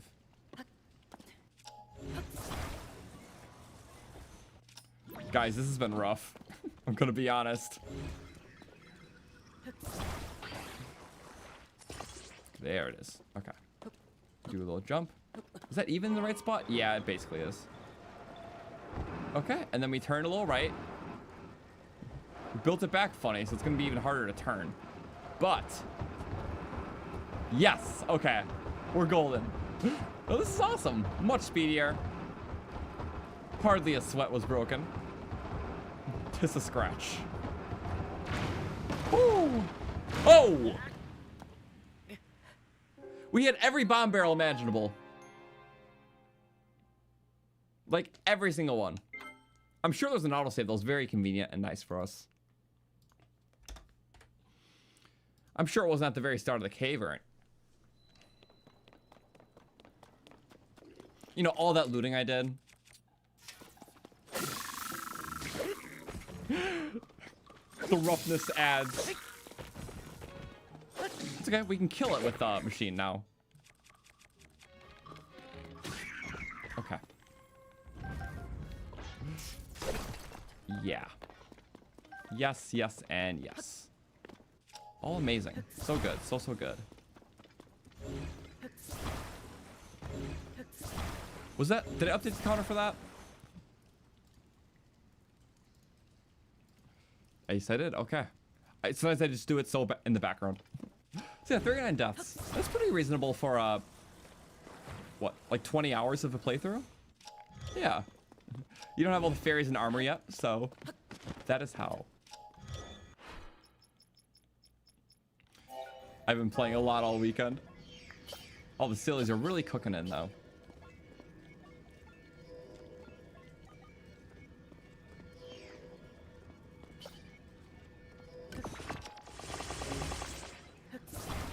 Think. We should really do the rest of the Amiibos after this, because we have them. And yes, okay, perfect. That's how you know it's a better attempt. Right off rip, and then you just go... There's no turret on this. So we can be our own turret. Wow. Think. Think. Boop. Cool beans. Not cool beans. Awesome stuff. I know we like build some weapon things, but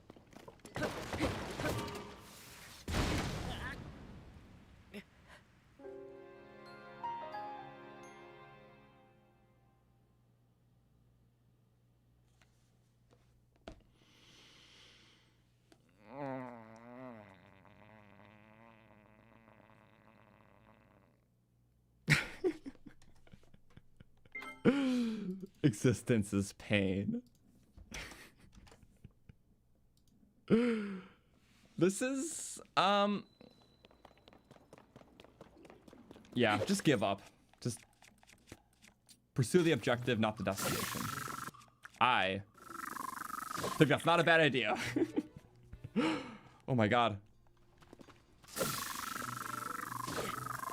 I don't know. It's like, do we need to go to the... I just don't have a warp. I would be coming here for nothing. If there's, like, legitimately a shrine here, I don't feel bad. I had fun while it lasted. But legitimately, if there's, like, a shrine, just something so I can come back to, then I wouldn't feel bad. And that should be a Korok. Maybe. And yeah, if I take that route, I'm just gonna get sidetracked and go to the jungle and... Well, we know what awaits. Sometimes that's just what it's about. There's most definitely got to be a shrine around. The tower. Yeah.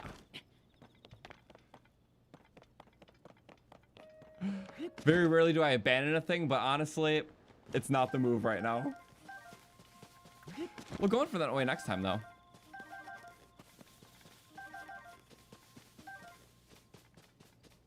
Okay, we just need a... This is an easy tower to activate. We can fly straight into a Hateno. It's perfect. It's flawless, I would add. I can also check my Zelda notes and be like, what's here? Be like, navigation. Probably a Korok right in that tree, right? Confirm my superstition. Oh, yeah, there is. In fact, I probably just missed some, but it's all right. Because we're getting this now. It's kind of a cool... Oh my god, yeah. Probably like down there. Yep. Just one. And should be won by the tower. No voice memory. Just... Yeah, I think it's interesting. There's just like giant pit right there. I forgot you can like see up it. I love the Nucluda area for just having so many like wild overhangs and overpasses, and it's cool. The one area where you can tell if the world was made by Xenoblade devs, because Monolith helped with that, and the Xenoblade games have a lot of like world design like that, where it's multi-layered and like holes going to other layers, and really good at world building design from just like a geographical standpoint. So it's cool stuff. Yeah, this is like the easiest tower to get. There's a Korok here apparently though. I don't remember where. Oh, rather it was right behind. Always the little peaks.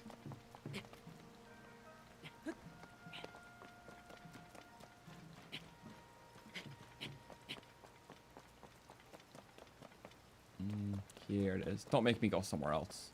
It's making me kind of go somewhere else. Glorious. No bomb shield. Let's fix that.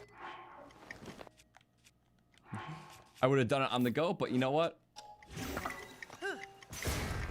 Woo. Momentum and height. In this rain, I kind of needed it.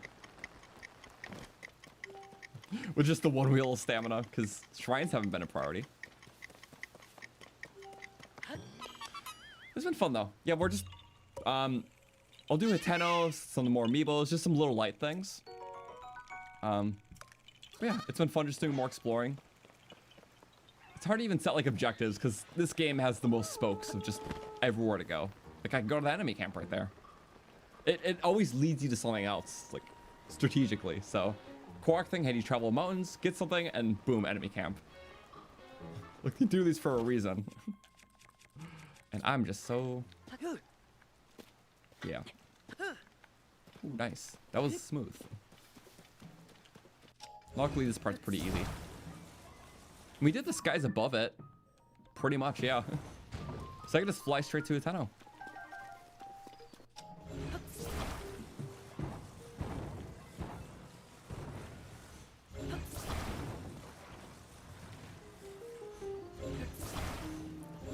Glorious. Okay. Also, I need to make sure my streaming schedule for the rest, because I'm still not 100% sure if I can do tomorrow. There's kind of some contingent plans, so it's kind of annoying, but it's fine. Otherwise, this will be the new Wednesday weekly playthrough. So we'll do this every Wednesday night, 6 p.m. Eastern. Go for a few hours every time. I'll figure out extra streams as we go, but it'll at least be every Wednesday. So that's kind of the plan right now.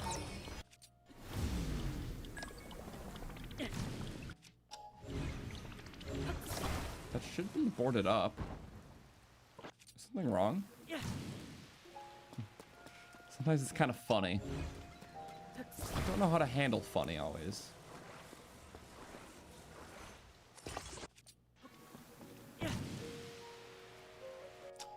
I don't know.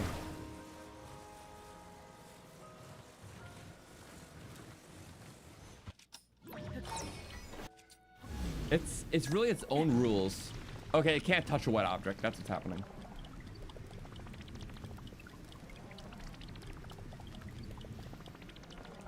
Awesome. Does that work enough? That's all you needed was that one little bit. Like the bare minimum. Yippee, you did the bare minimum. Also, yeah, Amiibo only run with the Mineral Amiibo could be kind of cool. I don't know what it's gonna do, even if it's just one more thing. It does help weigh out the odds, because Amiibo run will be hard because, you know, you get weapons, but they rely on the fusions, which aren't Amiibo. So, typically, at least. With more Amiibo, it makes it more viable.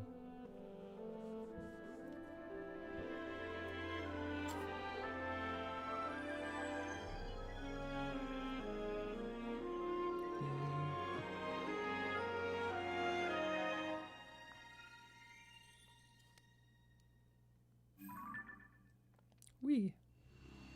And with Eventide, kind of spent a lot of time in this area today, but it's not quite the Hateno region. It's still fine though. Yay. We'll still do some very good stuff overall.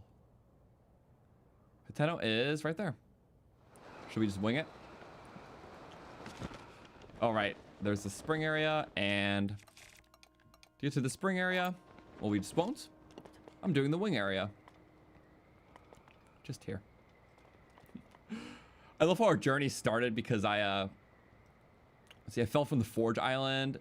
Why is my wing turning like this?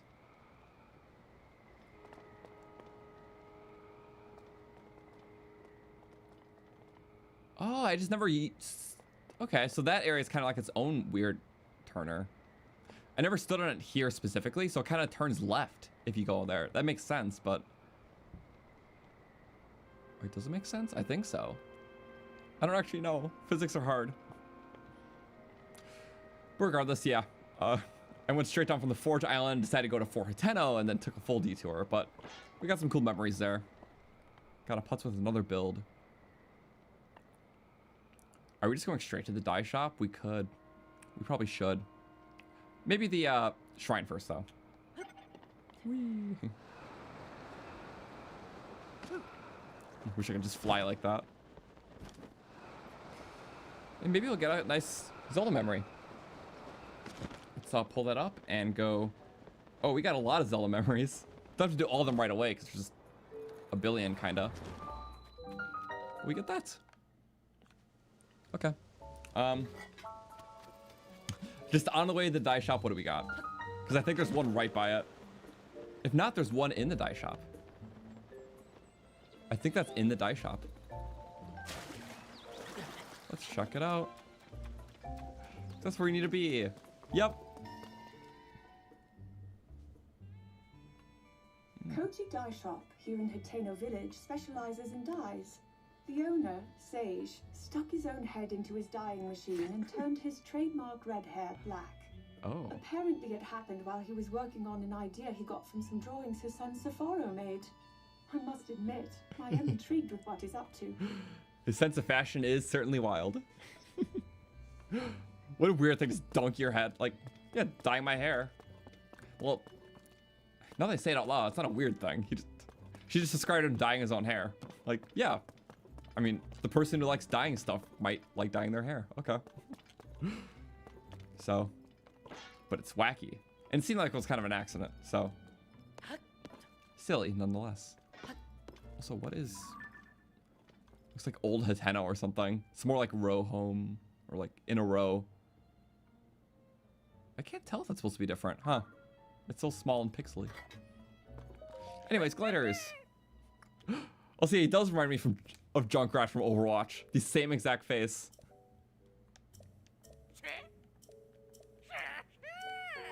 Oh, you get a CC fabric. Mushrooms.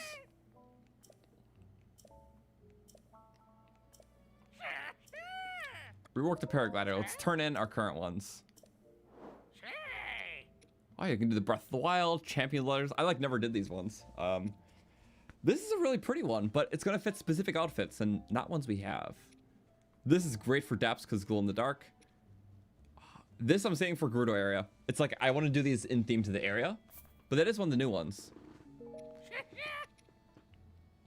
So, you know, for the sake of never using it, let's just do Champion Leathers.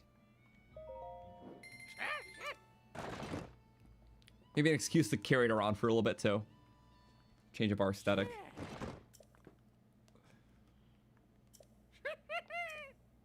Look at my amiibos too. Yay!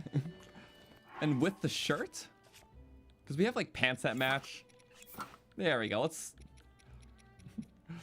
In the Town of Change, let's use a very familiar outfit. It's very blue. Yeah. What should I have expected? There we go. Let's carry a more night look just for the sake of it. Boom.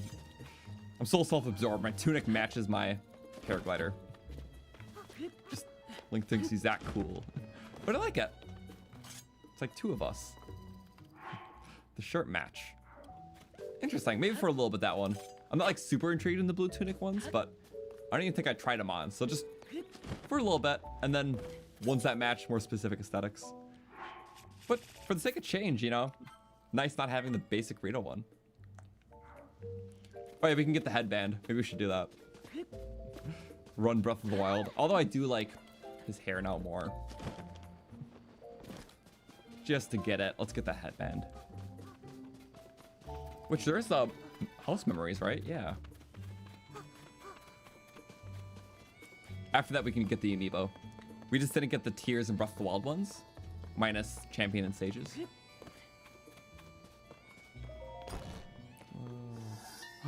Yay! This room feels a little lonely, so I've decided to decorate it with pictures of the people and places I encountered on my travels. Aww. And also with the memories of my dearest friends. Yay! Champions mentioned. I love the picture.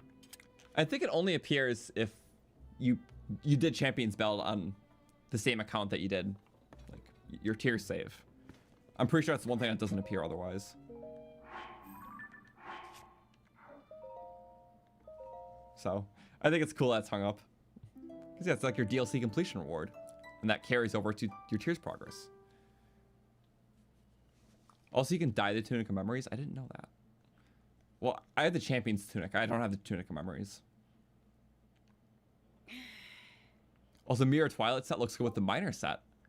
I mean, we can pursue the rest of that soon. And then, yeah, extra glowy. That'll be good. Let's do those Amiibo scans, and then let's do the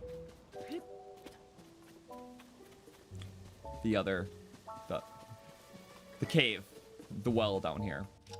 So really quick, the last few Amiibos, which is only a few. All the ones with the 2 we did. 2. We did those today. So it's the few Breath of the Wild and Tears ones we gotta do. So let me just put back my current ones to make room. 1 second. Because I have them all on my desk, because there's 32 Amiibos, and that's a lot of desk / stand space next to my stuff. Anyways, let's go start with... We'll just do in reverse order there. So, Breath of the Wild stuff, Guardian. Oops. Still get the boxes. For the main drop table, it's only a 20% chance to get a non-rusty weapon. It's for all rusty weapons, but a 20% chance to get a cool blade, which is what we're trying to get. I'll just use this one, that's fine. But still a chance of the fabric too. Oh, and there it is. I wouldn't mind using that one soon, actually. Okay. So again, full drop tables is unique stuff. It's in the 20% drop table. Everything else is in the 80% drop table. So the 20% drop table, which this got from, only has this fabric. So all in all, you have a 20% chance of scanning this if you get this Amiibo. Or like when you scan this Amiibo, you have a 20% chance of the fabric. For the 80% table, the odds are split between a bunch of rusty stuff and an ancient blade. So that's how that works. Always 2 drop tables, 80% for the weak drop table, 20% for the exclusive drop table. So 1 out of 5 times you get something from that exclusive drop table, which is just all the cool stuff with the odds split between them. Also, the Guardian fabric glows too. Might have to do that one actually soon. This one's neat, but I really like that Chica Slate. Oops, I was just trying to like show it off really quick and be like, yeah. But yeah, I think Chica Slate can even match this look. Next will be Bokoblin, which, again, it's exclusive drop table. It only has the fabric in it. The weak drop table is just all like weak Boko stuff. It's like a 20% chance of a good thing. Its only good thing being the glider. Yeah, the rest is crud. That's okay. Still going in order here. Next will be the Breath of the Wild character ones, which is 3. So we will go Zelda herself. Now her house, so you will get extra luck boosted because we're in the right spot.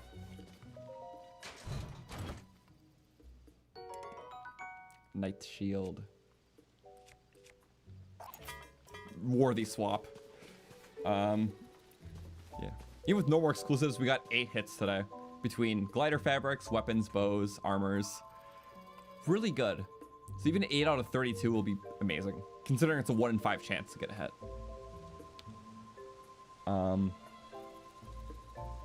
Next is Rider Link. Nay. I just like the horsey. When like the character comes with like a cool side thing, like Rider Link comes with the horse. Zelda Loftwing comes with the Loftwing.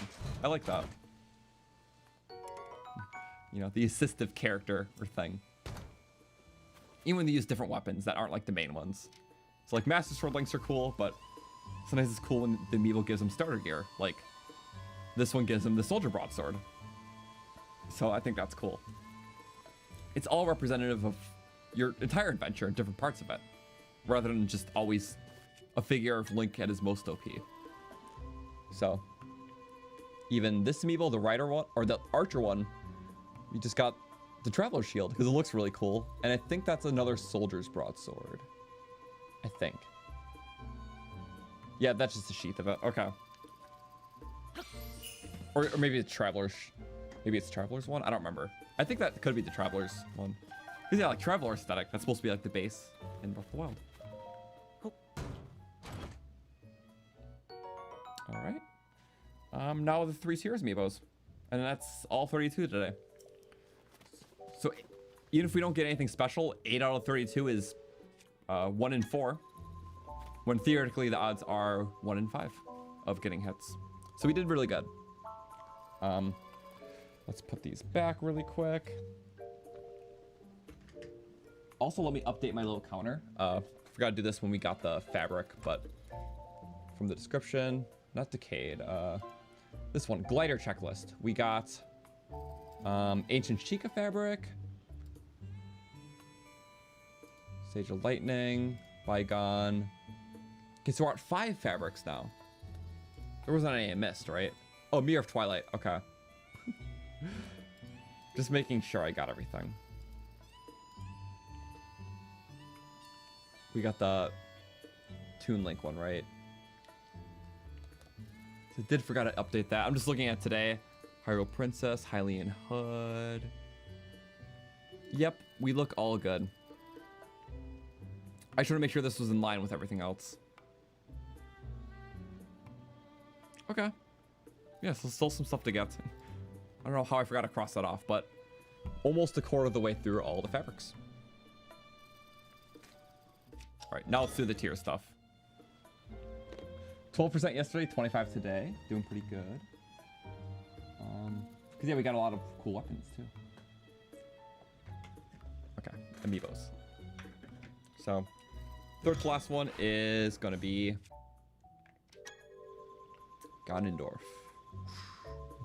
He's slick. Yeah, 1 hit every 4 Amiibos is really good. And that's assuming we get no hits in these tiers ones. Yep. Still possible, a 20% chance each. Not even a hit, you just get good drops here. We could do a duality weapon. I was thinking putting that on like that. Duality. But I kind of want to bank this one later. So maybe we'll just like kind of use this up. Maybe you could Stealth Striker. Yeah, because I don't want 2 weapons that look like this. Yep. So I'm going to do, because you don't take that gloom damage if it's a fusion. But still really just high damage. So Sheikah versus Ganondorf working together. It's kind of like a dark version of that. I know it's supposed to be also like Gerudo-y. Silly, but yeah, this times 16 because of the buff for a Sneak Strike instead of times 8. Not even a hit, just natural drop table. Really good. Oops, wrong one. Second to last will be our Zelda one with the sword. Amazing Excel skills. AKA I just made the most basic like I just used like the to-do list template. Yep. So and then just edited the entries. So that's how I created that. Because you can create like the templates. I don't have many Excel skills because I just haven't had to use it for things. But yeah, enough to just make that. So just the to-do list and like the create a template or whatever. And then I just changed the entries to the things I wanted. So yay. Anyways, last one. So this could be a hit. It's like gambling, but it's free. Okay. Wait, I grabbed the wrong one. It is Tears Link, who is somewhere because there's 32 Amiibos surrounding me. This is nice. Let's.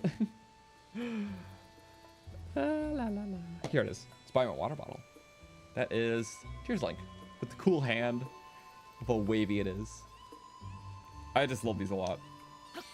My prideful little plastic collection. Justified only because I've been, you know, these came out gradually over the course of 10 years.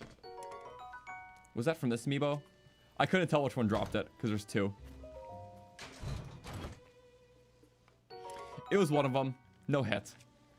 But all in all, 8 out of 32 is 1 in 4, when usually, theoretically, it's 1 in 5. But to be fair, yesterday was like 1 in 6, so it kind of evened out.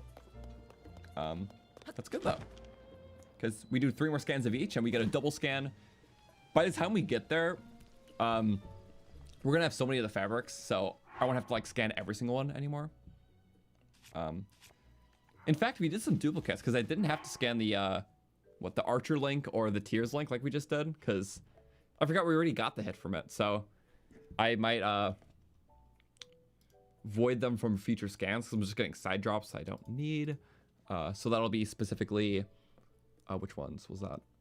Yeah, Archer link and Tears of the Kingdom link. So I'm kind of just doing it for like the double, you know, the progress. So I could still do it, but I'm just gonna get weapons I can't pick up. So these two I already got the thing from, nothing else. Same with the Guardian, because I got the fabric. But I can still get kind of fun stuff. It's usually rusty though. But I don't know. I feel like after we stop getting exclusives, I won't prioritize that Amiibo anymore, because like it'll just be a lot to scan. 32 every single time I play. So some of them it's just one cool thing and then you're fine. So I'll call quits for those 3 for future runs, and same with Wolf Link, because we got its one cool drop. Let's look now. Wolf Link. Yeah, we got its only cool thing it can drop. Its only chest rather is even just the fabric. So maybe those 4 I won't worry about. And then what else? Yep. Reju, it's like I just don't know what the drop tables are for the new stages, so there could be other stuff in there. So I still want to keep scanning them. Toon Zelda you can still get shields from, so if it gives a cool weapon, I'll just keep scanning it, even if I get everything, because you could always use more weapons. Mirror of Twilight. Yeah, so no for Wolf Link, but the other 2 links can still give you the Twilight outfit, the green tunic. And I think also... Oh, I actually don't remember. What else can the Twilight Princess stuff give you? I can't remember. I'm going to pull down screen. Twilight. No, it's just that. Okay. Yeah, there's no weapon for Twilight Princess links. So as soon as we get the full Twilight set, I don't need duplicates of that one, although I could sell them, but as soon as we get all 3 pieces, then I'll stop scanning them. Which we can get some in game too, so whatever happens first. But yeah, that's interesting. Oops, we're gonna go bloop. All that stuff. Now we should go in here. Voice memories. Boom. We're close to one, obviously. It's probably just in the well, so I'm just gonna jump down it. It's really cool to see though. I like this.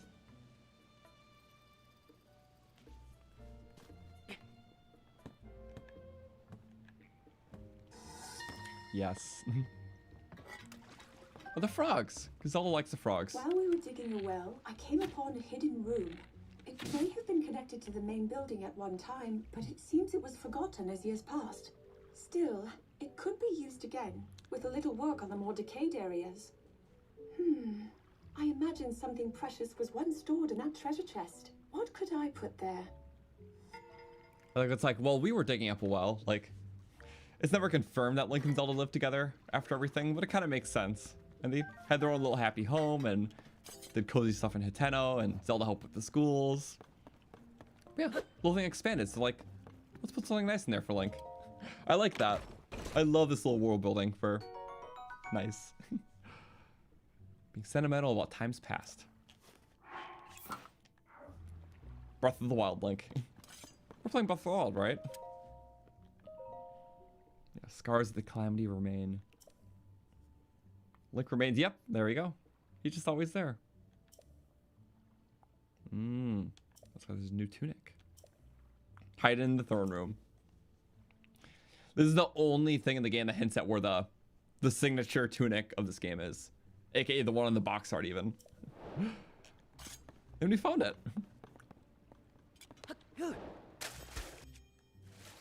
And we got it. It's a side quest. But yeah, I like how some quests are just hints. You know, you can get them even after the fact, but I always like that because sometimes you could stumble across stuff early because, you know, torch puzzles were always thinking Hyrule Castle, but they really doubled down on that for this game. So even like giving the library its own torch puzzle for like a ruby chest. Cool stuff like that. Oop. Rice.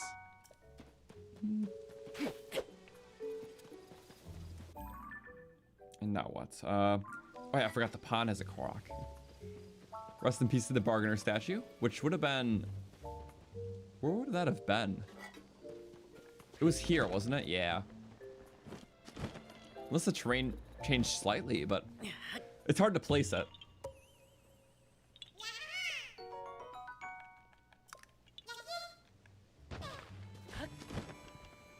Fishy. Oh yeah, I was like here. Oh, and there's a memory. A strange horned statue. It suddenly spoke to me, calling itself a dealer in life and power, and I felt an overwhelming sensation, like my life was being drained away. But just as suddenly, a bolt of lightning struck the statue, toppling it into the water. That feeling... I do not think the statue had good intentions. It is best left submerged. Wait, it fell? I thought it went to Hyrule Castle. Wait, can we see it then? It explains like what happened to it then from a world building, but at the same time, what happened to it? Wait, is that part of it? In the water. Maybe someone dug it up and put it where the it is now. Really, as we think on that, a message from our sponsor. Fish time. Get them all the way. They're taking up space.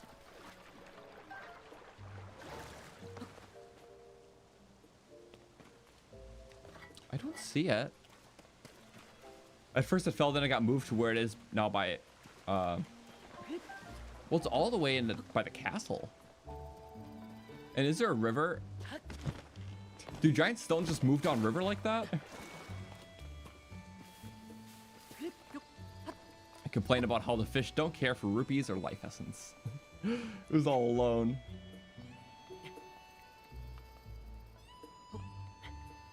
Even so, where does this go again? It just goes down. It goes down to here. I don't see it at all. I feel like there was a Korok here in Breath of the Wild. Now it's just that blank area. Oh, I don't know. So I feel like after she did that memory, something else moved it. It just, that's what she witnessed. So we'll leave it as that. Hylia used her powers to move it. Fair point. We'll say that's what happened. So again, it's the fact that she was like the catalyst to that. Yeah, because it didn't. Nothing happened until Zelda went there and kind of like, you know, Zelda holy power, even if unintentional, caused the cursed statue to go away. But yeah, maybe something else happened to it that beyond that. But it makes sense if Zelda's the catalyst for going away, especially if she's living there too.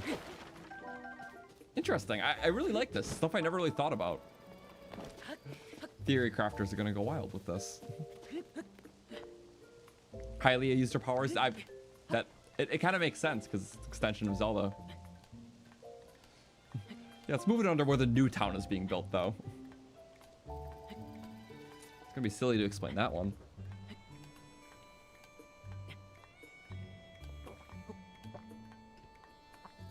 It tells us that the tunnel, wait, so When did it ever fall in the pond though? Was that like a thing?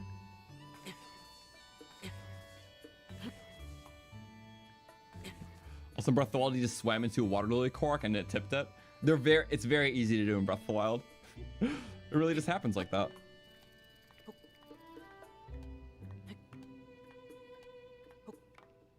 When you first interact with the horn statue, it tells you it was moved to the lake at the Great Plateau entrance by Hylia, then to the passage. Oh, okay. So that was like in the game, in the base game before the memories. I kind of forgot about the interaction, but so it got zapped to the Great Plateau, then to the passage. But from Zelda's perspective, we just witnessed that happen. But it's cool because Zelda obviously is an extension to Hylia. So it's kind of like she was the catalyst for all that happening. Wow. Oh, that's cool. Oh, sorry, I forgot about that last detail because that was just a long time ago. But how interesting. Damn, I love this. Another one. Hateno's so cool. The town of change. I always feel at home when I am in Hateno village. The smells of well-tended soil and freshly cut grass. The refreshing breeze coming off Mount Lameru washing over me. The sound of children at play in the village. I am so glad to see life slowly returning to normal here. It's nice. It was like the furthest away from all the calamity stuff, and it's always maintained its quaint, peaceful nature. And now I like how it's a town that resembles change, and you know, there's still other ways of being peaceful, and it's like accepting change through an upheavaled world. So it's a very good parallel to the upheaval itself. And even just having a remixed world with Tears of the Kingdom being after Breath of the Wild. So you can still appreciate the old stuff, like focusing on farming and stuff like that, but yeah, they kind of want a stylish route too, and both can still persist. That's like the whole point of like the main story here, with Cece and the mayor. So they both secretly kind of like what each other's doing, and yeah, accepting both the new and the old. So it's a theme for both the upheaval and a theme for I think just Tears of the Kingdom itself, and accepting all the changes that were made in the world. So that's why I love Hateno in this game. I thought it was handled just exceptionally.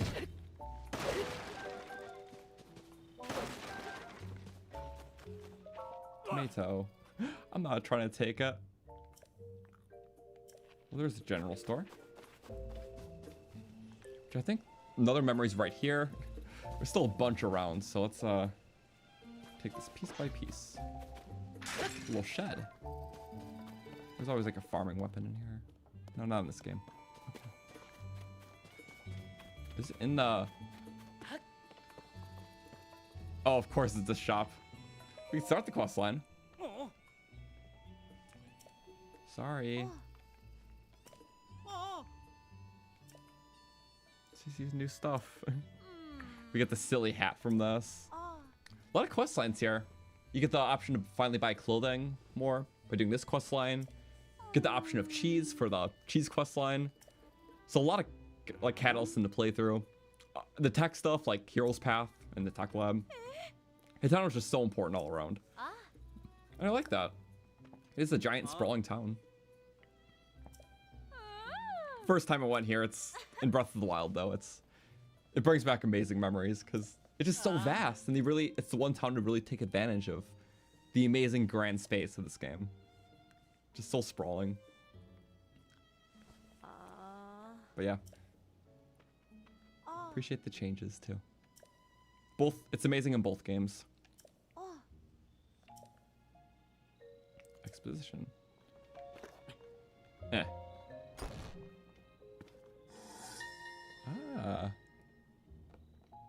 Cece. What do you have to say about her? People have time to consider and enjoy fashion is a sure sign that life is returning to normal in Hyrule. I'm sure much of the credit for the interest in fashion is thanks to Cece's determination and inspiration. I hear the idea for the mushroom pattern came to her when she visited Terrytown in Akala. Akala? Are they canonizing that that saying of it? Sorry, because everyone says Akala. Well, can't say everyone, but in Age of Calamity, the king said Akala, so I was like, Akala? And then now we get more lines finally about that area, and they're saying Akala. I hate when something's established for many years, but without any like official voice acting. And then we get one little glimpse of it 3 years after launch with Age of Calamity. It's Akala. Now this is saying Akala. I'm sorry, that's like the only focus about that voice memory. Strange, but anyways, Akala makes more sense. I don't know. I like Akala. That's gonna be hard to break. I've never been in there. Can you go in there? I don't think so. Maybe after everything, who knows? But yeah, speaking on the memory, I think it's interesting because I never thought of it. Just like, yeah, there's a whole element of fashion spread throughout the world, but I feel like the focus on fashion and more kind of like frivolous things like that goes to just show a sense of normalcy in the world again, which I never consider. Just like, yeah, fashion, kind of a funny thing to add to this world, but yeah, since it's not like a calamity-ridden world anymore, sure, there's bad things, but there's hope and restoration. So with that, you're gonna find more frivolous, fun things like focusing on fashion again. So it just kind of shows like a return to normalcy. So yeah, the Zelda memory shed a good light on that. I like it. Also, after everything, you can go into that room. I never tried. I don't think so, at least. Fashion. CC brand. Whoa. Novo fashion. Of course, her signature piece is just like her. The hair and all. Beautiful. Pinnacle of perfection. Can't assign a price to it. Just art. Unless we just, you know, fix all the crises here, then we deserve it. And crises such as new versus old. Trendiest village. I love this little quest line. As you can tell, he's more for the farmer's side. Plants need their sleep too. Icers are so bright, they're keeping the veggies awake. Classic line. New classic. Its foundation is produce.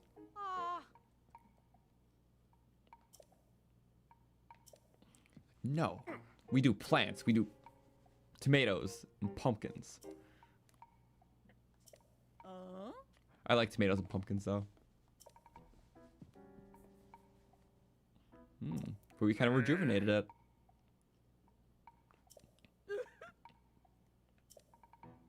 Avant-garde approach versus the mayor's quaint bygone ways. The mayor election, it's so funny. Owning all the fashion and ruling the town.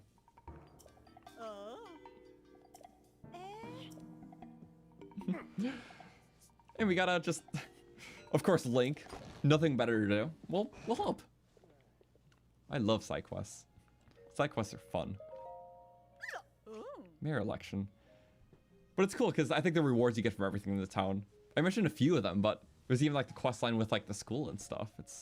And then like the crops you can grow. It's awesome. Hateno just has so much to it. What if I say I'm an undecided voter? Welcome to Teen CC. There's no way out of that one. She would have had some ward play if you picked the other side. Okay. Give out mushrooms to read supporters. Synonymous with the brand. Yes, subliminal messaging. Mind the shop. I guess I'll do it as long as I get some freebies. Freebies. I probably have to use them all though. How unstylish they are. Just give them to the non-stylish people. Don't give one to anyone in Reed's family. Children, travelers, temporary residents like the Sheik are researchers.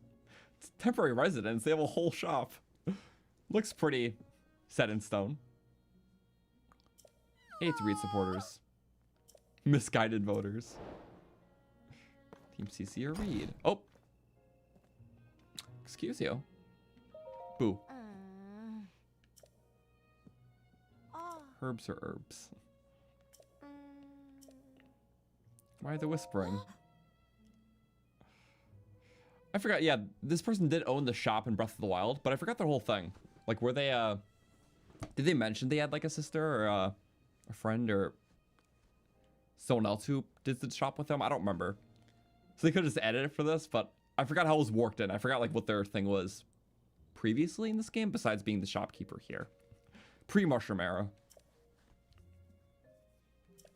Oh. There's a funny little quest around. Wait, so for sure that was... Oh. Night. What time exactly? When it's light out. Huh. Mumble mumble. This is the grasshopper guy, I think. I think you're a mushroom supporter. Ivy. Eastwind General Store. I just moved here. I think you're just a weirdo. What should you give her? Because he's the one where it's like, yeah, we should get this girl crickets. Because that would be cool.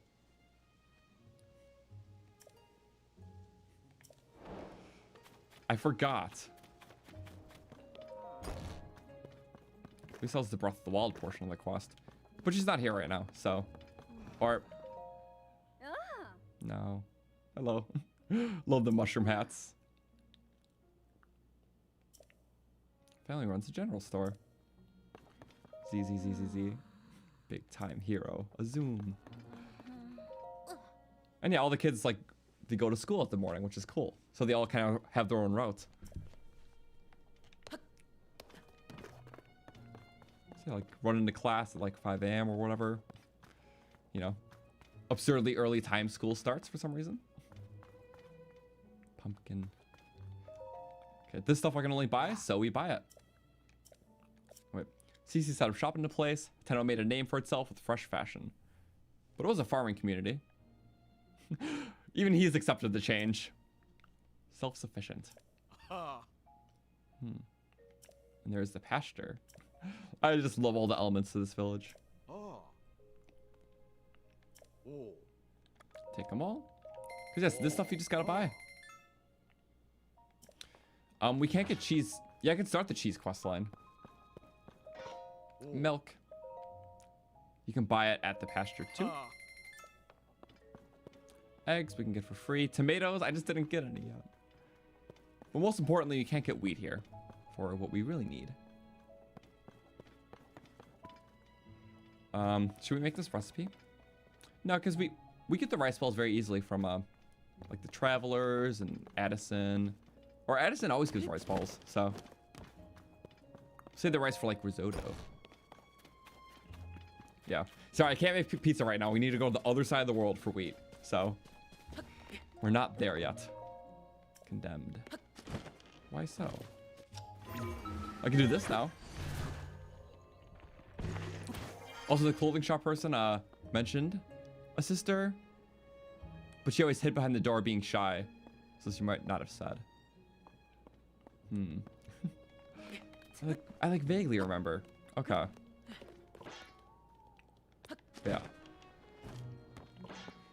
Or was the CC stuff elaborated? Because I don't know. I remember some people from like Kakariko went to Hateno for fashion stuff, but I think that was someone else. CC was just not present in the wild era, but I think, again, since like it was hard to care too much about fashion during the Great Calamity, so as soon as it was settled, it's like CC had a reason to just come out, be fashionable, start all this. So there's like the canon explanation why there's no direct mentions of CC in Breath of the Wild. So it always like fits into it somehow, which I like.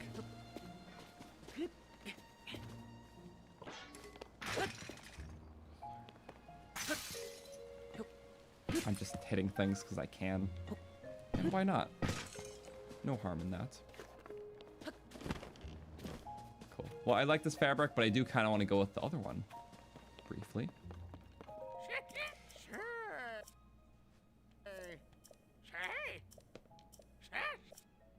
see, choo-choo. Oh yeah, if you take pictures of things, then I forgot. So we do need to get the camera soon for those little picture quests, but specifically have the picture, we get a fabric. I'm not trying to do the whole compendium this run because there's just so many other things that I want to do, and we did it for some playthroughs, like our main Tears of the Kingdom 100%, like our first playthrough, but not for this one. I'm probably just gonna buy pictures for this playthrough. There's just so many other angles, and being a photographer feels better like on a first playthrough. So, because we naturally took every single picture for the compendium in that playthrough. Felt really awesome. It was like the only time we did it, but that's not something I want to repeat every time because it can, I don't know. It's like I did it once. I feel content with it. Now I just want to focus on like the other elements of the game, like, you know, cool exploration or combat methods or anything else. And we'll just buy the pictures. Because there's just so many things in Tears, so. And yeah, fits a first playthrough as you're like, you know, whoa, investigating, taking a picture, discovering, and snapping. So.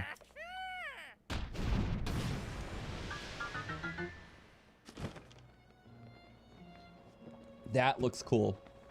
Again, I don't think I tried it, but nice Breath of the Wild callback, nice glow. I love it. More and more gliders, so it's just looking awesome. Dang. We still technically a lot to check out here. Finishing the Mare quest line, starting the school quest line. A few more Zelda interactions too. The Robbie stuff up top. The stuff with the cheese and the milk. Oh my god, it's just a huge game. But yeah, we can do that in waves because Hateno you can spend an entire like day here, like actual day, just doing everything. So as we do it, we'll pace it out. We have the fabrics now, which is like the most important thing. So I can always come back, do a little bit more stuff. But yeah, that was really fun. I'm gonna call it there for today. We've been going for like 6 hours, but holistically through the weekend, it's been a lot. I think we did 7 hours first day, 8 hours yesterday, 6 hours today. Definitely a lot. I'll see about tomorrow. If I don't have something scheduled by like the morning tomorrow, then there probably won't be a stream. If there is one, it's only gonna be for a couple hours, like in afternoon EST, like 1 p.m. EST for a couple hours. So if there is one, it'll be a shorter one. If not, then not. So yeah, you'll just know by seeing if there's a scheduled stream or not, because it's kind of the best way I can handle it. But yeah, this is pretty much like the bulk of our initial Tears Zelda Notes playthrough. Just wanted to play a lot at the start. It's a lot of game between 3 days, so I think if we do, regardless if we do a little more or not tomorrow, be taking the next few days off, and Wednesday night 6 p.m. Eastern. I'll probably try to do it every week, and maybe some other streams in there, but at least Wednesday night at 6 p.m. Eastern. And then yeah, honestly, I kind of have a knack for maybe could be a good excuse to start a challenge run in the Switch 2 version too. So if I do that, it could be around the corner as well, because there's a few challenge runs I still want to do. So especially in this version, maybe I can do all challenge runs here now. So that can be kind of cool. But yes, I think that's where I'll leave it. Thank you so much for watching. I can't wait to...